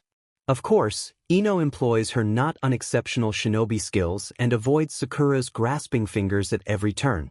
Don't sweat it, forehead, the blonde grins, and Sakura is struck suddenly by just how pretty her best friend is. You can pay for lunch. Sakura simply stares. Okay, she concedes, a little lost for words. Have Ino's eyes always been so blue? Here you go, Ino trills, dropping the now packaged trinket into Sakura's palms. Thank you, Sakura replies, clutching it to her chest. She feels oddly shy. What on earth has gotten into her? Ino frowns at her. Is that giant brain of yours is stalling out in the face of my astonishing generosity? She quips, raising a brow. Don't fry it too bad, it's your only redeeming feature. That's enough to snap Sakura out of whatever is freezing her mental capacities. Just for that, no free lunch for you, she retorts, spinning around to head towards the exit. Only redeeming feature, her foot. Sakura has plenty of lovely features. Don't be so stingy, Sakura. Ino calls, trotting after her. And after I gave you a gift too. Has the harsh shinobi world already made you so cruel? Sakura lets out a laugh, amused at Ino's melodramatic tone. Indeed, Sakura utters gravely, turning to give Ino a dead-eyed stare. My heart, once so soft and girlish, has turned to stone. She lifts a hand to her forehead as if to faint. Remember me fondly. The Sakura you knew has been lost to the merciless instruments of the ninja life. Ino throws her arms around Sakura's neck in response. Say it isn't so, she cries, playing up the anguish in her voice. I shall avenge you, dearest Sakura, and I shall lay a single lily on your grave every morning for the rest of my days. Sakura snorts. A single lily? And I'm the stingy one? Ino leans away from their embrace to flick Sakura in the nose. The flower shop would go bankrupt if I did anything fancier. In this economy, you're lucky I'm not leaving a handful of weeds, forehead. Sakura sticks out her tongue at the other girl, finally dancing away from her grip. So revenue is more important than our friendship, I see how it is. You got me, Ino deadpants, catching up to Sakura to seize her hand and intertwine their fingers. All those years where I called you my best friend, I was secretly thinking of piles and piles of money. I knew it, Sakura scoffs, before getting distracted by a bright cafe sign. Ooh, a crepe shop. Want to stop here for lunch? Ino is already tugging Sakura towards the cafe, inspecting the glossy images of delicious-looking crepes in the windows. You read my mind. Want to split a savory and a sweet one? Sakura grins. Of course. They end up ordering one crepe with teriyaki chicken and veggies and another filled with fruit, cream, and anko paste, passing the two rolled cones of deliciousness back and forth as they lounge under one of the cafe's umbrellas. Why didn't my family open a crepe shop? Ino wonders, liking her fingers. Forget flowers. I could spend all day just making and eating crepes. Sakura nods slowly, blissed out from carbs and sugar. Let's open one together, when we've retired from being kunoichi, she proposes. Imagine us as little old ladies running our cute cafe. Doesn't that sound amazing? Ino sighs longingly. It really does. Okay, it's a plan. She holds out her pinky. We might have to make it a cafe flower shop combination, though. Sakura links her pinky through Ino's, a happy smile dimpling her cheeks. Deal. Their linked hands bob as one, sealing the promise. The rest of the afternoon is spent lackadaisically wandering around markets of Konoha, and the two genin decide to stop by a weapons shop to stock up on necessities. Ino peruses the generous selection of shuriken while the medical supplies section catches Sakura's eye. She has room on her utility belt, and some first aid equipment will probably be pretty handy, she muses. With that in mind, Sakura chooses a modestly sized pack containing a basic suturing kit, bandages, and a few other amenities. It's not much, but considering how she typically carries 0 tools of this nature, it's a good start. A rather fancy-looking HRS draws Sakura's attention, and she admires the high-quality leather and workmanship. Such an item would allow the wearer to carry at least 2 blades on their back, along with whatever else they saw fit to attach to it. Sakura hums thoughtfully. Wearing her tanto on her back would certainly be more practical, but yikes, the price tag on the HRS has Sakura wincing. Even after a fat paycheck from Ushiwaka-san, it's far too much, especially considering how expensive her sword was in the first place. Her current method of carrying the blade will have to do. Ooh, Sakura, I found the perfect thing to go with your new tanto. Sakura looks over curiously, envisioning another charm, and instead finds Ino pointing to a full set of samurai regalia, complete with a huge, elaborate helmet and a demonic-looking face mask. Sakura huffs out a laugh, walking over to admire the ornate armor. Oh, certainly, it's very me, Sakura snorts, trying to imagine herself running around in the highly structured suit, pulling weeds and painting houses. It's a hilarious image. It's a very subtle look, Ino nods. Perfect for the next time you need to air out someone's futons. Definitely. The two pay for their items. Ino ends up picking up a few kunai along with her shuriken, and Sakura grabs some exploding tags, before heading back into the streets. By now, it's late afternoon. Sakura's mother will likely expect her home soon to help prepare dinner. They approach a crossroads, wherein the walk home to their respective houses diverges, but Sakura hesitates in her goodbyes, not wanting the day to be over quite yet. Before she can say anything, Ino has pulled her into a tight hug. Thanks for today, Sakura, she murmurs, squeezing tight. I needed it. Sakura holds her back just as closely. Of course, she whispers back. In all honesty, Sakura needed it too. Training and missions are fun, but it's definitely an adjustment. Eventually they part ways, and Sakura opts to walk home rather than leap over the rooftops, taking the opportunity to enjoy the cooling air and the purpling sky. When she finally arrives home, it's nearly dark already. The day passed so quickly. The temperature in Konoha is a fair constant, except when it reaches hellish levels of sweltering during the summer, but winter is certainly being heralded in the shortening days, Sakura notes. Peeling off her sandals, Sakura notices a conspicuous lack of her father's shoes, and her mother's as well. Has he been sent off on another mission already? Mama?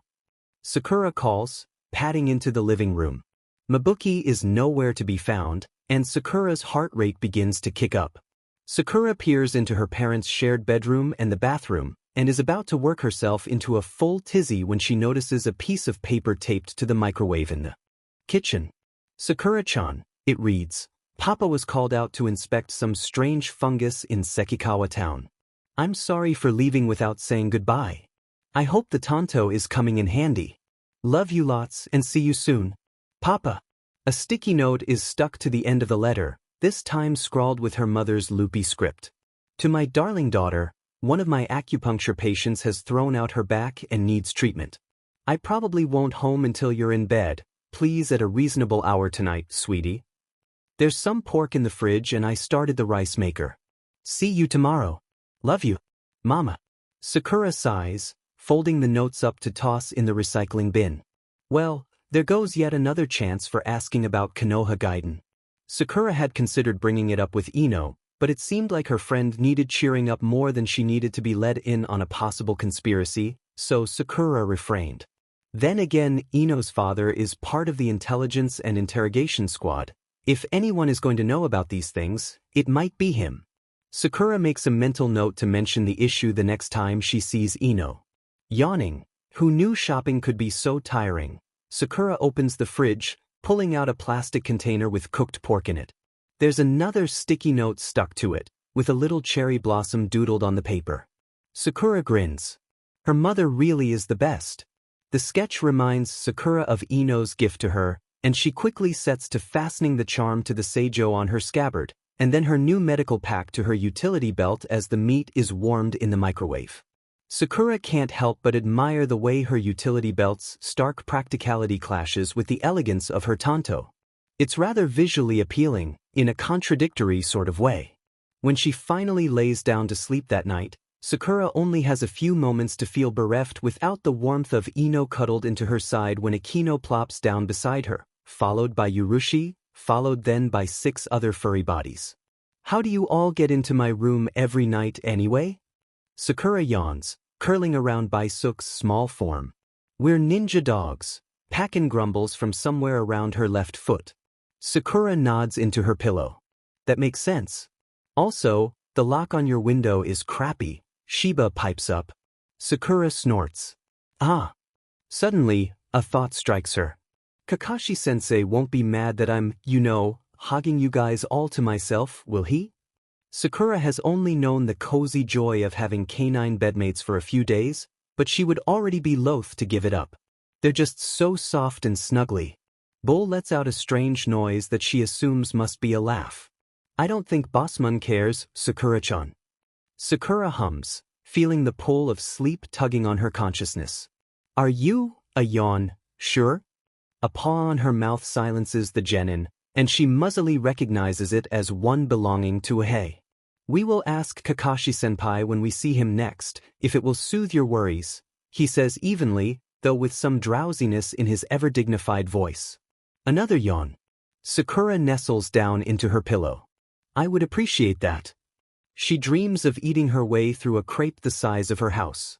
The following morning, Sakura rises even earlier than normal so she can WHP together a quick breakfast for her mother. The lady deserves a treat every now and then, Sakura muses as she piles a healthy serving of rice into a bowl.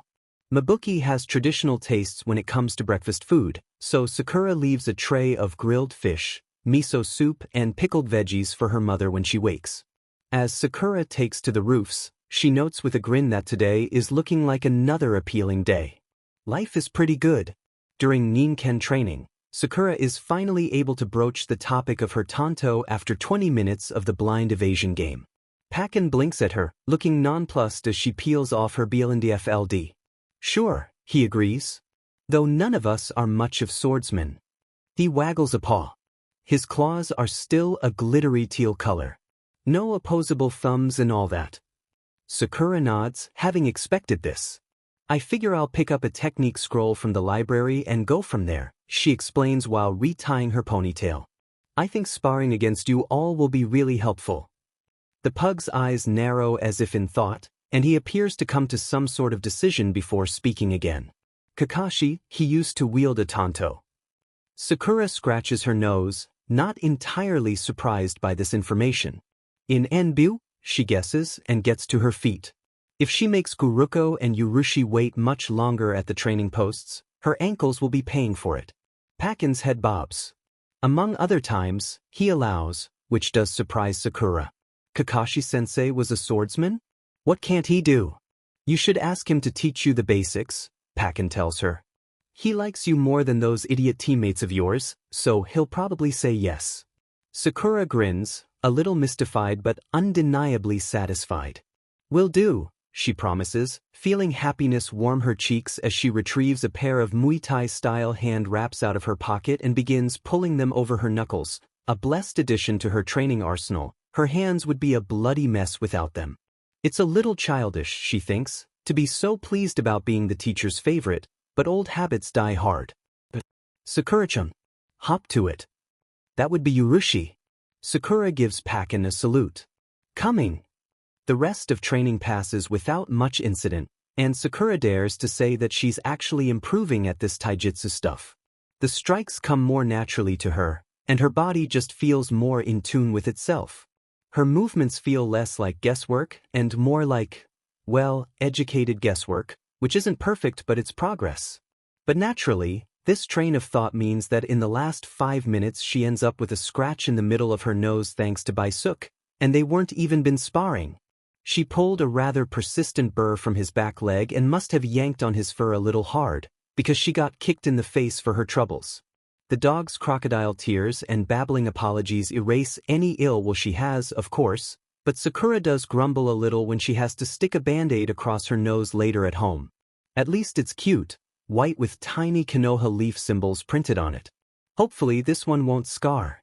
Of course, such an incident, based on her past experiences, should have given Sakura an inkling as to what was scheduled today. Team photos? Naruto and Sakura parrot back at their sensei, the latter sounding much more aggrieved than the former. Of course we have team photos the day I get kicked in the nose. Naruto crosses his arms, appearing perplexed as he levels a hairy eyeball at their instructor.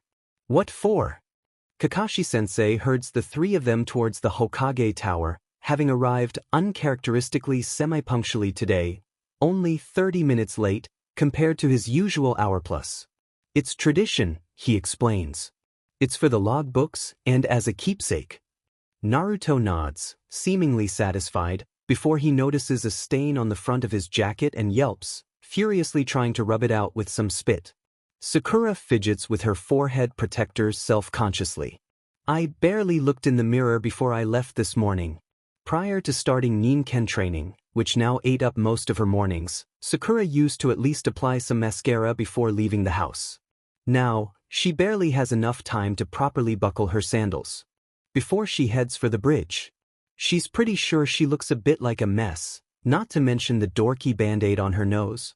Glancing around, Sakura notes that Sasuke-kun seems to be making surreptitious attempts to tame his bed hair into something presentable, and Naruto is now attacking a different stain on his sleeve. Sakura can't help the grin that quirks her mouth. Well, at least she won't be alone looking a little bedraggled in their team photo. They'll be unkempt together. When they reach the tower, the four of them are instructed to go to a small park nearby, where the photographer has set up his outdoor studio. Though, studio is a bit of a stretch, what awaits them is a waif of a man who seems to be halfway to falling asleep, his camera slung around his neck. You're my last appointment, he grumbles. I've been waiting for almost 20 minutes. Sakura nearly rolls her eyes, but refrains. Waiting 20 minutes? Big whoop. 4 days ago, Kakashi-sensei had been a whopping 3 hours late to the bridge, and Sakura and her teammates ended up heading to Ashiwaka-san's house on their own. Part of Sakura wonders if Kakashi-sensei is trying to teach them patience and independence, but mostly she's convinced that he's a lazy bum who doesn't own a clock. The photographer, Satoshi-san, Sakura later learns, gestures at the four of them vaguely until they've shuffled into a position he likes. Sakura standing between Naruto and Sasuke-kun while Kakashi-sensei is behind them. At one point, Naruto steps on Sasuke-kun's foot, to which he receives a whack to the head and an Yuzuratanki, so the two boys are both wearing supremely sour expressions. Why do I have to be in the same picture as Sasuke team? Naruto grumps, crossing his arms. Like I want to be in the same photo as you, loser. Sasuke snarks right back, mirroring Naruto's pose. Ma, boys, Kakashi-sensei murmurs, placing firm hands on the tops of their heads and pulling them back into the frame. It's tradition. Behave. Satoshi-san raises his camera. Okay, I'm going to take the photo. Everybody say shuriken. Sakura can see his finger move, about to click the capture button, and on a last-second impulse she throws both arms around her teammates' necks, pulling them in close and holding up victory signs beside their heads. Shuriken, she chirps, putting on her best smile. The camera flashes. Feeling triumphant, Sakura releases Naruto and Sasuke-kun, laughing openly at their bewildered expressions. Now Sakura can be certain their photo is going to look dopey as hell, but it suits them, she thinks. The team that looks stupid together sticks together, right? Sakura-chan, when I'm Hokage, people are gonna look back on this photo and think I'm a total idiot. Naruto whines and Sakura sticks her tongue out at him. Serves him right. As if they would think anything else, Sasuke-kun sneers, but before Naruto can challenge him to yet another duel, Sakura steps between them, shoving them apart and looking expectantly at Kakashi-sensei. What's our mission today, sensei? She asks. Hopefully something that her teammates couldn't turn into a competition. Excellent question, Sakura-chan. he quips, pulling out that detestable book of his. For the record, Sakura hasn't forgotten her promise to turn it into kindling. Today, we have been bestowed a most important task. That, of course, captures everyone's interest, and Sasuke-kun and Naruto quickly stand to attention. The Fire Daimyo's wife, Madame Shirjimi, has lost her beloved cat, Tora. It is our duty to locate him and safely return him to her. Sakura blinks. Ostensibly, catching somebody's runaway cat sounds pretty lame, but the daimyo's wife? She would not be a good person to displease. This is a mission to be taken seriously. Ah! Naruto scoffs, all interest apparently lost. That sounds boring. Sakura pokes him in the side. Hey, if you want to become Hokage, you'd better start cozying up to the council members. They're the ones who elect that position. Sakura figures he's pretty much hopeless in that area, but he might as well try. Naruto's expression is one of complete and utter shock. Huh, no way. I thought the Hokage was the strongest person in the village. Sakura blinks at him. Did he really not know? I mean, that's part of it, she allows. But it's not like a trophy you can win in a competition. You have to be nominated by council members, then that has to be approved by the daimyo and the clan leaders, and then the council votes on it. Of course, aspects of his process are sometimes circumvented during times of war, and the Hokage is selected by the council alone, read the Yandame's confirmation, but that is supposed to be the course of events. Personally, Sakura would prefer a more democratic method, but such is the way of a hidden village. At least they get to elect some of their council members. Sakura-chan is right, Kakashi-sensei adds, and pulls out a set of communicators from his hip pack to distribute. Becoming Hokage is as much about politics as it is about strength, if not more so. Naruto looks like he's about to faint, so Sakura gives him a companionable slap to the back. Think about this as your first step in skiing up to the council, she says cheerily, and hooks up her communicator. Getting Madame Shirjimi to like you would be a huge boost. The expression on Naruto's face still conveys my soul is exiting my mortal body, so Sakura takes it upon herself to set up his communicator as well. She doesn't know a lot about Naruto, but she's fairly certain he doesn't have any parents. He could probably use some mothering every now and then. The search for Tora begins in Konohajaiwan, the nobles' quarter of the village, and wow, Sakura had thought Ashiwaka-san's house to be big, but it pales in comparison to the ostentatious palaces of Konoha's aristocrats. Even Sasuke-kun goggles a bit at the sprawling buildings, and Sakura guesses that the Uchiha compound is pretty ritzy in comparison to apartments in the city proper. Madame Shijimi's quarters have apparently been combed top to bottom by her staff, and their desperate, haggard appearance confirms this. So Team 7 takes to the lush gardens and crisply kept white clay walls and cobblestone streets, each path decorated with well-pruned cherry blossom trees and stone lanterns. Thankfully, Tora is quickly found. Naruto, surprisingly, has the exceptionally clever idea to check any herb gardens for Matatabi. There's an old lady who lives near me, and she keeps Matatabi on her windowsill, he explains, sheepishly scratching the back of his head at Sakura and Sasuke-kun's curious stares. There are always strays hanging around, but I've seen some of the Nikagawa cats there too. Maybe Tora sneaks out to have a sniff. The latter felines are the ninja cats that belong to the Nikagawa clan, in the same way that the Inuzukas raise ninja dogs, and they elevate snootiness to an art form. If the lure of Matatabi is enough to draw them away from their absurdly high metaphorical horses, it should certainly be appealing enough to entice a pampered noble cat away from his jewel-studded milk bowl. Sakura smiles, impressed at Naruto's perceptiveness. And sure enough, when Team 7 peers stealthily over the wall separating the Konohajaiwan herb garden away from the main path, they find over a dozen cats lazing about in the shrubs. Tora is not among those in blissful, Matatabi-induced dozing, and instead they locate him in a shady corner, exchanging tongue baths with what appears to be an older, female copy of himself. Is that his mother? Sakura whispers wonderingly. Had Tora been astray? No wonder he ran away, Naruto says in a low voice, sympathy clear in his tone. He wants to be with his family. Rather solemnly, they corner the wayward feline and Naruto snatches him up, weathering Tora's flying claws with uncharacteristic stoicism.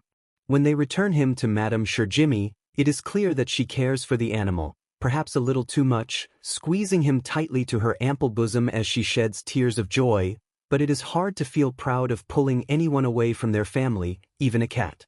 Their expressions must be truly dour, because Kakashi-sensei bops them all on the head with his book and murmurs, "Cheer up. I'll spring for lunch," before cuffing Sakura a second time. "Sensei, what was that one for?" she demands, rubbing the top of her head. "It hadn't hurt at all, but it's the principle of the thing. That was for painting Akino's claws that hideous chartreuse color," he quips, already turning to head back to the Hokage Tower. "When you know a royal blue would have suited him much better." Sakura lets out a genuine belly laugh at that, trotting after her captain and teammates. Leave it to Kakashi-sensei to turn her little prank back onto her. Though as it turns out, Madame Shirjimi also has some business at the Hokage Tower, so Team 7 escorts her over to the building while her ever-present ANBU bodyguards lurk menacingly in various nooks and crannies. Naruto takes Sakura's earlier advice to heart and does his best to engage in pleasant conversation with the noble, describing how the stray cats flocked to the garden with Matatabi and how they found Tora socializing with them. "Oh my," Madame Shirjimi trills, bringing a heavily cloaked hand to cover her surprised gasp. "My dear Tora was a stray. I found him during a stroll through the gardens, tiny and filthy and stick-thin. I suppose I should have known he had a family." Naruto nods, glad at the noble's understanding. "I was thinking you could plant some matatabi near your house," he suggests, scratching his nose sheepishly. Sakura grins, having come up with the same idea. "But Naruto, Shijimi-sama's quarters will be swarming with cats," she counters leadingly, winking at her teammate. Naruto blinks at her, before catching on. "Exactly," he crows. "Then Tora will never be lonely and he'll never run away again." However, Madame Shirjimi does not respond immediately, and rather has the faraway expression of someone lost in a fantasy. "Swarming with cats?" she murmurs, wonder in her voice and a twinkle in her eyes. "Kaiken, come here." Kaiken, Madame Shijimi's bespectacled retainer, immediately rushes to her side, head bowed as he produces a scroll and brush from somewhere in the many layers of his officious robes. "Yes, Shijimi-sama. Send word to my landscaper at once. I want matatabi planted immediately," she commands. "And begin construction of a fish pond as well. I shall have the most cat-friendly quarters in all of Konoha Jioin. No, in all of Konoha." Sakura grins, amused at such an animated display from the noble, though secretly she thinks that Madame Shirjimi may have to contend with the Nikagawa clan for that particular title. Kaiken dutifully takes all this down onto his scroll, sparing Naruto an annoyed look, probably for all of the future paperwork that her teammate had just accrued for the retainer, before he slows to once more be in stride with Kakashi-sensei. The rest of the journey to the tower is uneventful, though Madame Shirjimi surprises them when they part, as she asks for their full names, also obediently transcribed by Kaiken, though his expression is one of muted disdain. "I want to remember the wonderful team who helped me find my beloved Tora," she explains, nuzzling the aforementioned feline. "The 6 of them, 9, if you count the ANBU guards who appear to be making all of zero effort to remain hidden, make their way into the department where the Hokage is stationed with his administrators to dole out the missions and compensations, and where Team 7 will turn in their report. All goes perfectly according to their regular schedule, until Naruto throws a fit at the idea of digging up potatoes. Of course. Idiot. Sakura could smack him. All that effort into impressing Madame Shirjimi? Down the drain because Naruto wants to play at being a hero. Sakura sighs, internally steeling herself for the tongue lashing the Sandaime is undoubtedly about to serve them. Of all of the man's qualities, patience didn't seem to be a particularly strong one. However, to Sakura's shock, he simply smirks, nodding to himself as though he expected this. Then again, their Hokage did seem to have something of a soft spot for Sakura's blonde teammate. Perhaps he's more invested in Naruto than your typical village orphan? Sakura adds this to her mental file on the Sandaime, listing it under suspicious newspaper disappearances. And does his bloodline actually involve monkeys? All right, the Hokage mutters, releasing twin streams of smoke from his nostrils. For such a wise man, he did indulge in some unwise habits. If you want it that much, I'll give you a C-rank mission. Sakura's stomach simultaneously drops in horror and leaps with excitement. C-rank? Team 7 barely graduated from weed pulling to house painting, and now they're about to go on a C-rank? It's the protection of a certain individual, he continues, with a smugness that has Sakura's brows rising. What is he planning? Next to Sakura, Naruto is, literally, bouncing with excitement. Who is it? He demands, hopping from foot to foot. A daimyo? A princess? The sandaime takes another impressive drag from his pipe. Calm down, I'm about to introduce him. Sakura perks up at that. About to introduce him? Has this guy just been standing around, waiting to be fobbed off onto the genin team dumb enough to demand his mission? No way. Suddenly, the Hokage's earlier self-satisfaction makes a bit more sense. He'd predicted Naruto's impatience and had prepared a slightly higher-ranking mission to appease him. Warning flags are now popping up everywhere in Sakura's brain, soft spot or not. This is an awful lot of consideration to put towards a single genin. Either Naruto is more important to the sandaime than Sakura could have anticipated, or their client is really shitty. Or both. Later, much later, Sakura will learn it was indeed both. But for now, shitty barely covers it. Tazuna is loud, pungent, rude, and utterly disdainful of both Konoha and the shinobi profession in general. They've barely assembled at the gates. Having split up initially to gather supplies for travel, Sakura left an explanatory note for her mother, when he begins to casually drop scornful comments about being a shinobi, and for all that Sakura finds Naruto obnoxious, listening to the bitter old man mock her teammate's dream has her gritting her teeth. Well, if Naruto decides to throw a punch, I'll just pretend like I was too slow to block it. Luckily, Kakashi-sensei has both the wits and cool-headedness to anticipate any of Naruto's less-than-protective attempts on Tazuna's person and keeps him at bay with a staying hand to the forehead. Swallowing her ire towards the bridge builder, Sakura decides to intervene by way of conversation and, of course, data collection. She didn't have a chance to research Wave Country before they embarked on this mission, and she needs all the information she can get if she wants to be prepared. I need to up my geography studies, she notes. Other than the existence of Wave Country, she can't find anything in her mental files about it. Tazuna-san, she begins, tacking on the honorific out of ingrained politeness alone. You're from Wave Country, right? His gaze slides over to her, glassy and suspicious. Yeah. What about it? Instantly on the defensive. Something to hide? Or just general irritability? Sakura's own eyes narrow at him. Just wanted to confirm, she replies lightly, before turning her attention to Kakashi-sensei. Kakashi-sensei, does Wave have a hidden village? Kakashi-sensei returns her stare for a moment, and she realizes that he is perfectly aware of her dislike for their client. I need to work on my poker face. No, not in Wave, he finally answers, hands stuffed into his pockets. Sakura notices then that his book is absent for once, which has her senses sharpening. He wouldn't put it away for appearance's sake. Something is up. He continues on with some basic information about the 5 great shinobi countries, all of which Sakura is plenty familiar with and therefore does not pay attention to, and instead she focuses some chakra into her feet to listen to their surroundings. Unfortunately, 5 sets of clomping feet make it difficult to parse out many details. Well, Sasuke-kun's feet don't clomp, but Tazuna's lumbering gait makes up for his light steps. The ground isn't telling her much other than there are definitely 4 other people walking with you, which is unhelpful. However, there's also just something off. Something weird.